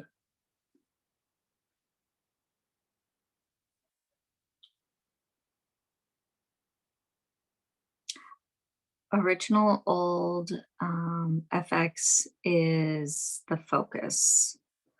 Now noticing all the secondary responses. Oh, original old fracture is the focus. Now noticing all the secondary responses to the injury are softening with much less pain and swelling. Good. Unwinding, this is a question, unwinding secondary stress responses. And then secondary stress responses. I mean, this is really specific to stress turning to traumatic stress to post-traumatic stress. Then we're going to go into, after we do the lymphatic system, we are going to go deeper into stress. And so that will hit a little bit more of a shotgun, all the different kinds of stresses. So I think that's what you're asking. I'm not completely sure, but I mean, it's definitely unwinding some of the stresses, but we are going to go deeper into stress and stress levels. Yeah, that's a thing. I mean, even going back to what Peggy was asking at the very beginning, the stress responses will probably have more of an impact on her blood pressure than the lymphatic work. I mean, you never know. The pressure is very unpredictable. You just start treating and, you know, when it gets better, it gets better. That's been a big one over the years. Just sometimes you get it, sometimes you don't. Yeah. Oh, go ahead, Megan and Austin. Hey. Hey there. I have a question about the digestive lymph. You mentioned that it helps facilitate forgiveness. I was wondering if you could expand. Yeah, it's not forgiveness itself, but sometimes when you're having a hard time forgiving, ironically, it's in the gut. No, you still go through it and you flush it out. The way that we've talked about, where it's the soles of the feet, the mingmen, the back heart, the crown.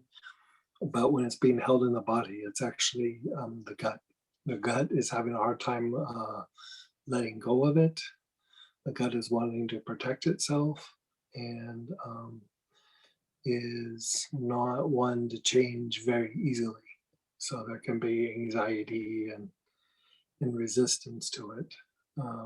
It's very much a part of the homeostatic response. And so sometimes when the body is saying no, it's actually the gut saying no. They talk about the gut. There's a second brain in the gut. It's like more of a primal brain. It reminds me of like in classes where we have reflections of different things that we've gone through, right? And a lot of time I'll feel like you get punched in the gut again, right? And I'm like, oh, my story is I've done so much healing around this particular situation and forgiveness work, but maybe my body hasn't caught up to where I am spiritually. I would say if you want to help accelerate spiritual growth, working the gut is a part of it. Yeah. Because it's not about the food, it's about how that part of the nervous system interacts with the environment. Okay. With maintaining balance, maintaining comfort. It's very much tied to the gut. Wonderful. Which I'm sure this is why you put it Yeah. before we do our navel chakra. Yeah. You're so wonderful. Thank you, Oh, Greg. thank you. It seems counterintuitive sometimes to treat the gut for certain conditions. But for example, there was this one person where the back pain seemed pretty straightforward and it just wasn't responding to anything. And, they'd come to me like later down the road. It wasn't like I was their first choice. So they had been through the ringer, so to speak. And, I tried the things that have consistently worked and none of it was working. So I took a step back and I was like, it's like a puzzle, you just got to figure out what's the pieces of the puzzle. And I just disregarded the back pain. And I was like, let's just look at other things going on. The person didn't have a lot of symptoms in the digestive tract, but I was like, I'm going to treat the digestive tract. And in a short amount of time, I'd say that back issue was probably 80% better. So I was curious. And the person wasn't even under a lot of stress, but he was under a lot of change. Positive change. It wasn't anything bad, but the change was more than his physiology could handle, so it went on lockdown.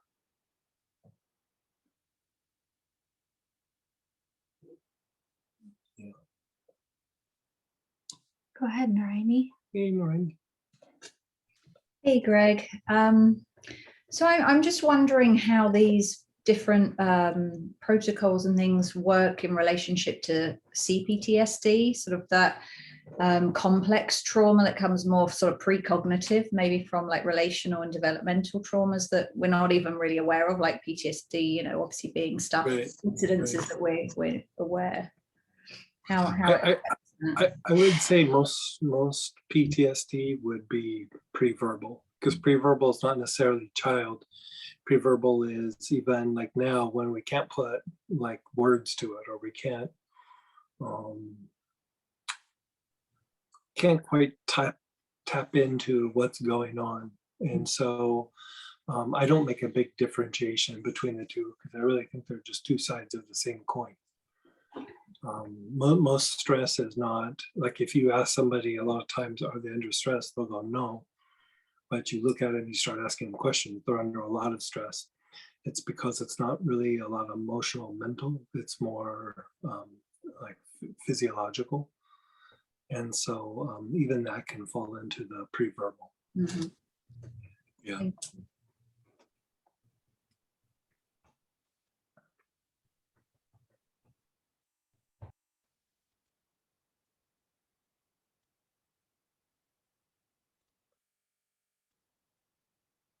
I think we're good. Okay, let's take a break for a little bit. We're going to come back and still do one more round of lymphatic work, and we'll come back at 5 after.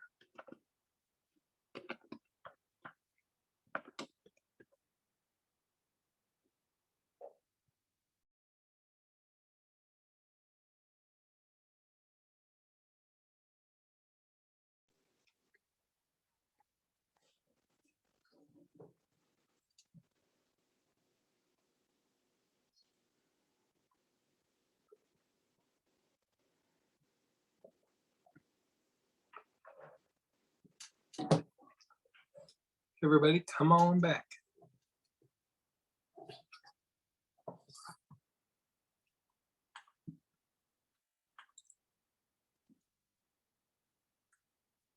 So we're doing something that's very, very clinical. And so, we're looking to produce a certain result in the body, but it also has a psychological impact. It's a step back from the other things that we've been doing where we're doing something very, very esoteric. This is going back to the roots of just treating something on a physiological level and how it impacts your psychology. So with that, we have gone through, we've done all this prep. Now the next piece is going to be just your good old-fashioned lymphatic circulation. So there's a blend called lymphatic blend. Monarda will also work, helichrysum will also work. Actually, cedar could work if you have cedar. And let us know for substitutes.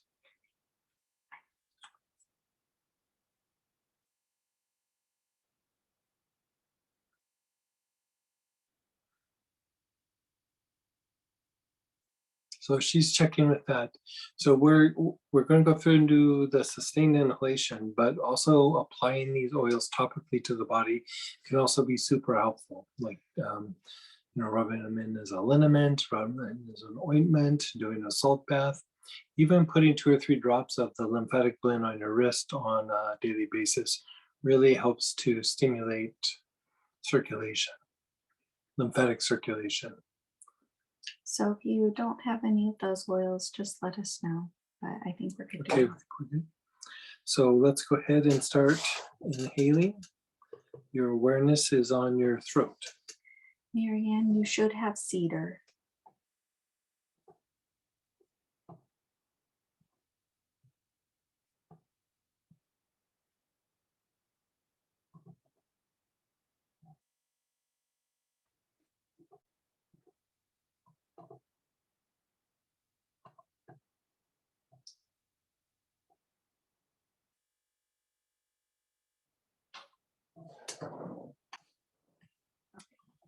You're still working your throat. The throat chakra is the primary chakra involved with lymphatic movement. And Beth, I'm looking for you just now, just to give us 1 sec. She has vetiver, basil, frankincense, lavender, lindenberry, chocolate, quincer, marjoram, fir, tarragon, splendor, ginger lily, hyssop, and marjoram.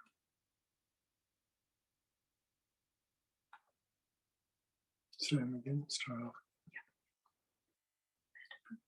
Go do the vetiver. Try doing the vetiver. Move to the throat minor, the bottom of the throat, that little notch.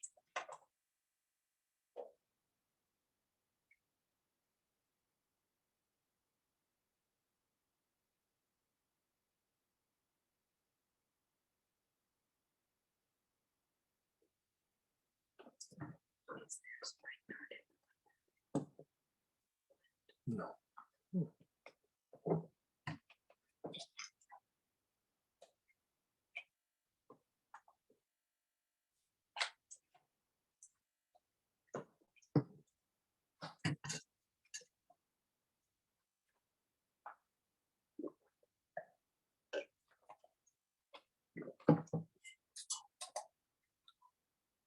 Move your awareness to the jaws where they hinge in front of the ears.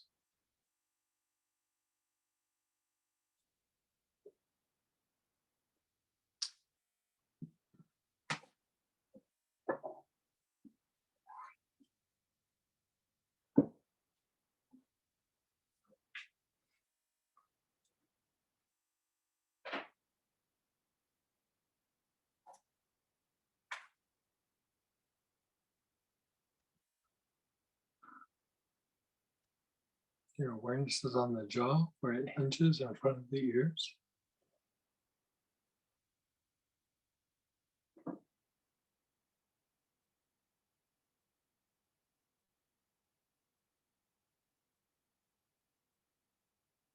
The center of your heart.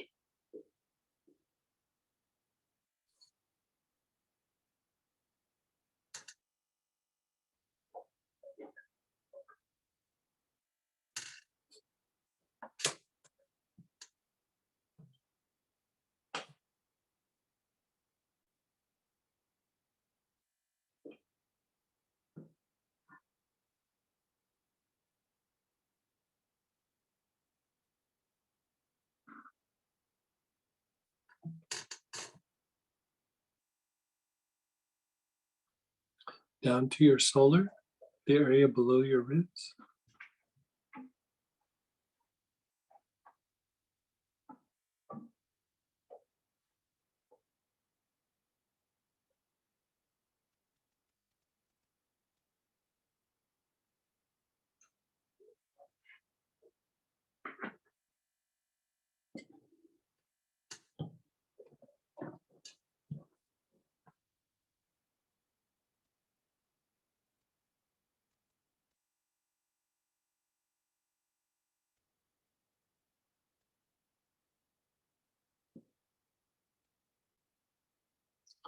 Your awareness is on your back solar, the middle of your back.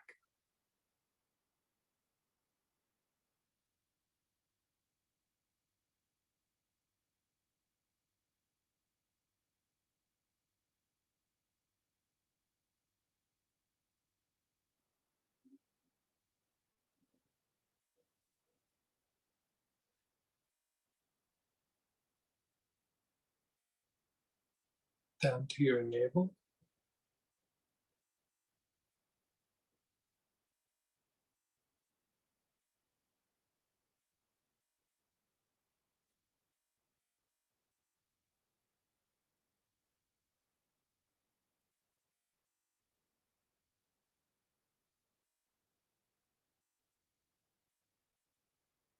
The bottom of your tailbone, the basic chakra.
Your awareness is on your basic chakra, the bottom of your tailbone.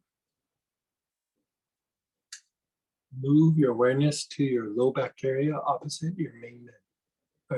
Opposite your navel, known as your main med.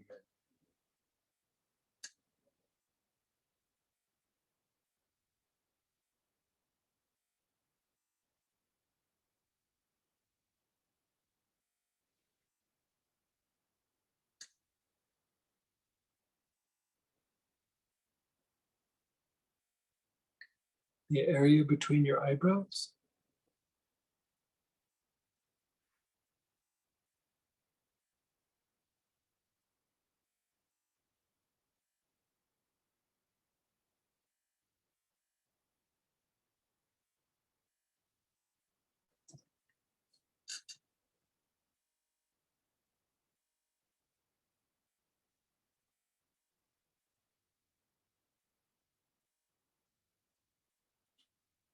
your spleen on the left-hand side below the ribs.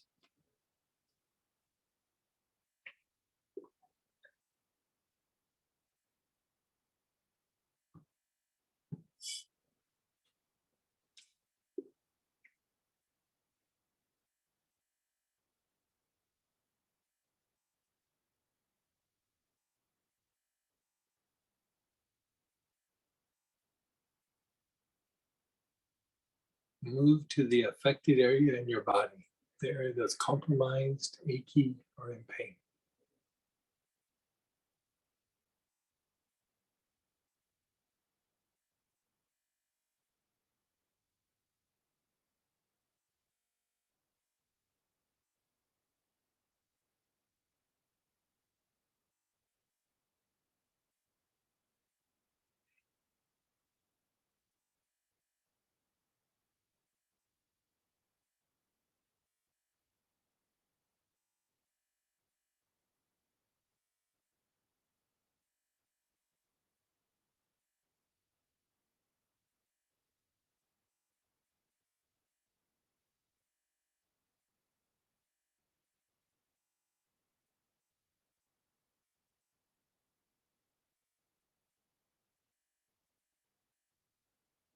Just be still, be aware, just let go.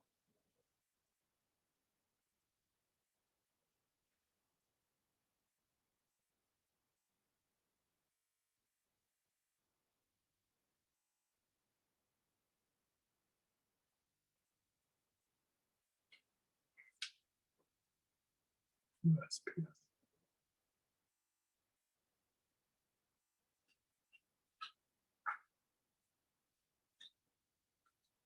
Just let go. Let go of everything, just let go.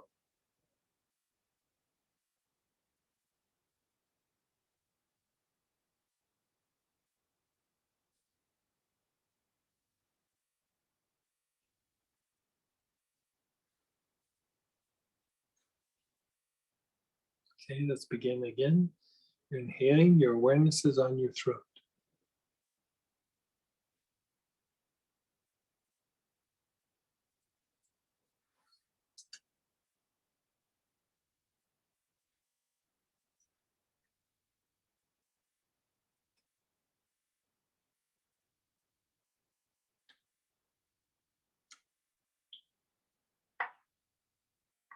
Move your awareness to the throat minor, which is the bottom of the throat where that little notch is.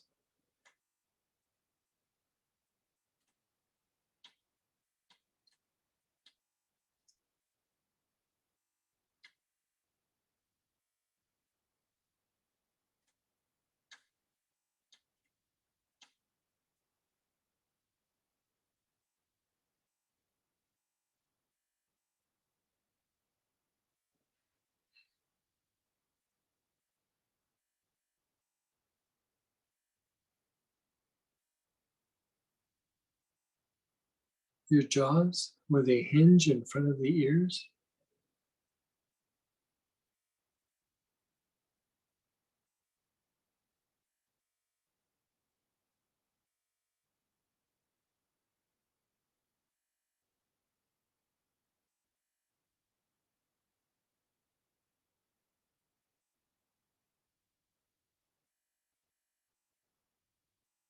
The heart, the center of the chest.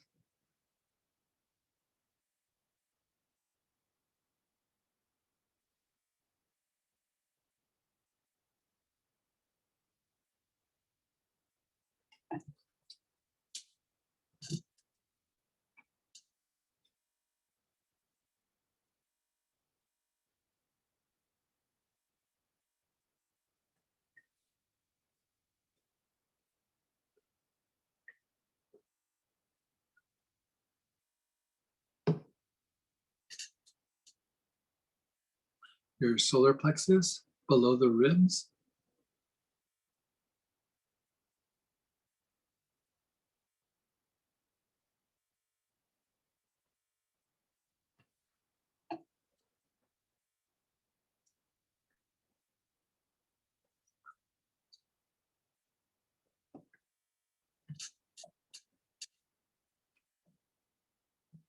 your back solar plexus, your mid back area.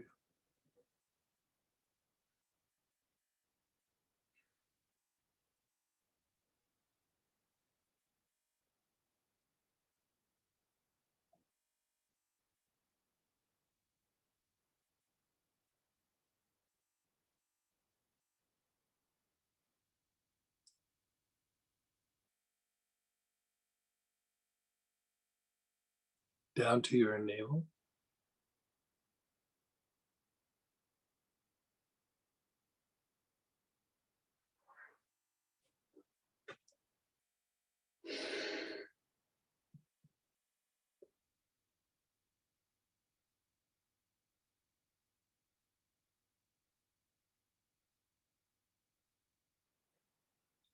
Your basic chakra, the bottom of your tailbone.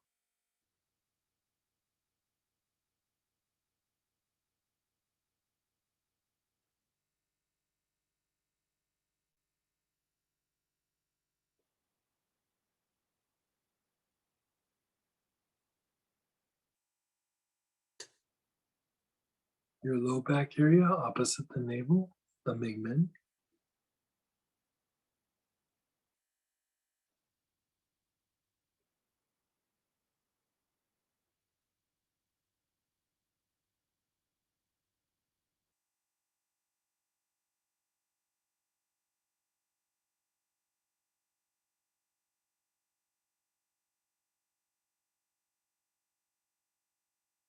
Your awareness is on the low back opposite the navel.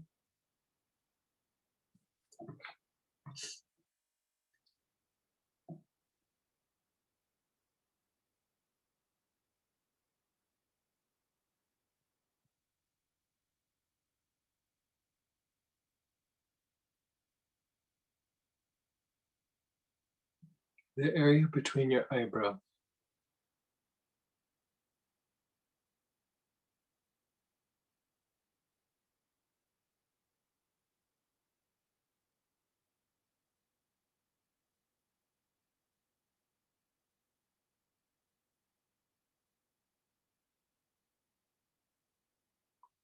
Your spleen on the left-hand side below the ribs.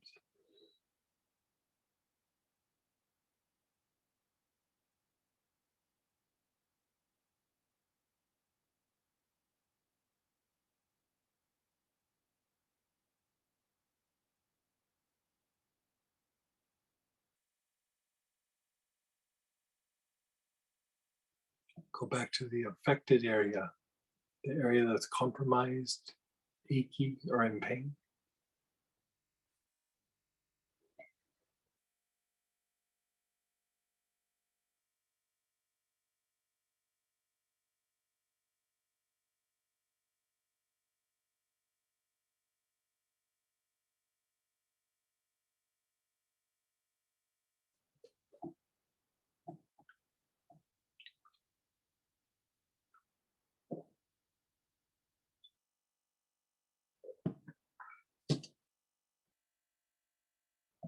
Just be still, keep your eyes closed.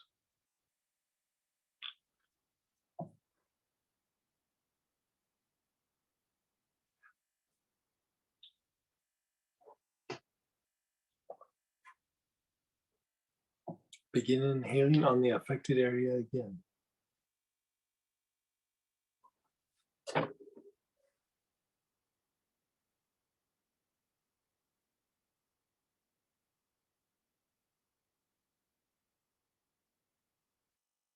Be still, let it incubate for a minute or two.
Okay, same oil, different pattern. Begin inhaling. Your awareness is on the soles of your feet.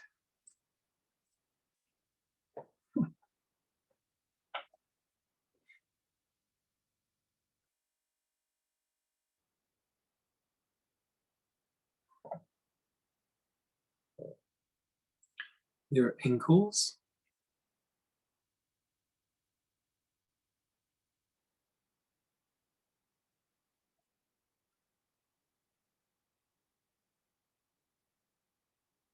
Your knees, the front and back of your knees.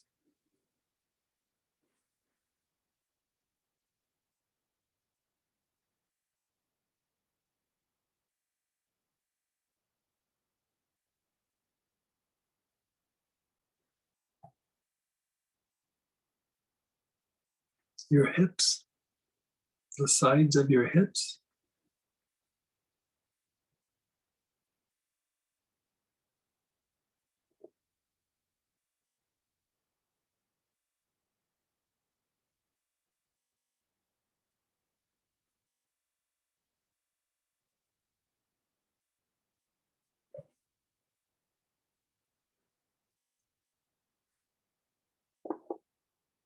Your low spine.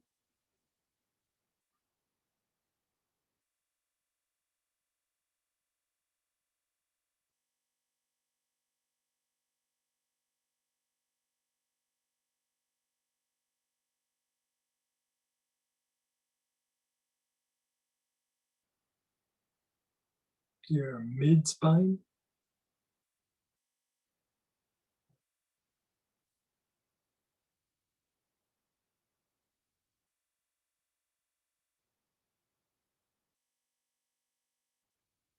Your upper spine.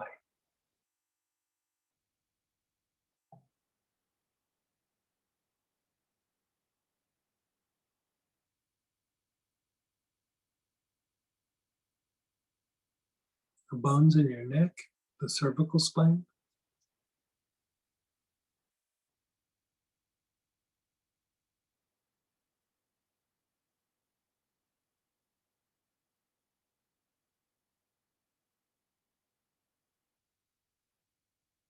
The armpits.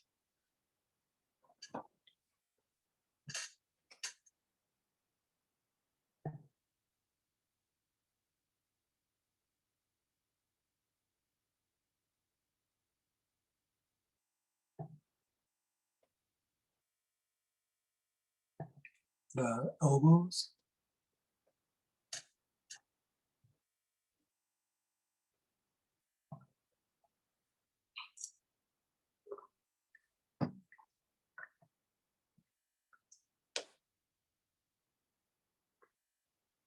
The wrists, front and back wrists.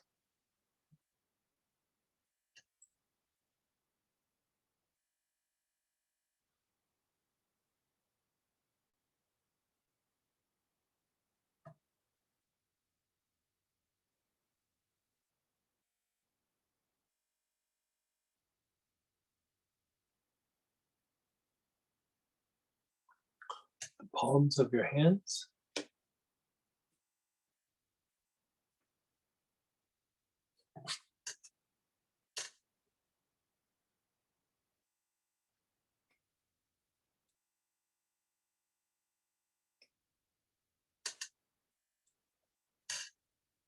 The ear canals.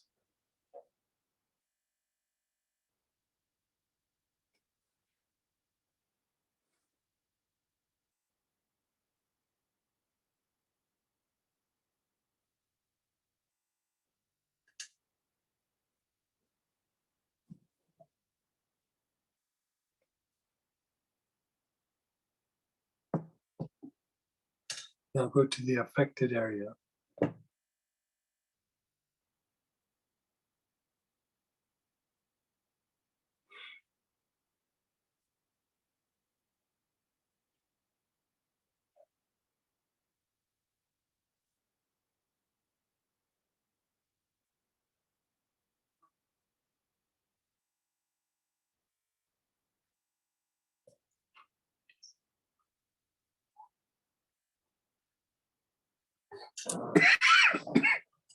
Just be still, be aware, just no.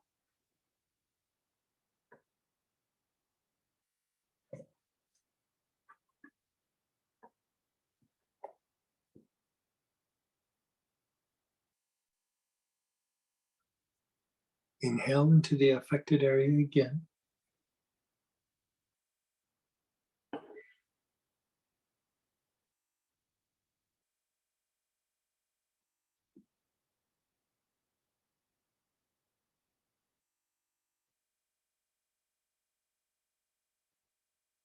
Just let go.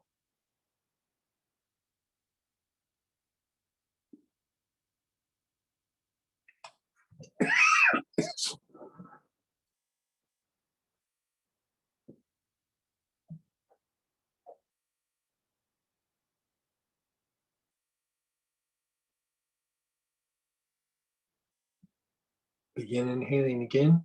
Same application. Soles of your feet.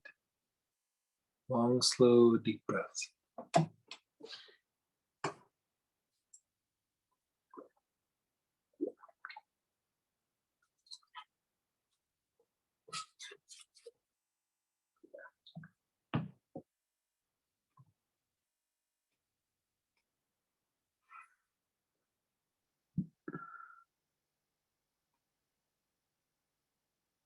Your ankle.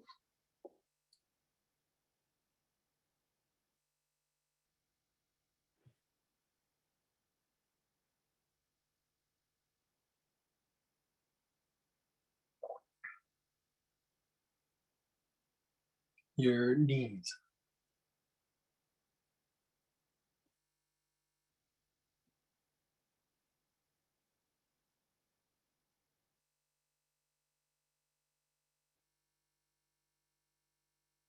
Your hips.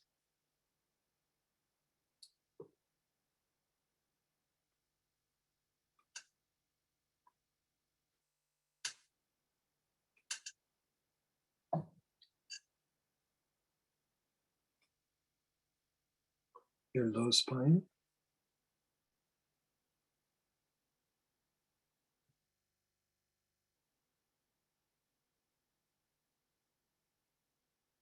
Your mid spine.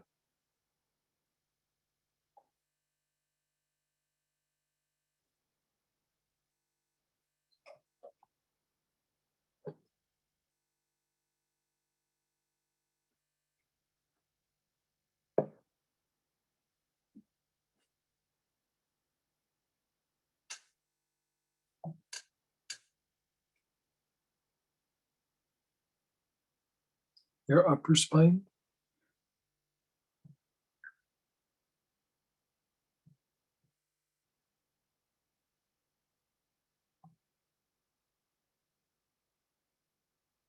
Bones in your neck.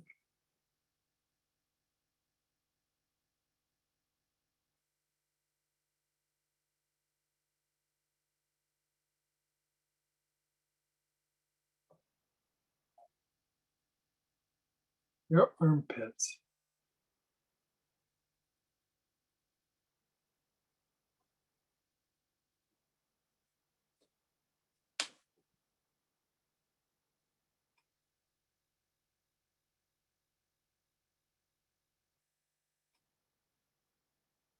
The elbows.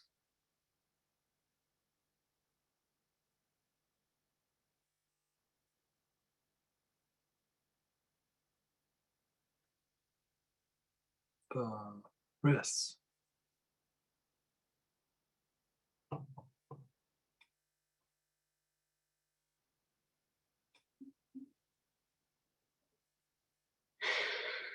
Palms of your hands.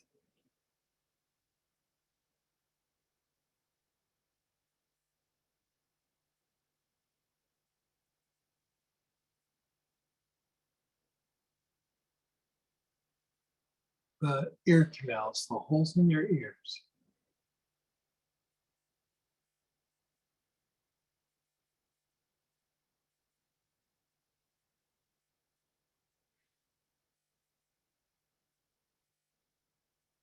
And then the affected area.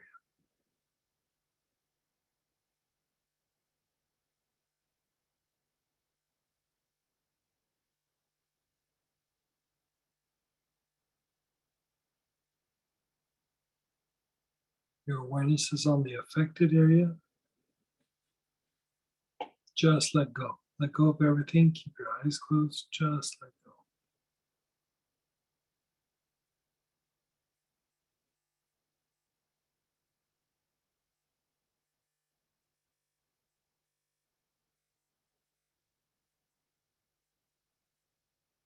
Inhale again, just on the affected area.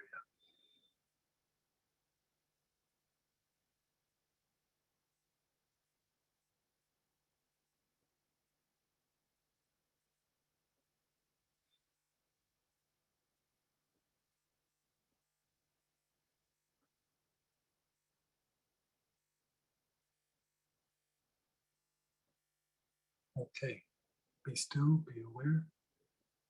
Just let go.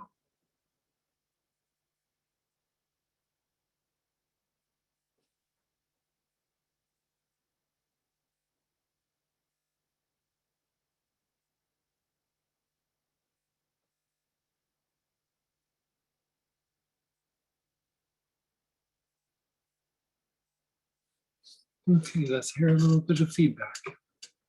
We're almost done with the lymphatic system. Let's see how you feel right now. Notice how your body feels, if it's relaxed, if it's winding. Go ahead and unmute or type in. Yeah, it just started storming. So anyway, it got dark. Okay, so I'm so relaxed, I almost fell asleep. I was thinking about incredibly wonderful sweets and desserts and good friends. And there was definitely some activity in my feet, almost feeling like starting to wake up. I wonder if what you're calling spongy is a little bit of fascial inflammation. Has your shoe size changed at all? No. Okay. Yeah, let me think about that some more. Okay. It feels like I laughed when you said relaxed, because Samantha was going through and doing the protocol. About halfway through it, she was like, "Oh yeah, I should probably take the cap off."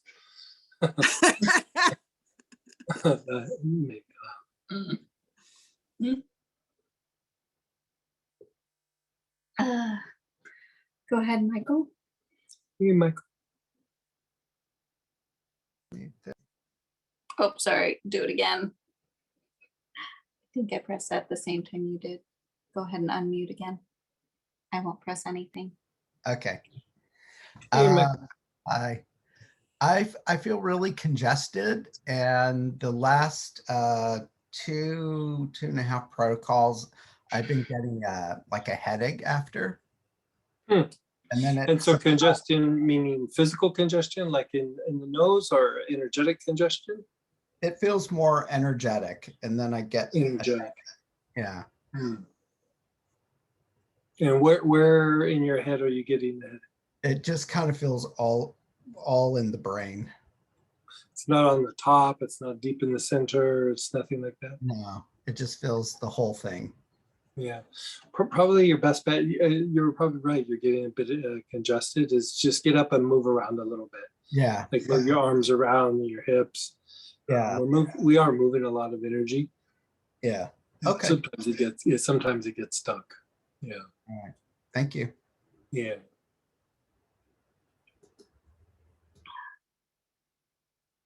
Go ahead, Tracy. Hey, Miss Tracy. Hi. Hey. So I don't know if I'm the only one this happens to, probably not, but my area of discomfort moves. You know, it's kind of that fibromyalgia like thing, like one day one thing will hurt, the next day something else will hurt. So as we're going through these protocols, it's like, oh, my hips, oh, my neck, oh my, you know, so it feels like that. The thing with pain is like it only feels the primary spot. As you go through and start unwinding it, that it's moving around, it means that it's unwinding like different pain patterns. And so they were all there. It's just your brain only perceived the primary one. And so as you shed the primary one, all of a sudden you go, now my shoulder hurts. And then after a while, they'll go, now my hip hurts. They were all hurting at once, but you only perceived one of them. Okay. Wow. Yeah. Glad I Yeah. didn't. I'm glad I wasn't perceiving all of them. Yeah. It's too overwhelming. Yeah, I agree. Thank you. Pain's a really weird kind of fascinating thing, the way that the brain perceives it and handles it. And one of them is like you said, in chronic fatigue fibromyalgia, there's actually multiple places that hurt, but your brain really only perceives one primary area. Sometimes it might perceive two, but that's stretching it. It's usually one spot.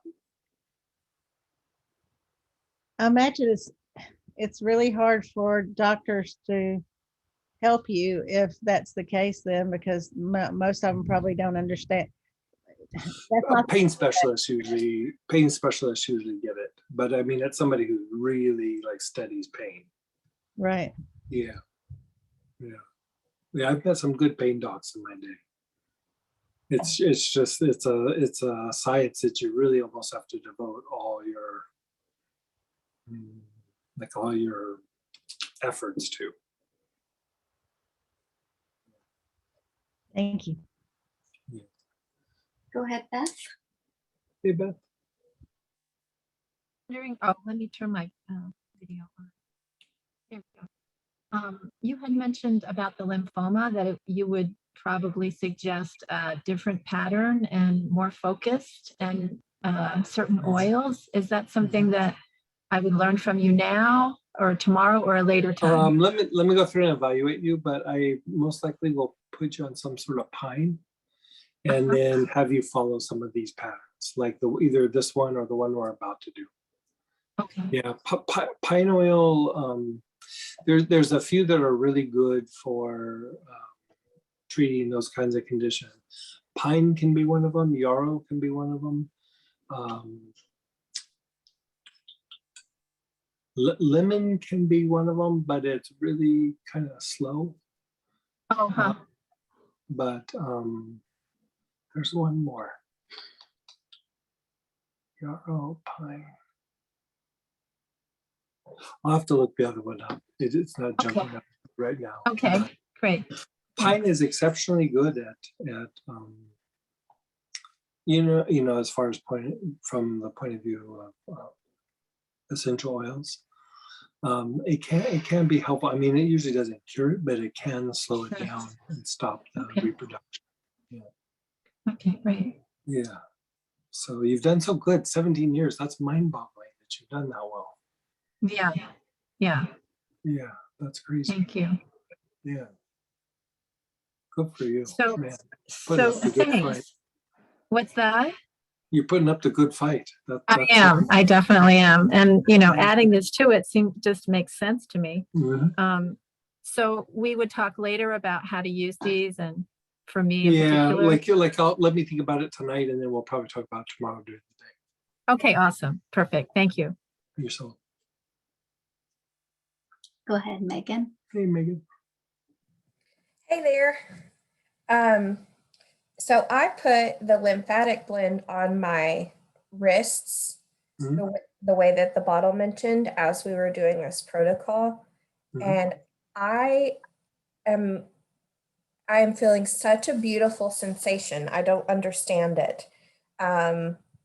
Is it in my blood? Because that's what it feels like. It feels like it's anytime you put it in meat on the skin, it eventually will make it to the bloodstream. And so inhalation will also get it into the bloodstream, but we're also directing the energy of the plant to the different spots. The lymphatic, when we start doing just basic lymphatic circulation, it's hitting all the parameters associated with stress. And so a couple of things, one, the lymphatic system is also how we break down thought patterns and how we've thought from the past, especially lower emotions. The lymphatic system is actually tied to breaking that down.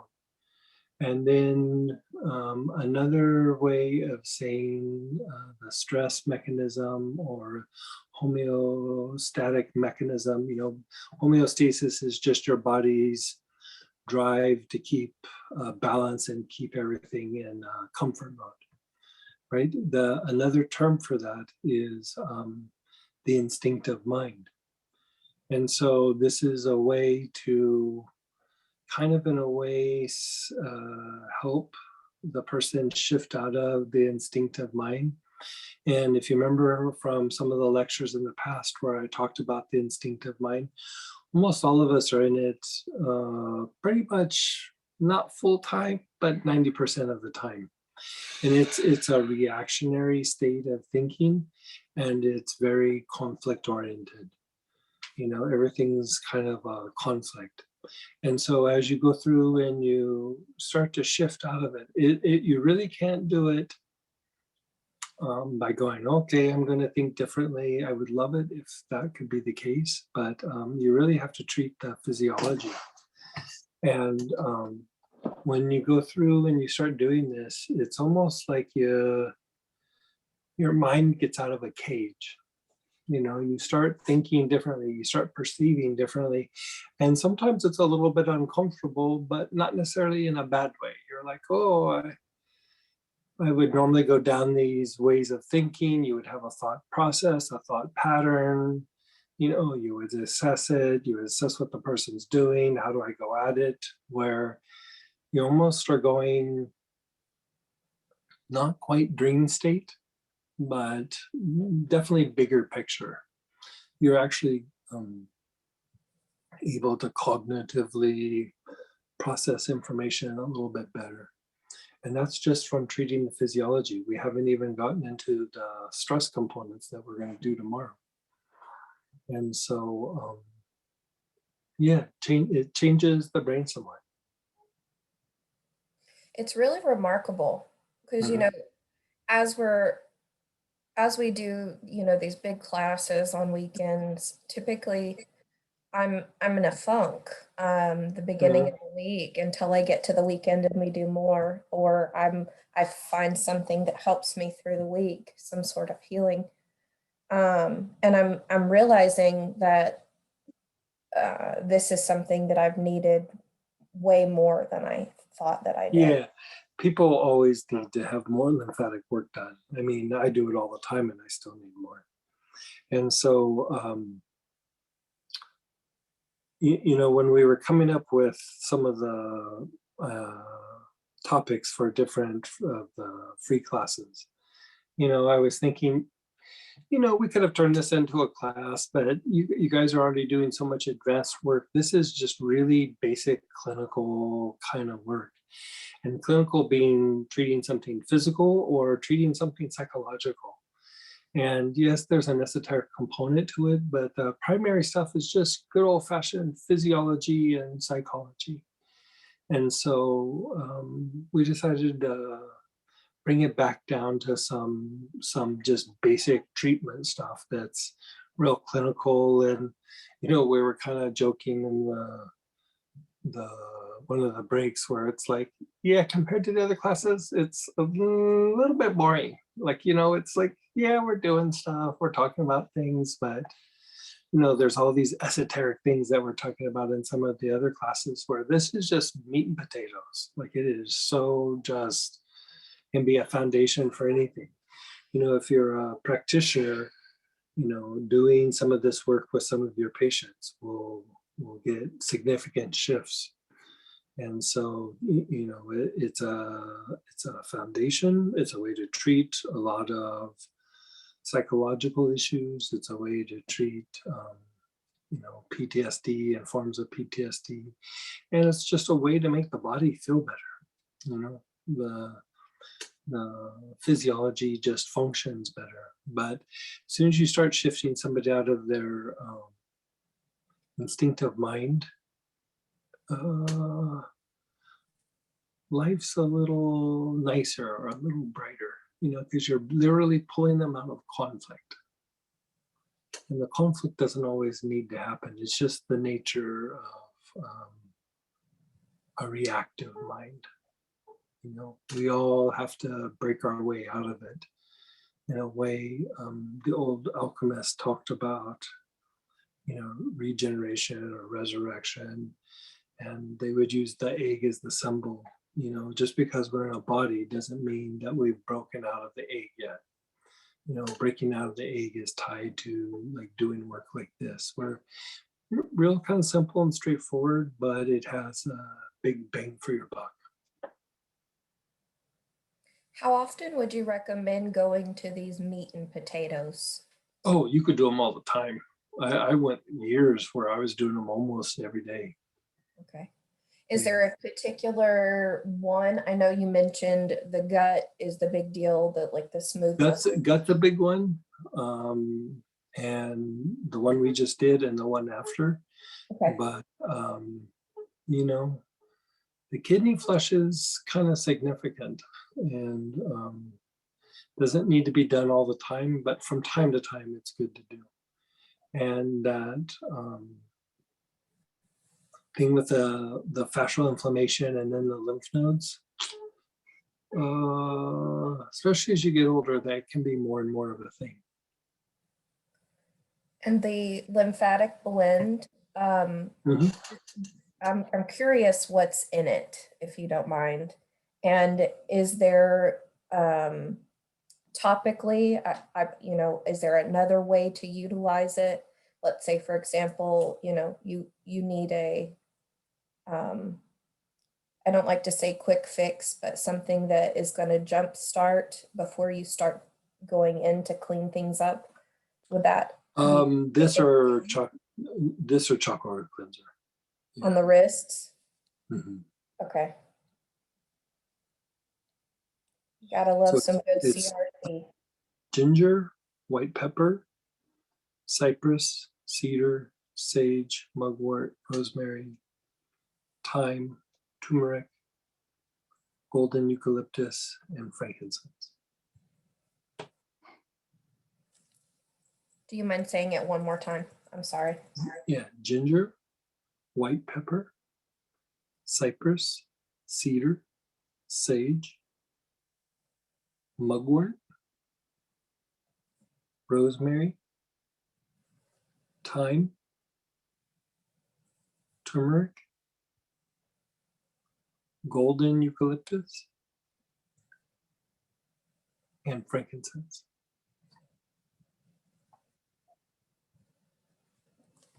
Thank you. I appreciate you. Yeah. That's an oldie but a goodie. Let's try it and true.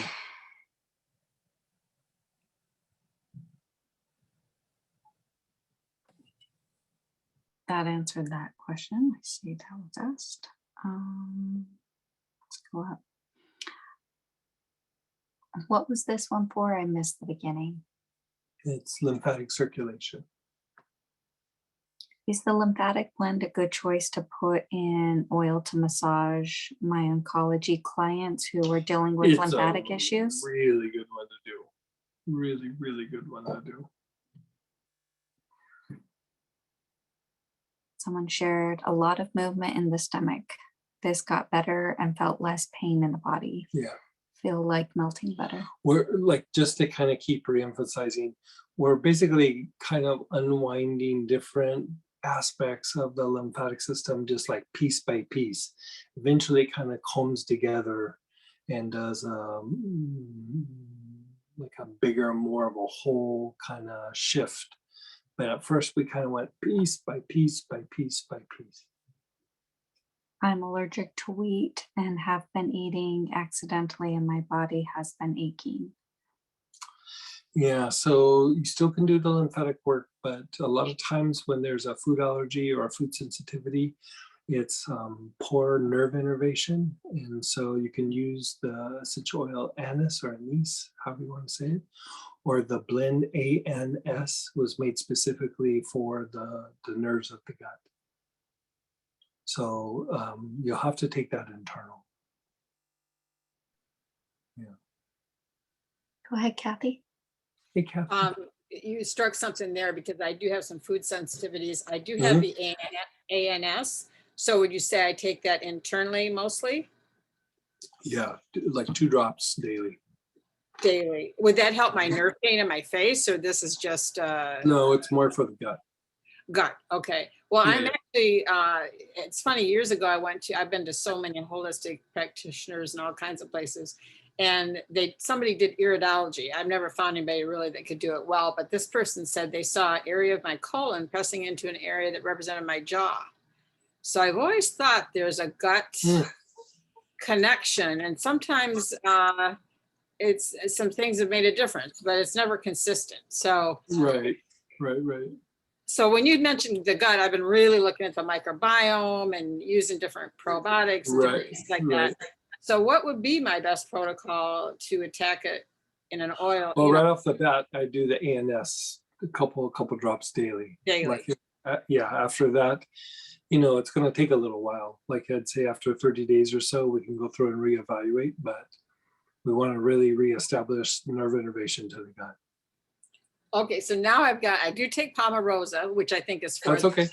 Yeah. And now I'm going to add sandalwood. And and sandalwood you won't need to do for very long. Sandalwood a few days, a week, and then you can step away from the sandalwood.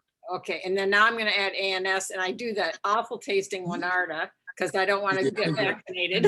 Yeah. So is that too much, or should I do No. it? But different in between. I mean, separate them a bit. Yeah. But I can do all of those one after the other. Yes. Okay, I'm an overzealous trying to get at the root. Yeah, you're motivated. Really, I am. Yeah. And Marianne, I think you were unmuted earlier and missed you. I just wanted to say the exercise or protocol, I had no pain or discomfort anywhere in my body. And I was feeling extremely relaxed, almost, well, I would be sometimes between awake and about to go into sleep stage, and I'd be aware and I'd come back. Everything felt smooth and easy. Good. Is that what I'm? Yeah, that's what we're shooting for. Okay. You're doing so Maybe good. I was pushing away stuff, but it was very, very pleasant. Yeah, good. Good. Should make the body more comfortable. Yes. I mean, that's basically the word to use. I felt extremely comfortable on all areas. Good.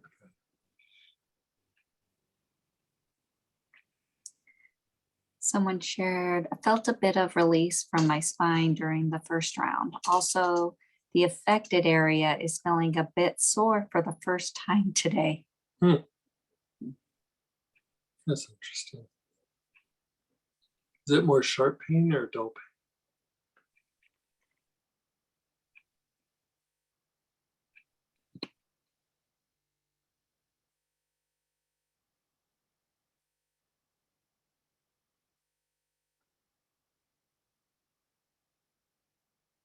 I'll let you know if they respond. No, we have more. This was a very good share one. Feeling relaxed overall, but my cervical spine, the back of the neck is stiff. Is where does that sounds? Like sometimes when like the back of the neck is flared up and it's a bit more superficial, it's like not deep in the bone.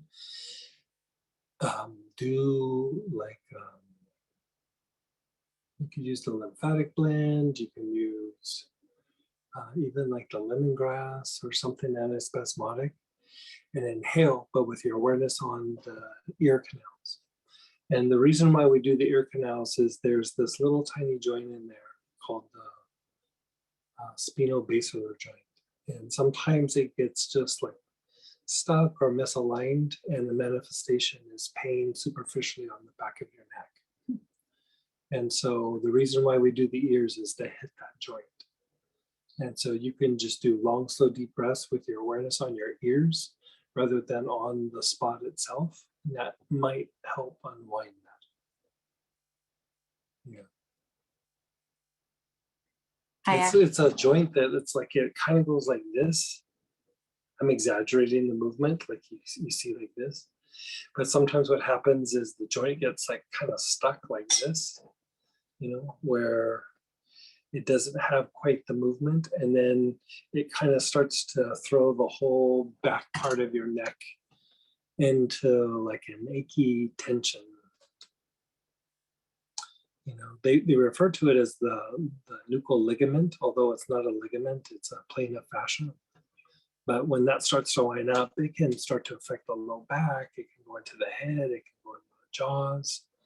It can go into the neck and shoulders. It can do a lot of different things. And so in the old days when, even back in the 1800s, but even when like I was first taught, anytime we would do any sort of work on the neck, the very first thing we do is release the nuchal ligament. Think of it as making space for something to relax. If the fascia is really tight around a muscle, as much as you try to relax it, the muscle doesn't have space to relax. So. I accidentally used CRC for last protocol. Yeah, it's okay. CRC is for the next one. Yeah, we'll just call it a double treatment for you.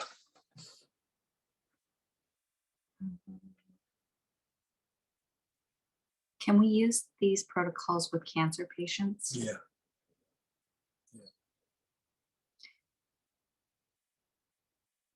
Even us non-meat eaters need a meat and potatoes class now and then. Yeah, especially and then again. Right, yeah. The last protocol knocked me out, but I feel really good in my body. Yeah, it should be really relaxing and stress relieving, and your body feels good. Sometimes it might be processing something in a particular area, might not be feeling the best, but it will get there. Would the blend stagnation work on this as well? Stagnation would work on part of it. Stagnation is more for the spine itself. What's the difference between lymph circulation and lymph rhythm? Yeah, circulation is a lot like how your blood moves. Lymphatic rhythm has to do with like the intensity of how it's working in particular areas, the intensity of detoxification, and just it's not like a brainwave, but it's in that kind of arena where there's just this rhythm that goes through the body that's tied to the lymphatic movement, and it's not just the circulation. And so if that rhythm gets knocked out of whack, your lymphatic system just starts to kind of not completely shut down, but not work that great. So think of it as almost like the life force going through the lymphatic system. I used to try to make the lymphatic blend, do the rhythm as well. I could never make it work. There are two separate things. Can you take ANS and black cumin together? Yeah, I give them a few minutes apart, but you can take them at the same time, sure. Oh, good. They responded. The one about the pain, they said sharp, but now it's fading. Okay. Probably what was happening is that nerve was asleep, and as movement around, did whatever it did, it kind of came awake a little bit, and then hopefully it regulates pretty quick. But when there's a lot of pressure on a nerve, eventually it goes to sleep.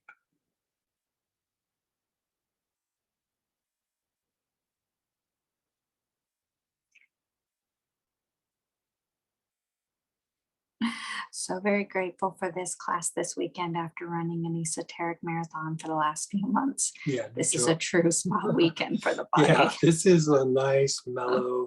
I thought it's what you guys needed. You just needed some work, but it'd be downtime, not super intense, cleaning up the body. Still informative. You guys have been doing some intense classes. Please remind me what the black cumin is good for. I have it, but I don't. Inflammation.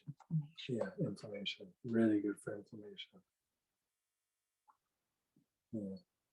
Session. Okay, so let's come back at 25 after, and we're going to do deep lymphatic circulation after that. Because this wasn't deep enough. Right.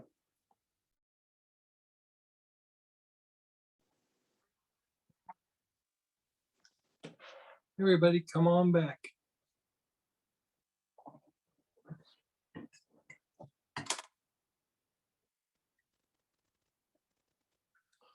Okay, so we're going to do the deep lymphatic circulation. Last time we did lymphatic circulation, which is kind of your normal lymphatic circulation. Deep is closer to the bone, deeper in the gut. You know, there's actually two different kinds of circulation that happen. Now, what happens when we work the deep lymphatic circulation is it has a deeper impact on the body, yes, but it also impacts our unconscious. So things that are causing us stress, things that are upsetting, things that are traumatizing, that are buried in our unconscious tend to come floating out. A lot of times you might not be aware of them, but it just feels good afterwards. Energetically, this is a very deep energetic cleanse or a release. So let's get busy. Single oils, acacia, sandalwood, poplar balsam, mugwort or artemisia,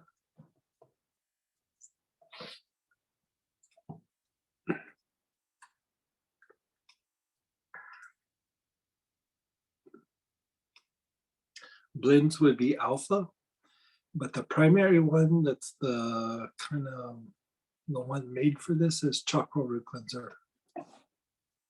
So chakra root cleanser would be stronger than alpha in this case.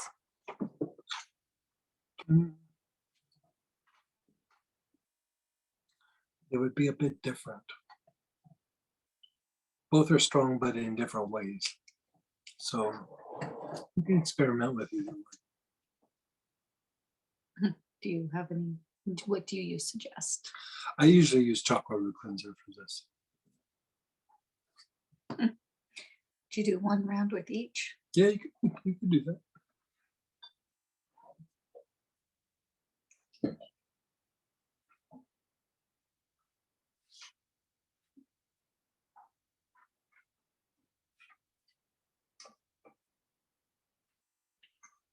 Okay, here we go. Start taking a long, slow, deep breath. Your awareness is on your throat.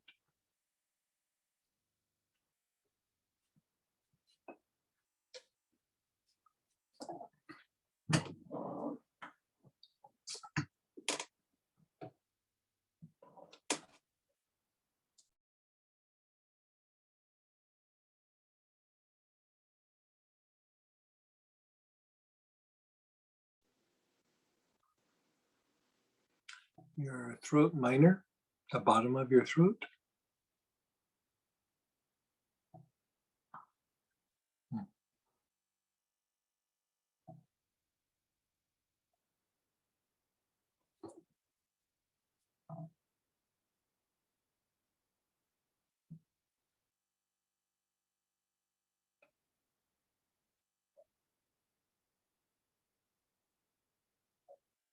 The back of your throat, the middle of the back of your neck.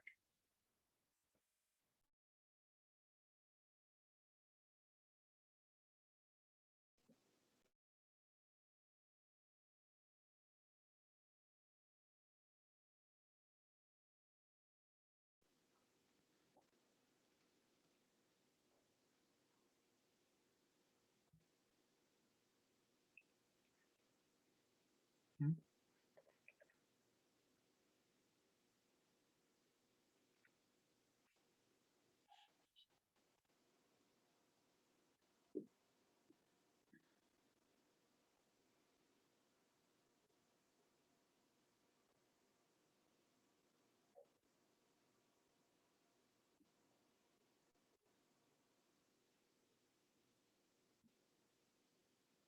Your jaws, were they hinged?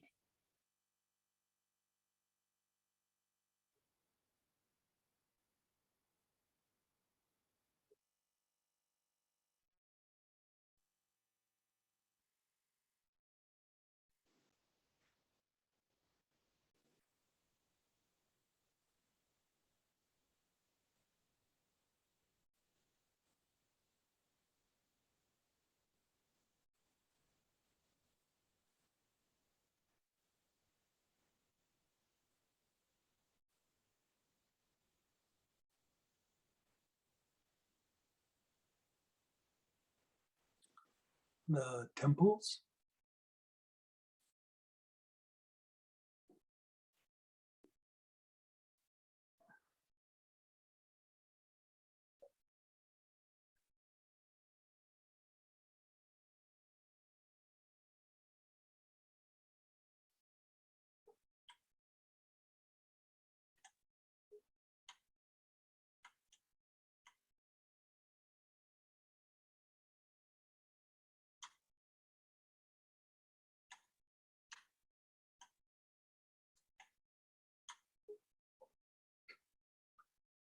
The back head, opposite your eyebrow on the back side.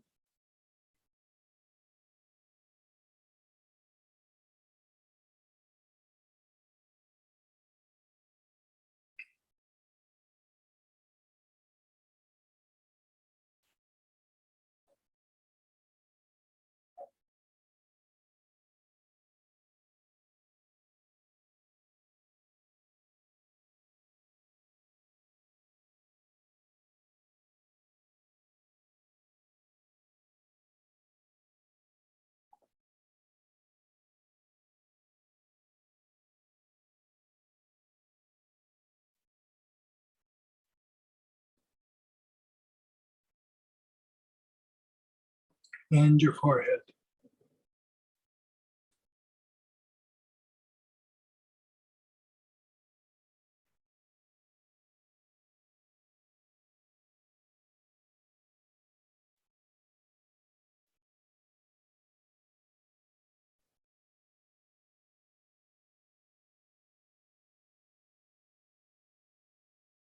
Put your awareness on the affected area.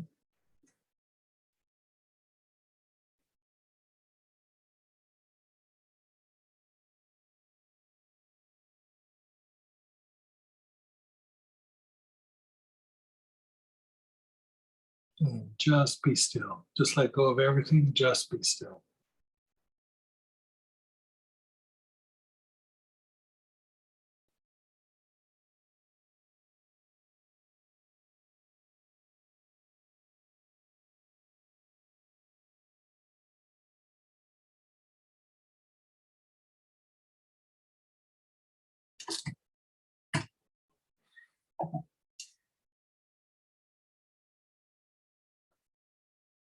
We're going to do it again.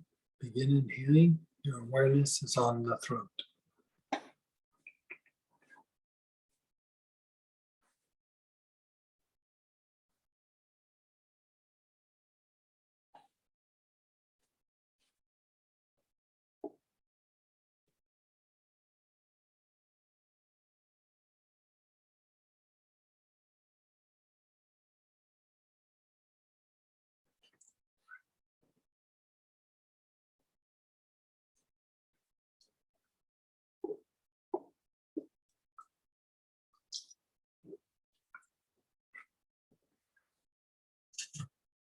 Your throat minor, the bottom of your throat.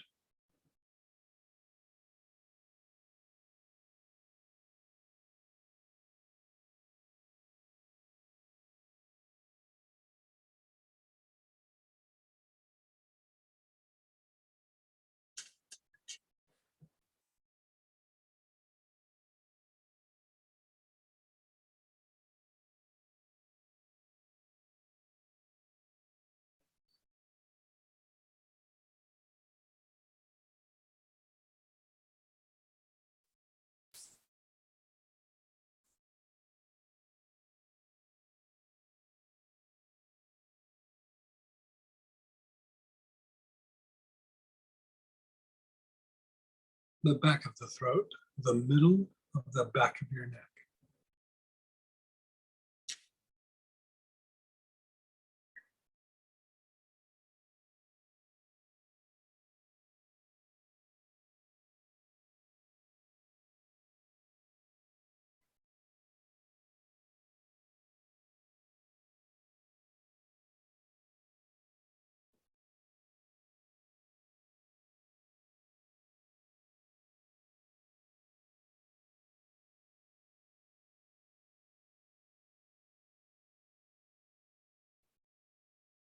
The jaws, where they hinge in front of the ears.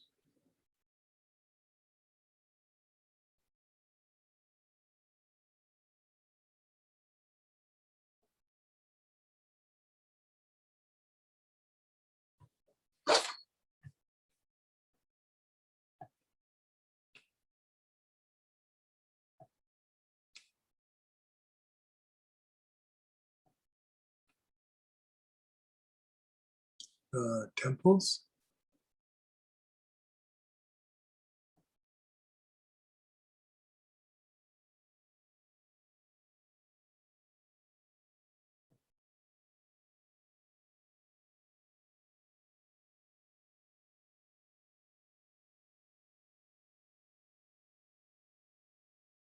Your awareness is on the temples.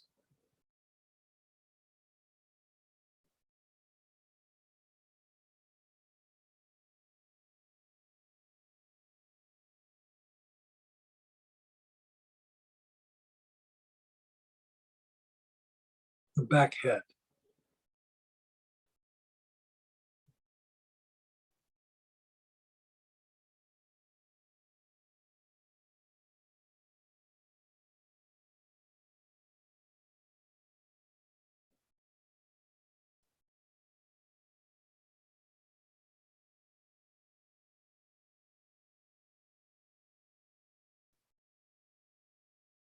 And the forehead.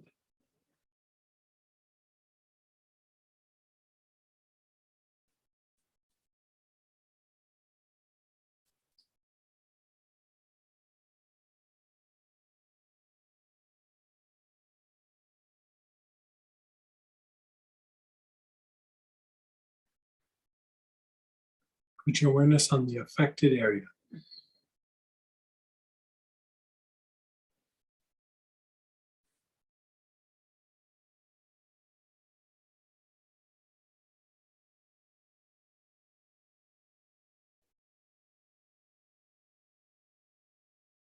Just be still, be aware, keep your eyes closed, just let it incubate.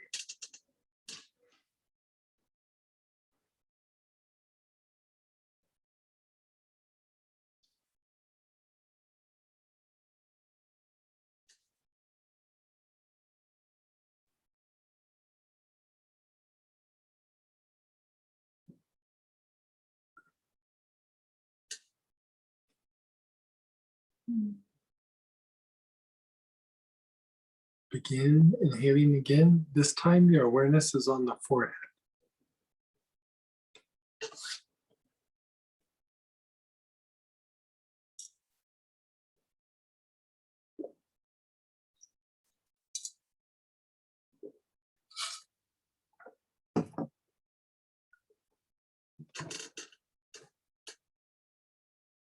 Move your awareness to the bottom of the tailbone, the basic chakra.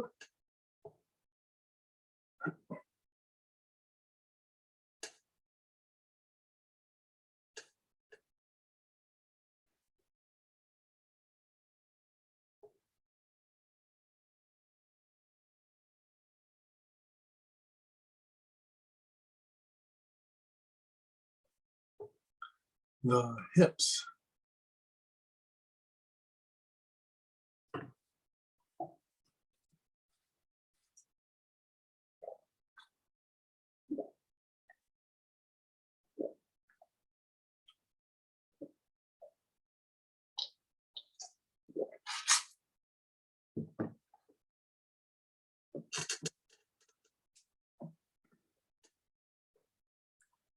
The knees.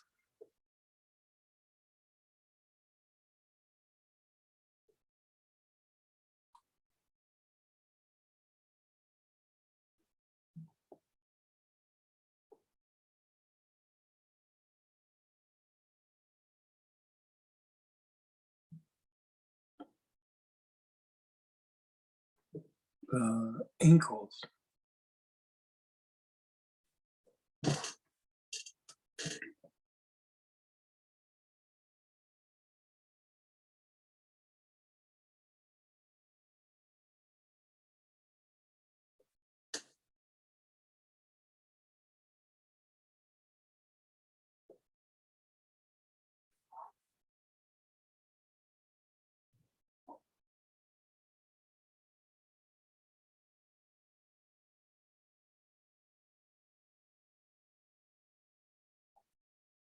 Your ankles.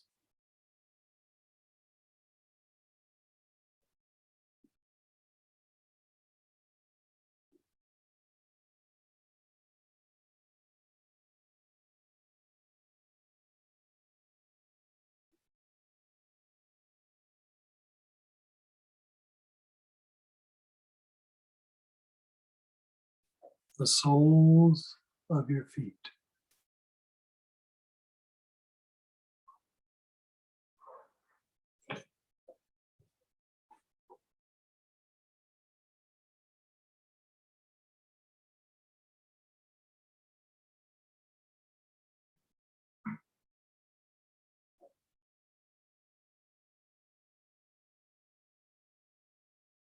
Your armpits.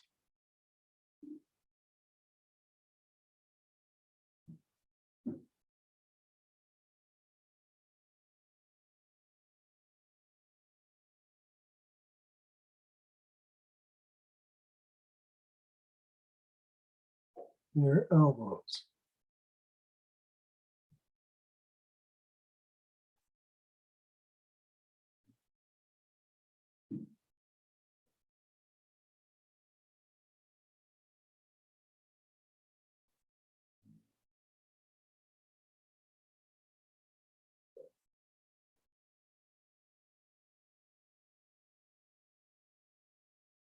Your wrists.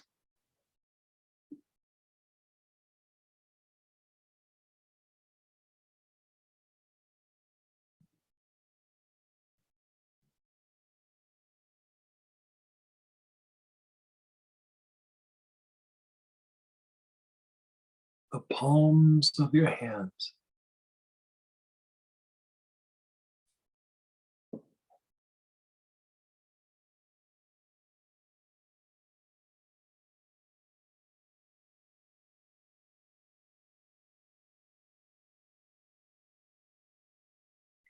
The front heart.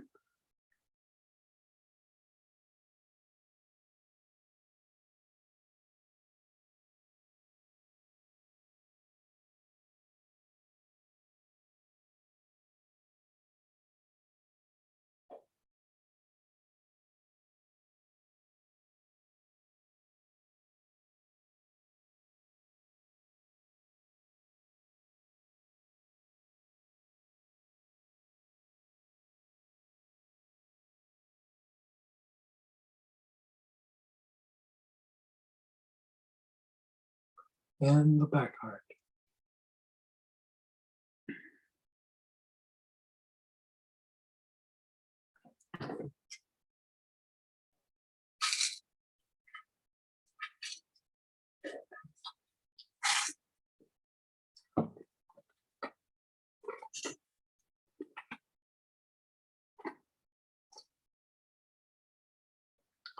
Put your awareness on the affected area.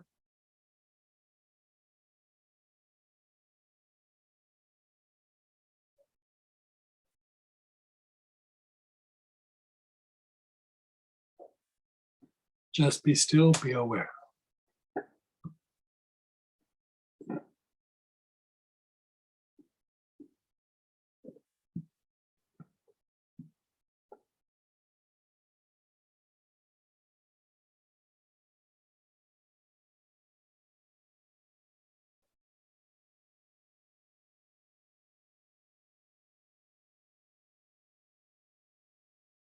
Notice how you feel, your body, your emotions, your mind, your thoughts.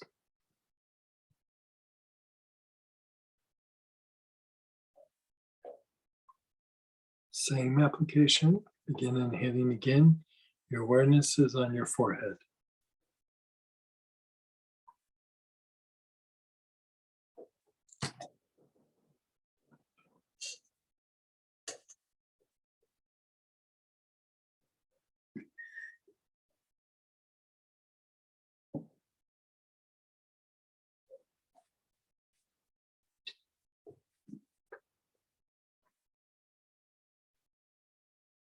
the bottom of the tailbone, the basic chakra.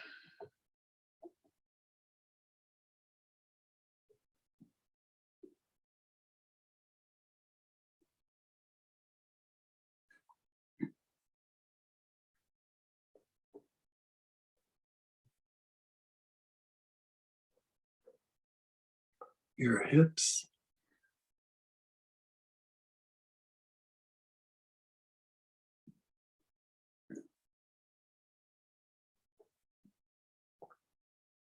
Your knees.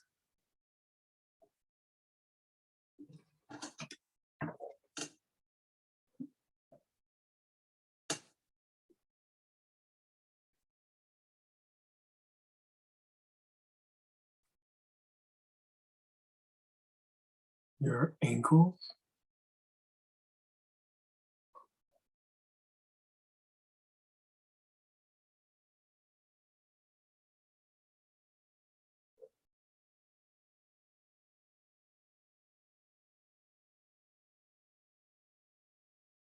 The soles of your feet.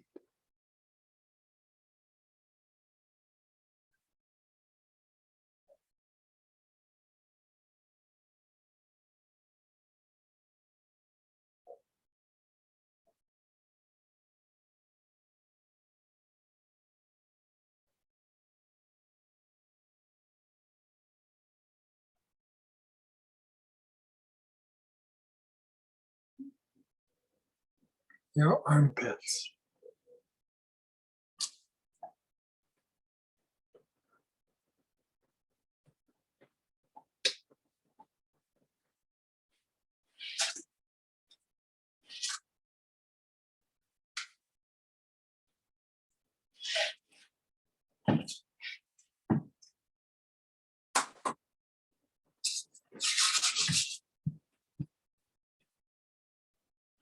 Your elbows.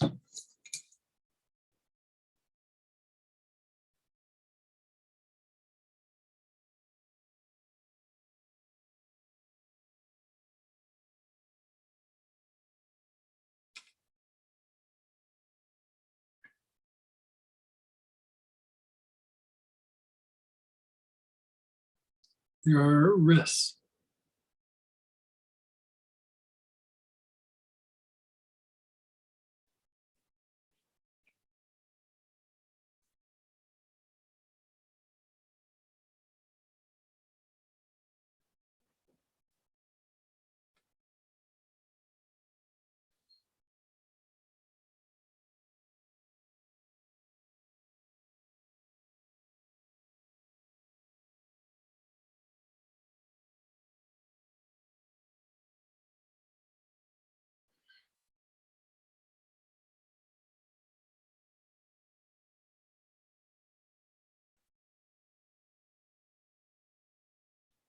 Palms of your hand.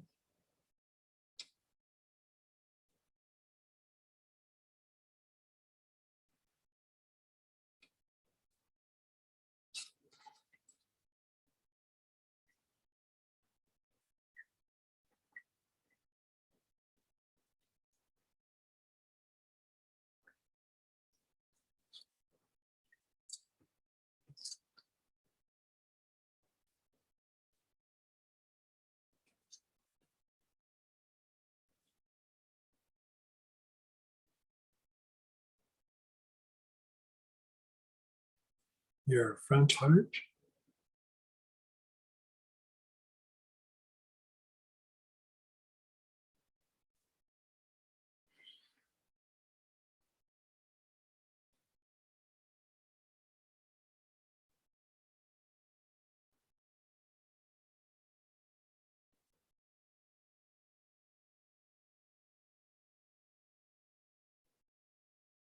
And your back heart.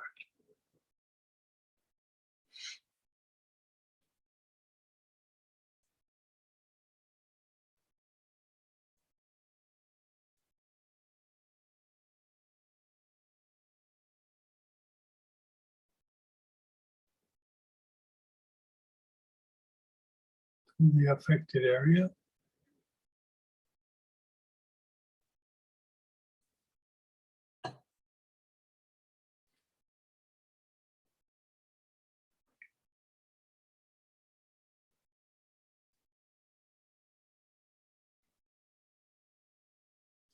Just be still, be aware, just let go.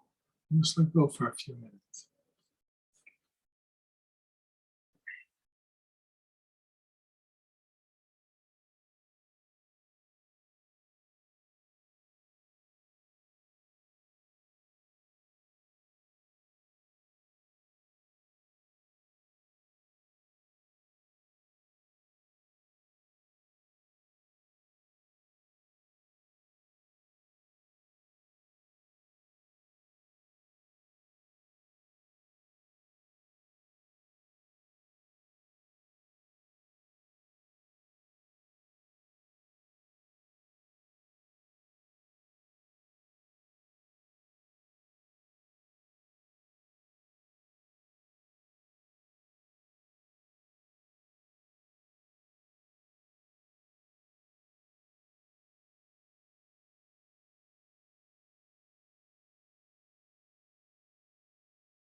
Okay, let's go to the next application. Same oil, begin on inhaling. Your awareness is on your throat.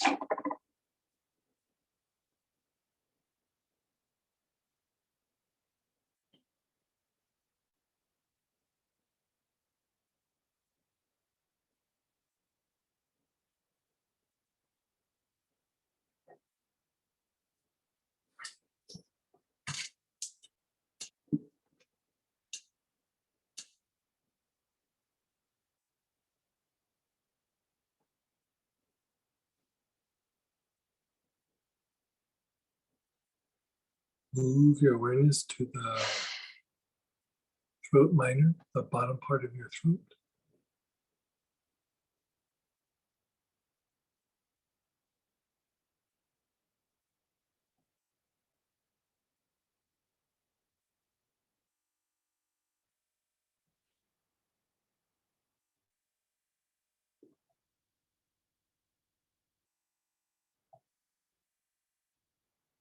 Your jaws, where they hinge in front of the ears.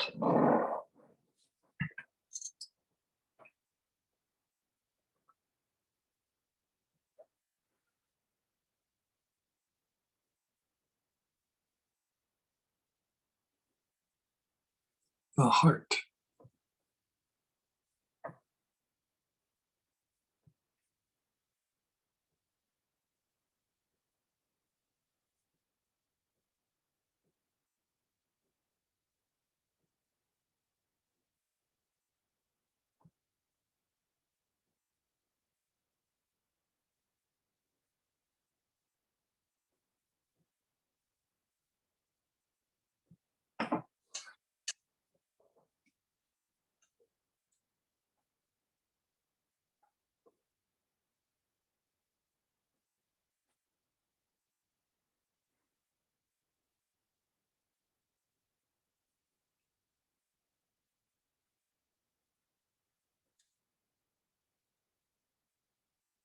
Your awareness is on the heart, the center of your chest.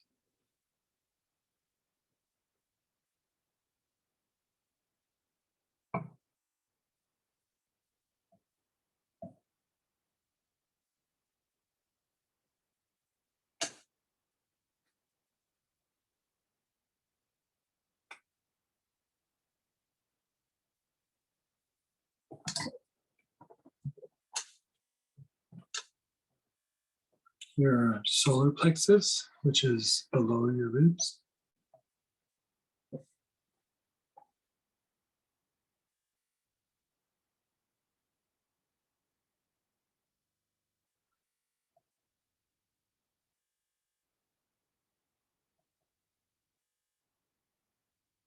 Your back solar plexus.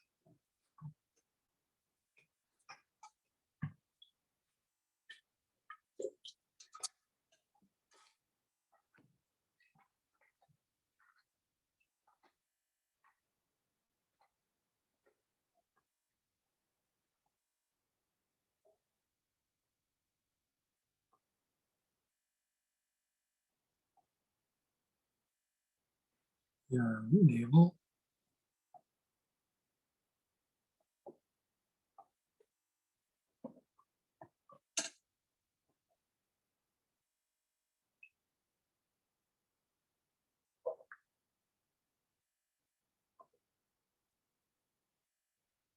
The bottom of the tailbone, the basic chakra.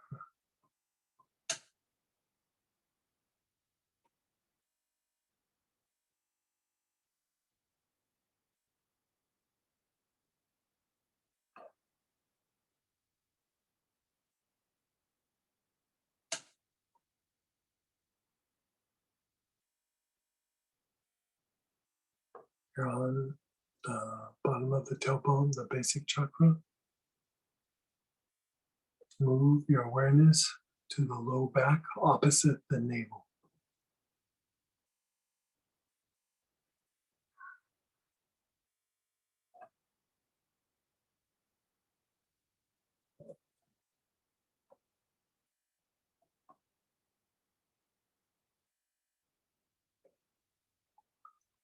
Move your awareness to the area between your eyebrows.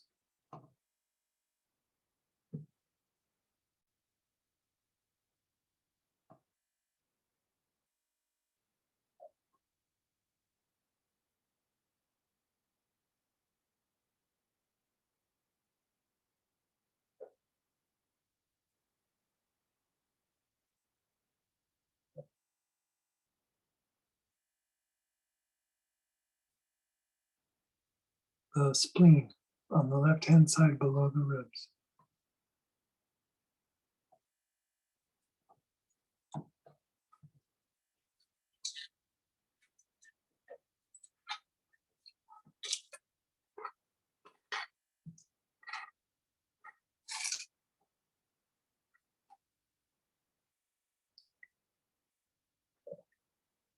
Inhale on the affected area.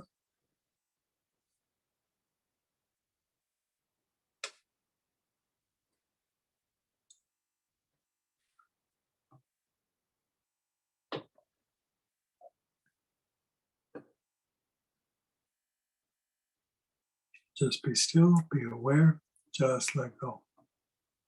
Close your eyes and just let go.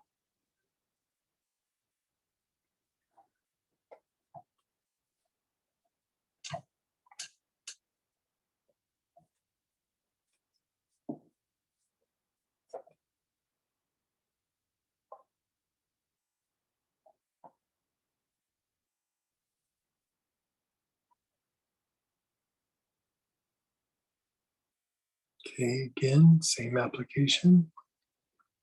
Begin inhaling. Your awareness is on the throat.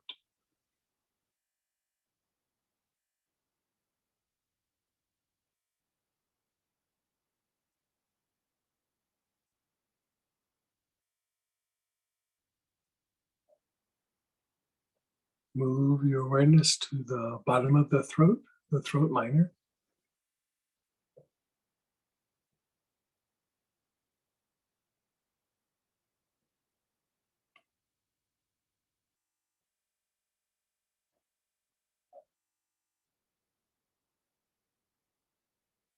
where the jaw hinges in front of the ear.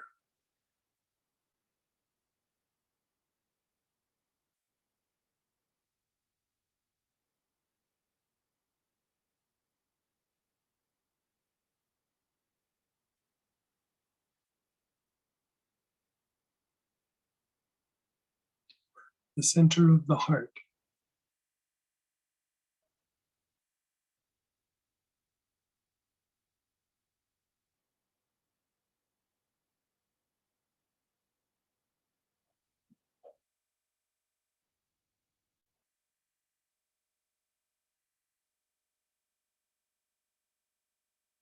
Your solar plexus, which is below the ribs.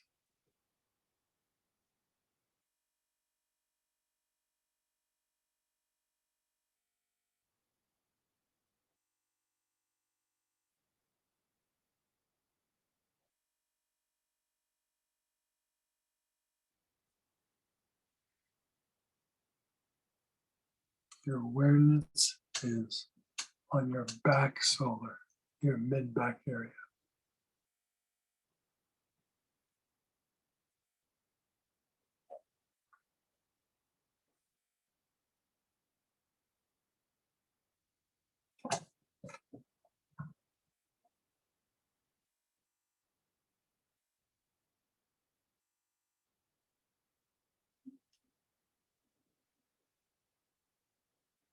Your navel.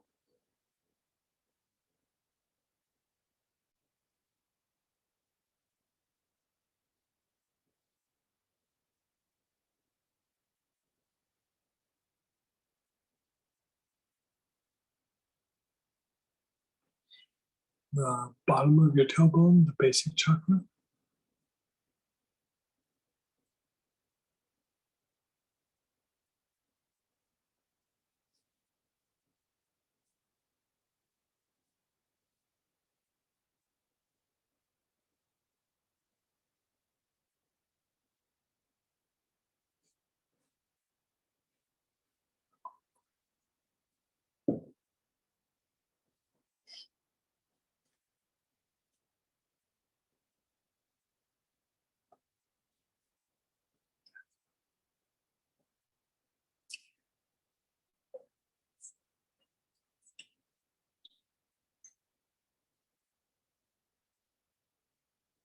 Your awareness is on your navel.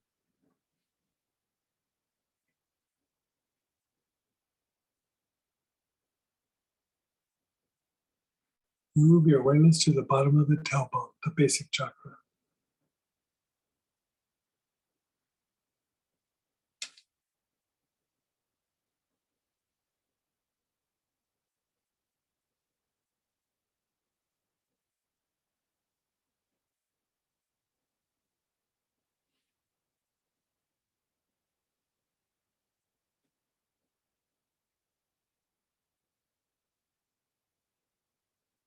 Your awareness is on the bottom of the tailbone.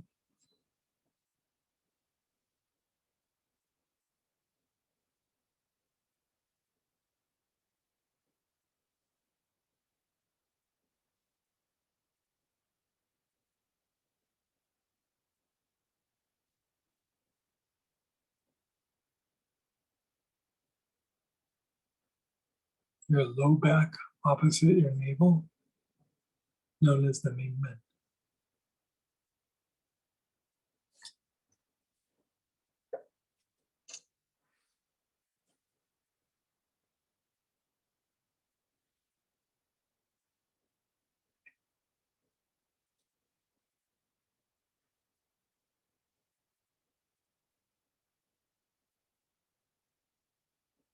The area between the eyebrows, the ajna.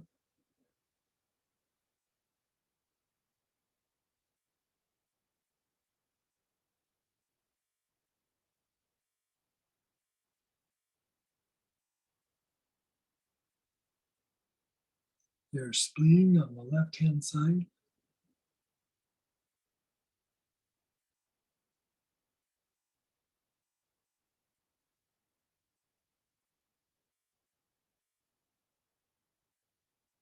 The affected area.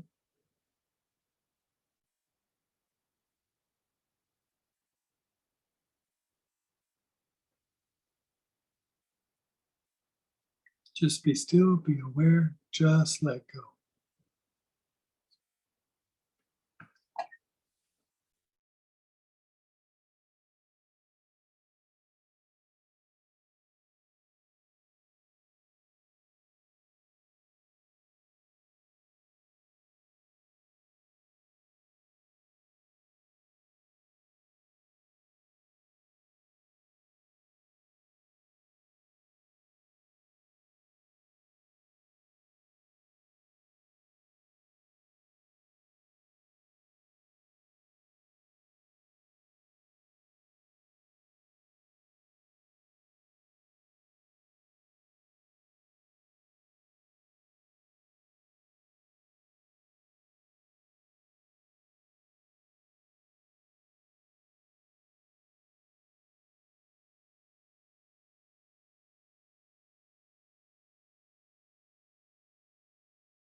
Okay, last segment,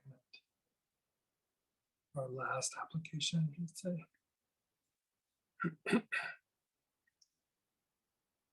Begin inhaling, same oil. Your awareness is on your breath.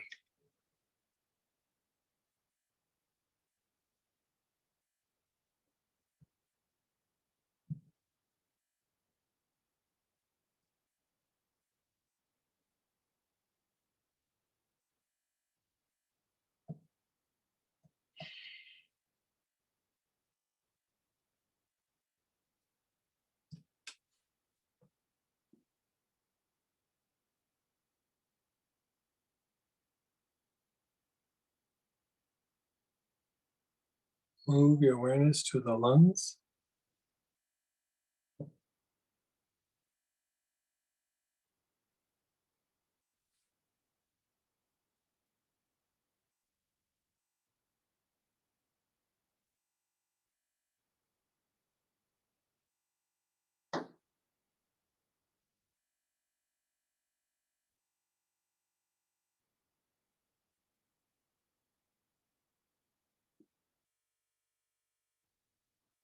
Your awareness is on your lungs.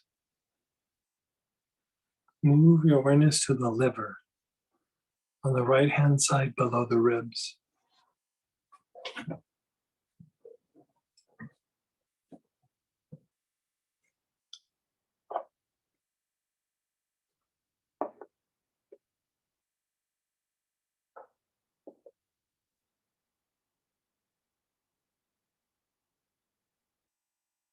Move a little bit more to the midline, still slightly off to the right, still below the rib.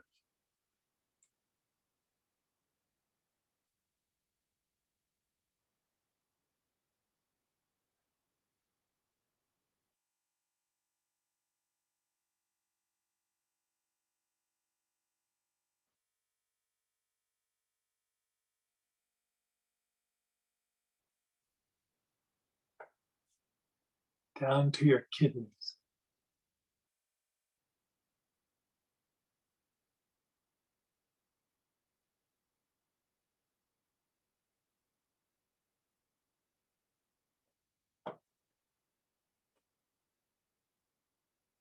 Your spleen on the left-hand side below the ribs.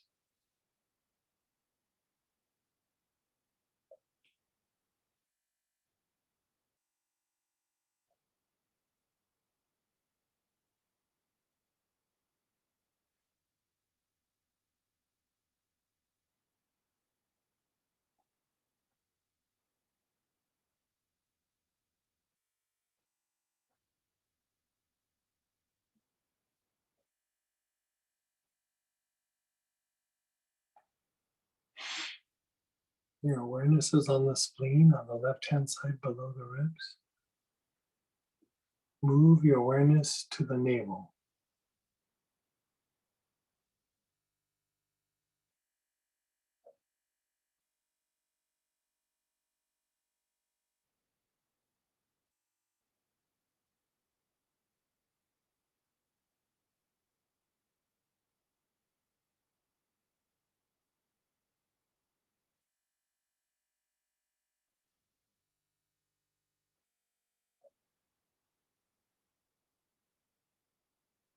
An inch and a half below the navel.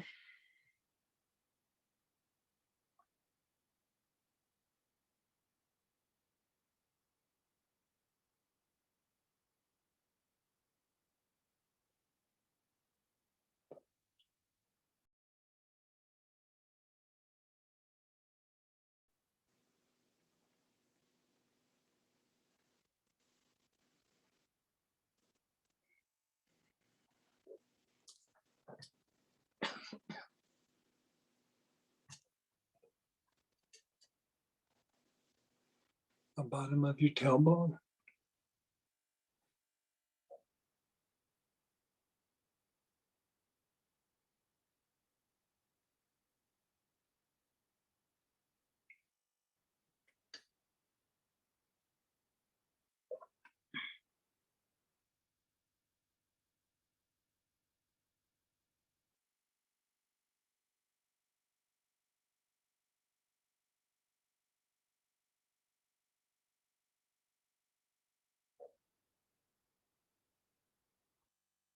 Just be still, be aware, just let go for a moment.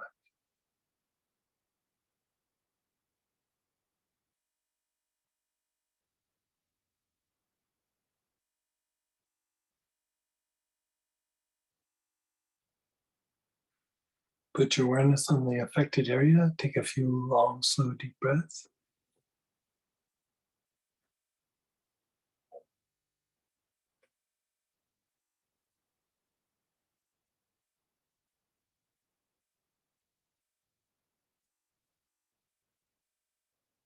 Just be still, be aware, just completely let go.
Again, inhaling, your awareness is on your brain.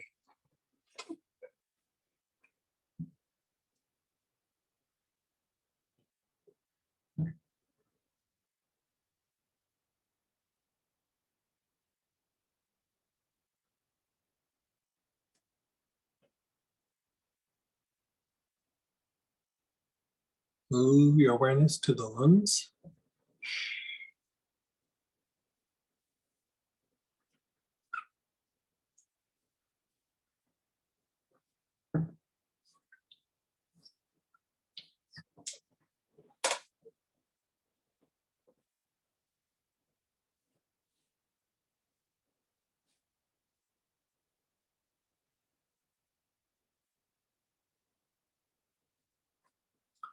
Your awareness is on the lungs.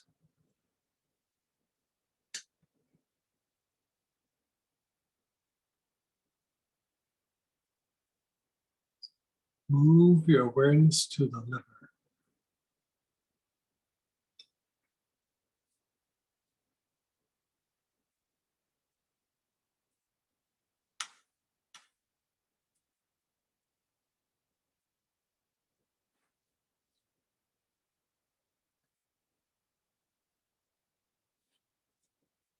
Move your awareness from the liver. Around the liver, the lungs. Around the liver. Move your awareness from the liver a little bit more to the midline, slightly off to the right, below the ribs.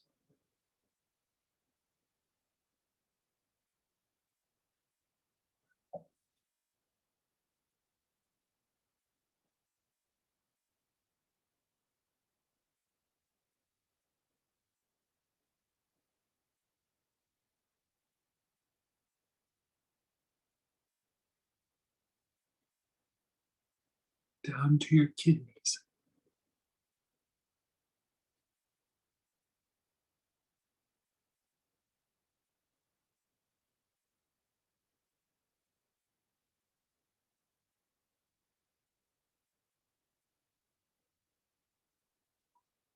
To your spleen.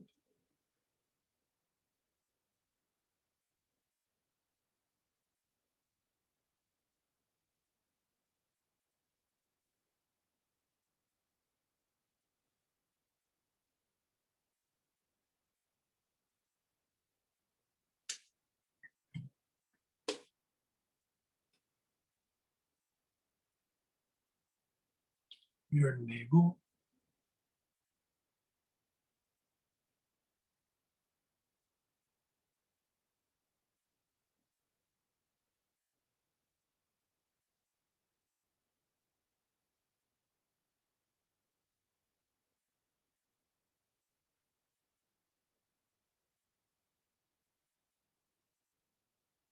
An inch and a half below your navel.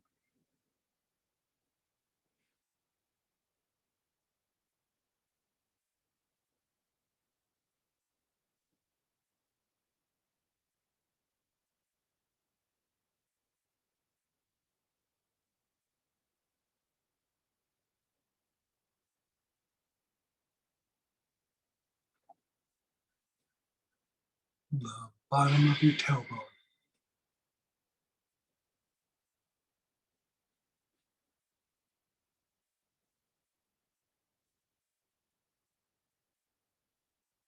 Move your awareness to the affected area.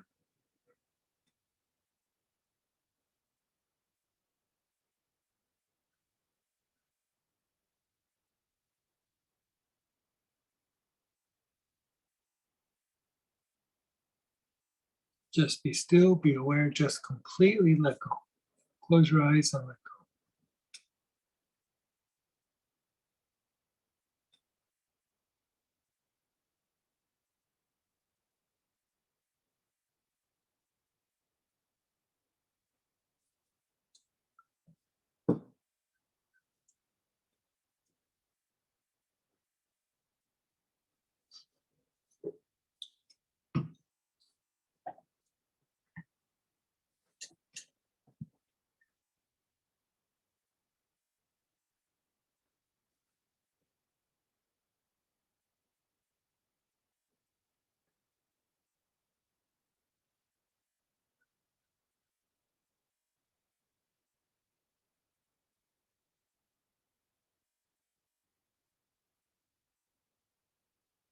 Check in with your body, your emotions, your mind, your thoughts.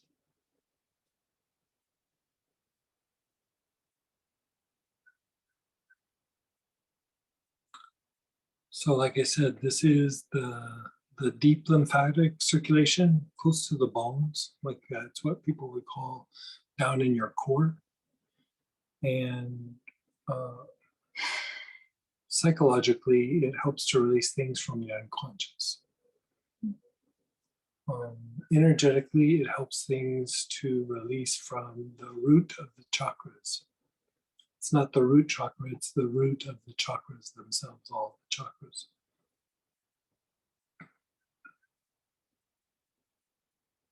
One of the things you can do to augment this is take a salt bath or to take a little bit of the oil and dab it on each of the chakras and let go. It's a very nice deep release. So let's go ahead and have people's comments, questions. You can unmute or You expect us to talk? yeah, I'm so no, sorry. that I'm so was- sorry. It's like he's going to ask us for feedback, and I don't know if I can talk. yeah.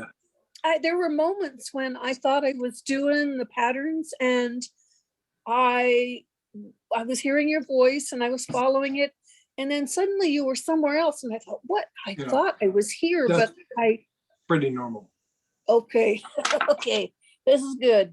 I look forward to my bath tonight. It's like I said, it's a very deep release, and you know you're gonna start kind of phasing out. You're really starting to de-stress or unwind or whatever word you want to use, and it's going to be kind of normal for you to check out. Well, it's and probably those old things, that popped in from past stuff that were kind of like going through and out, that consciousness. So thank You you, know, thank when- you, thank you. When I was traveling with the medicine men, for us to get a person to a place to be able to let go of something big for healing, they almost had to get to a place of being asleep. You know, and it's tied to like, you know, how we release things from the brain. It's usually not when we're awake. You know, it's almost borderline sleep or in your sleep.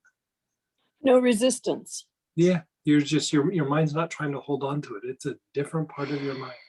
Yeah, Yeah. it's good. Yeah. I say thank you to Samantha and your team and you, and another great day. I look forward to tomorrow too. Yeah. Thank you. Be different. Thank you. Thank you. Go ahead, Kathy. Hey, Kathy. Hi. So you recommend like after we're done, do a salt bath? Would that be? Oh, if you're up to it, if you just want to lay in the bed and conk out, I'd say lean into it. But if you can do a salt bath, throw some chakra root cleanser in there and take it another level. Well, it's funny. I've been thinking about it all along. I'm thinking, I just soon chill out. But if I'm doing the whole day, I might as well end up with something powerful. Yeah. Would I kosher salt or Epsom salt? I know they have different. You could do either one. The Epsom salt is a little bit better for the body. The regular salt or kosher salt, a little bit better energetic cleanser. Given everything that you've done, if you have enough Epsom salt, I'd probably do the Epsom salt bath personally. Okay, I have a lot. I just want to see. Yeah. We keep a big bag by the bathtub because we usually do like a pound or 2 pounds at a time, multiple times a week. Yeah, so with a couple cups is usually what I do, 2 to 3 cups. Yeah, that's fine. Yeah. 2 or 3 cups. It's my commitment that's forcing me to do this after that. Yeah. Marianne? Hey, Marianne. I found it helpful focusing on the jaw, Yeah, the that's another throat, spot. and the neck. That was Yeah. very helpful to me.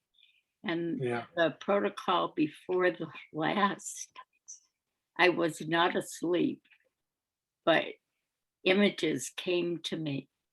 And they were images of many people of different ages. And they all greeted me with a smile, and I smiled back. And at the end of the protocol, I was just flooded with this happiness Good that for you. that went into the next protocol. Yeah, nice. It was beautiful. Good. And I'm also wondering, are there any protocols that might help with conditions like macro degeneration? Yeah, that's a tough one. I can pull together some things for you, but it probably won't be with oils for that. But that's a little bit. Is there diabetes or anything like that? Yeah, involved? diabetes, Yeah, high okay. blood pressure. Yeah. You got it. Old age. Yeah. There's some things we can try to pull together for you. Okay, at some point, I would like, to have, my full condition. Okay. And get your evaluation on that. Yeah. So I don't Okay. know how to set that up, I guess. Email us at Plan Prana calendar, and Sam will coordinate it. Okay. It will be dependent on my schedule, but Yeah, no hurry. yeah.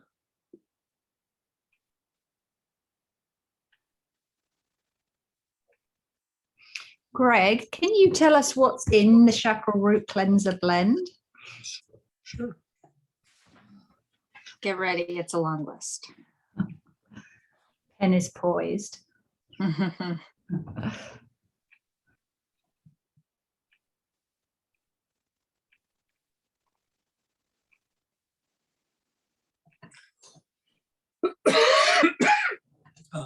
Bush tea tree, golden eucalyptus, kunzia, palo santo, cypress, basil, hyssop, St. John's wort, mugwort, artemisia, and frankincense vital.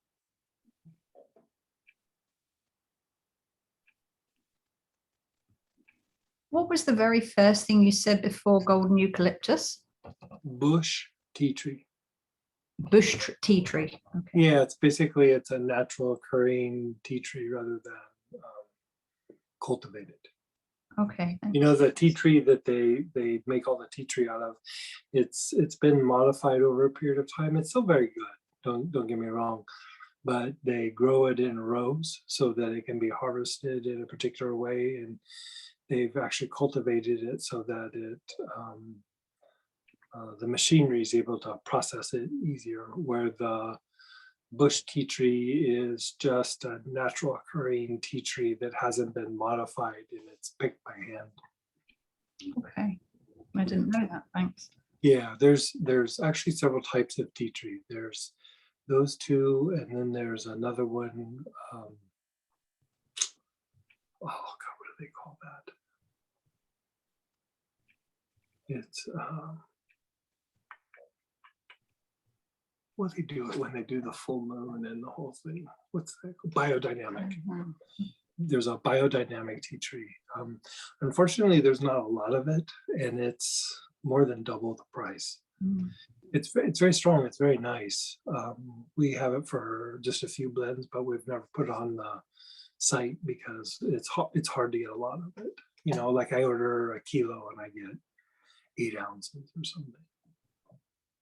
And what's the frankincense vital? Is that like a supreme? It's a type of frankincense. Oh, okay. Yeah. I think we have,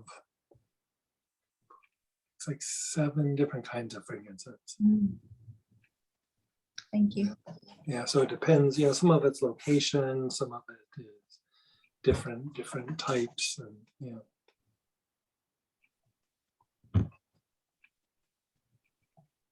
the frankincense vital has a little bit of a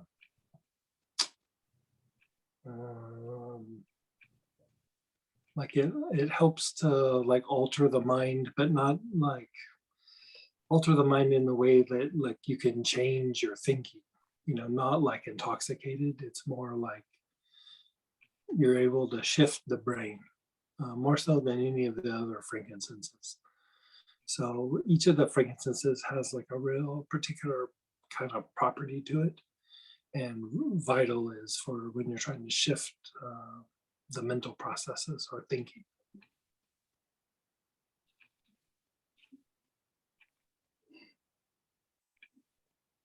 And Deanna, go ahead. Can unmute yourself. Hi, Greg. Hey, how are Thank you guys for good. Nice to see you. Thank you for doing. Good to see you. Very good. I have a question. Lately, while I've been doing my meditations, like this part of my body, the right part, when I can feel that the energy is going down, I can start feeling so much pain in here. And I just remember because with this last cycle with the chakra root cleanser, I can start the pain. I can start to feel the pain here. So do you think it's because it's so much contamination that when the meditation, the energy from the meditation is going down, that it's energy that's stuck and that's why I'm in See pain? how like I'm moving my shoulder like this? Can you move it all the way up like this? Yeah. It's only when I meditate. Only when you meditate.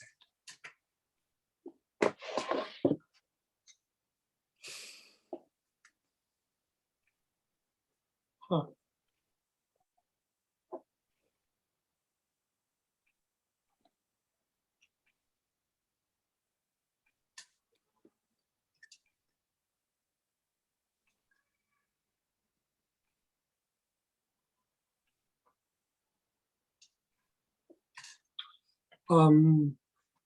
Was there ever a trauma on that side of the body?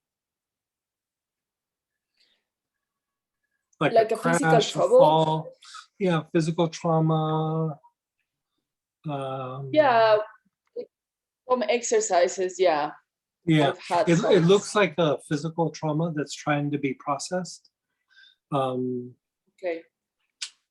Let me think of this.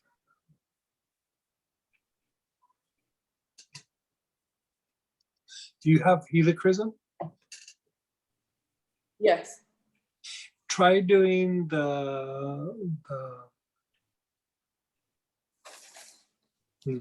try doing the whole last protocol that we did. You know, the Okay. 4 different applications. I mean, you can try just doing the shoulder, but I expect that it's really integrated into the body.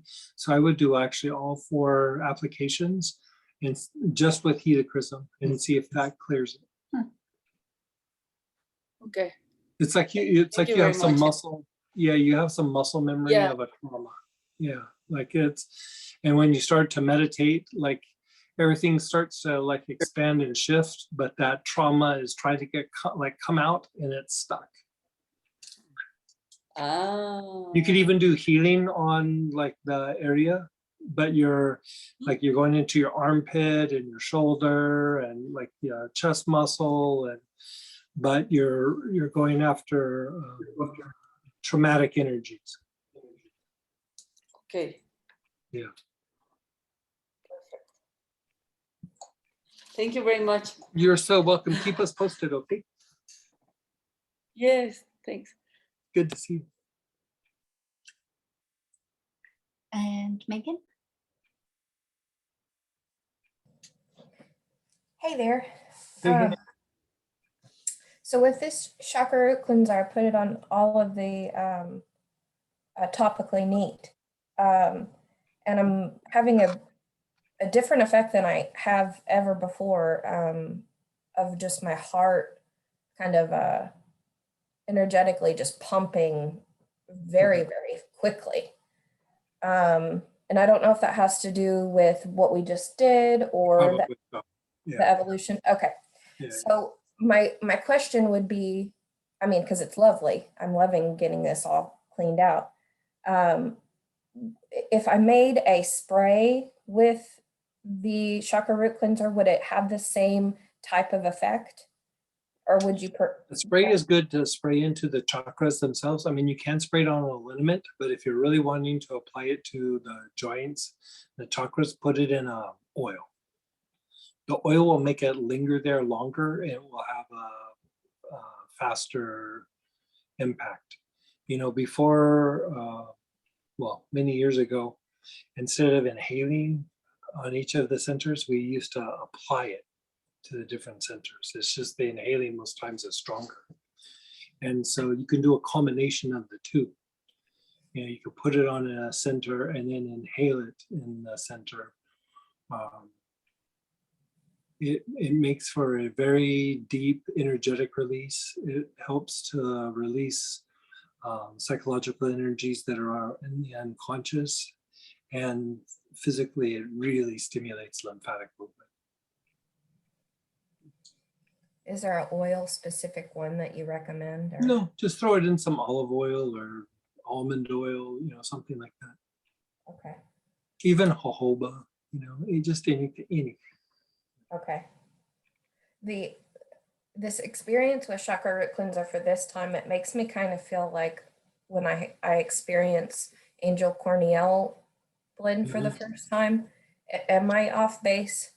It's not Corneal, but it is associated with an archangel. Do you mind if I ask who? I'd have to go back through my notes and see. It's okay. It's one of the names of Metatron. Okay. I like it earlier. Yeah, I made it so many years ago. That, I'll try to figure out who it is. Like it's in my notes. It's just buried somewhere. Yeah, I was looking in one of your other classes, and for one of the lymphatic functions, you used, it's not an archangel, but Zagzael. Would that be a good angel for if working with this stuff that we're doing today, or? Yeah. I'd stick with what we're doing, but I mean, you could definitely explore it. Okay. Yeah. Thank you. Pretty much anything that I do that's a blend is usually an angel. Almost everything. Can you say that one more time, please? Pretty much any blend that I make is an angel. I just don't always say them by the angel names. Oh, okay. That makes a lot of sense. Yeah.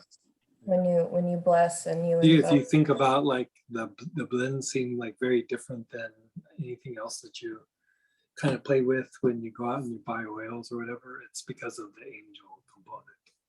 Okay. Thank you for that. You're so welcome. Beautiful pearl of knowledge there. That's incredible. Yeah. Thank you. Yeah, the thing is I get so far away from it, I forget what name is it? Because it's usually angels you don't know by name. You know what I mean? It's weird names. Yeah, I can't remember who Splendor is. Lymphatic Blend is an angel as well. Like I'd have to go back and look at the. That's really cool. That's so cool. You know, I want to share this real briefly. Something that came up today as we were kind of working through these traumas. You know, Megan, the citizen, it's hard for her to grasp, but like being the divine being, you know, being incarnated. And I feel like I chose to go through a lot of the traumas that I did so I could learn a lot of lessons. And the other piece, because I'm so grateful for you and your teachings and what you're doing for us, and this being a free class, I mean, it leaves me speechless because we're receiving such beautiful knowledge and ways to take care of ourselves. And my thought that came today was, you know, it's okay to come to Earth and go through these things because you're going to meet this really awesome guy named Greg. And he's going to really help you get over a lot of those things that you went through, and it'll be okay. And so I just, from the bottom of my heart, I thank you for all of it. My pleasure. Yeah, thank you for that. Yeah. It's just really mechanics, you know. It's just weird mechanics, but it's mechanics. Not the way we think normally every day. So. I'm happy to break out of my mechanics today. I'll tell you that. Thank you. You're so welcome. Go ahead, Donita. Hey, Donita. Hi, Greg. Can you hear me? Yes. Yeah. First of all, thank you so very much for today. My body loves you. Yeah, you've been working on the lymphatic stuff. This really stepped it up a notch. Yeah. Oh yeah, this what I was missing, you know, the missing piece. Yes. I mean, and thank you for putting this together for us. It's amazing. Yeah, my And pleasure. It's been sitting in my notes for I can't tell you how long. It's so, deeply needed. But I also have a quick question. You know, I've been going hard with the lymphatic, you know, for the last since it started. I've been actually using chakra root cleanser with coconut oil as a lotion in the evenings. Is or lymphatic blend. So what does that do besides the physical body? Well, what, Megan? Will that do all that to chakras and all that? Yeah, same thing. Like chakra root cleanser is for deep unconscious, you know, releasing, and then etherically, it's deep releasing as well. The lymphatic, just a more superficial version of that, and both need to be done. So since we're releasing, you know, when I'm going to sleep, is it kind of releasing into the bed? Or do I have to send it? Do I have to put an intention to? Don't worry about the intention. It's just releasing out. Yeah. Okay, perfect. Yeah, love those. Thank you so very much. Yeah. I look forward to tomorrow, and I know I'm going to sleep like a baby tonight. Thank you. Go ahead, Naraini. Hey, Naraini.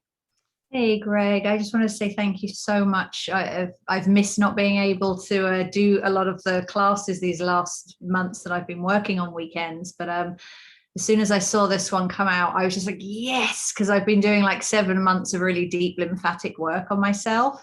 Oh, nice. And it just kind of helped ground that and really anchor it today. So, and then I just had a question. I don't have the oil and I don't know much about it, but it just suddenly flashed in my mind. You talked one time before on a call when I was asking you about lymph work, and you said, what's its name? Catrafre or something is a great lymph oil. But then I just suddenly wondered, it just kind of came up in my mind and I didn't notice it mentioned today or in any of the. Yeah, it was actually in the protocol for lymphatic rhythm.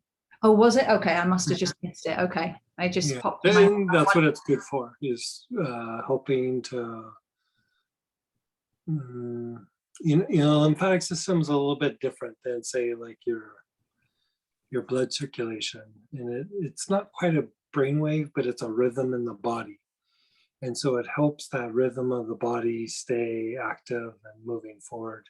Sometimes that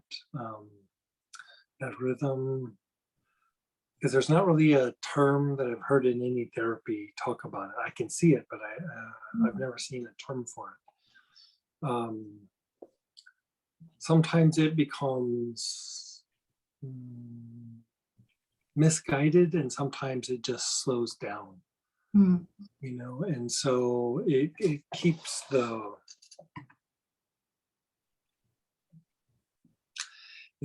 movement going. You know.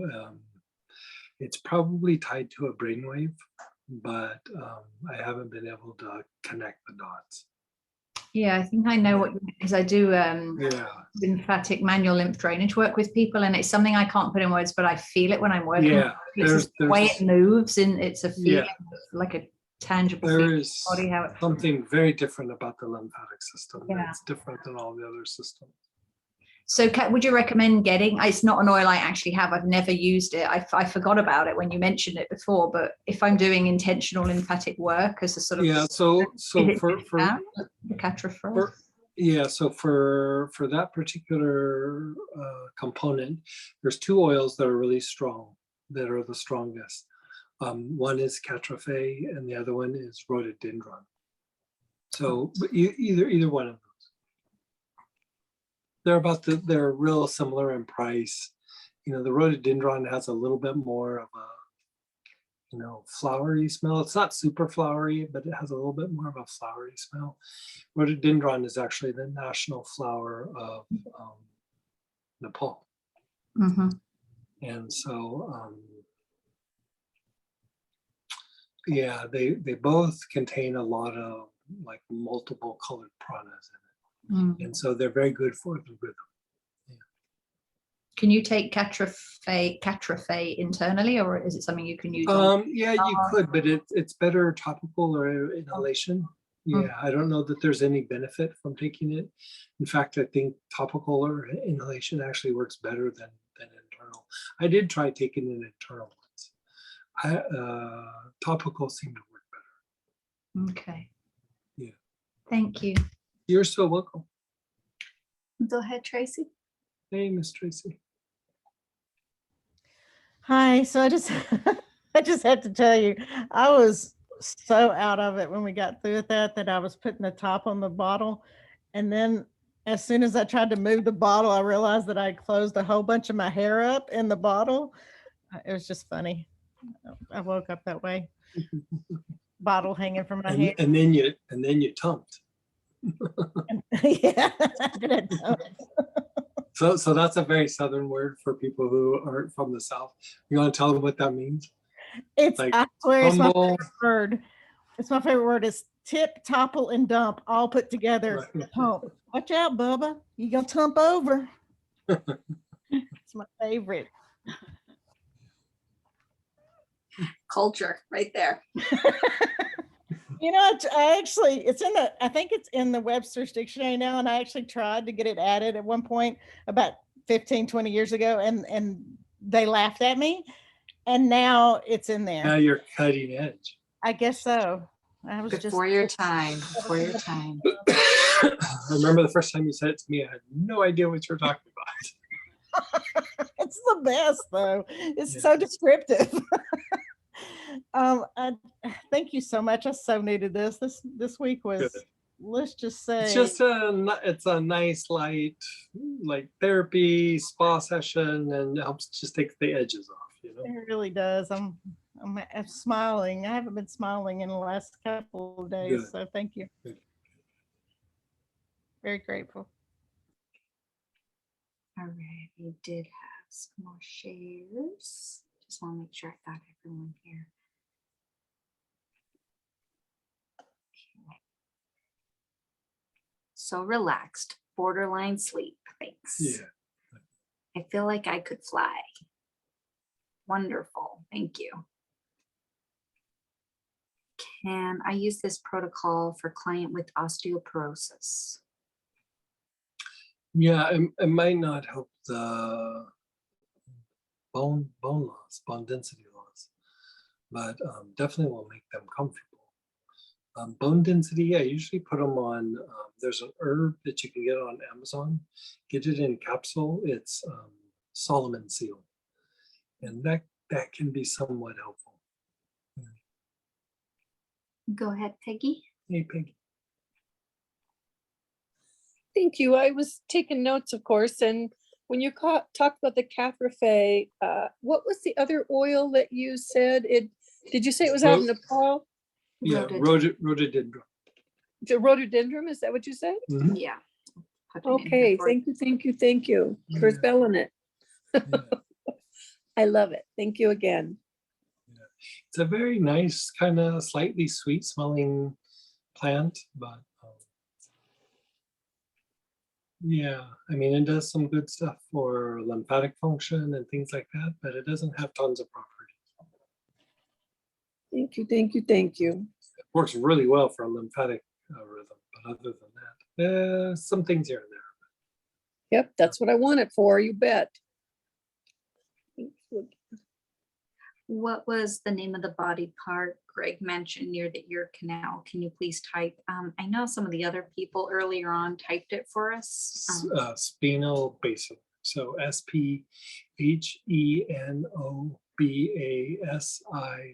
LAR, spinobasilar. And it is up there in the chat as well. I'm not even going to pretend at this moment to try to spell it. My apologies. Would you recommend doing the kidney flush for people who have been diagnosed with stage 2 and 3 kidney failure? Probably not. Yeah. I'd let the docs do whatever they're going to do.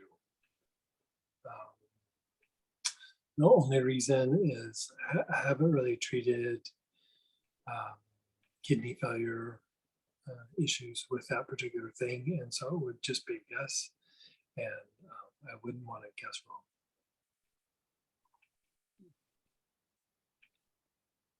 Can you do a protocol once, or do you have to do it several times?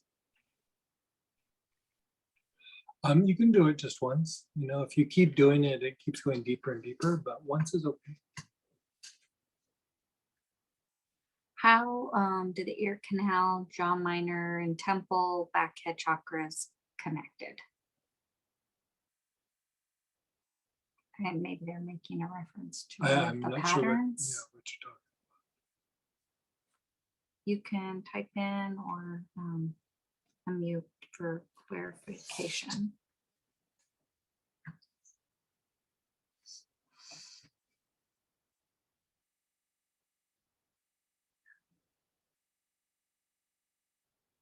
Lots of thank yous.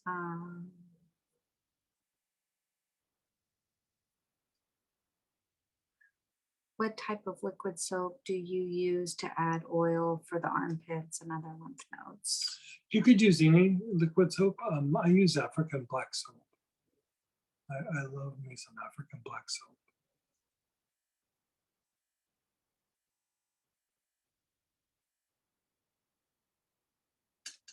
My stiff neck said bye-bye to me after the last protocol. Thanks.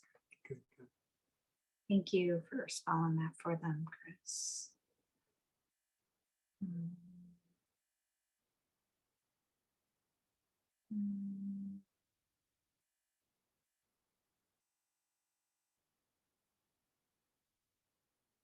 Right, I think that might be. Okay, so we'll be back on at 10 in the morning, like normal, Central Time. And remember at noon, I'll be breaking off to do the Stara Sunday session. So kind of business as usual. And we'll have our lunch break at that time. And I'll see you guys in the morning. Hope you enjoy.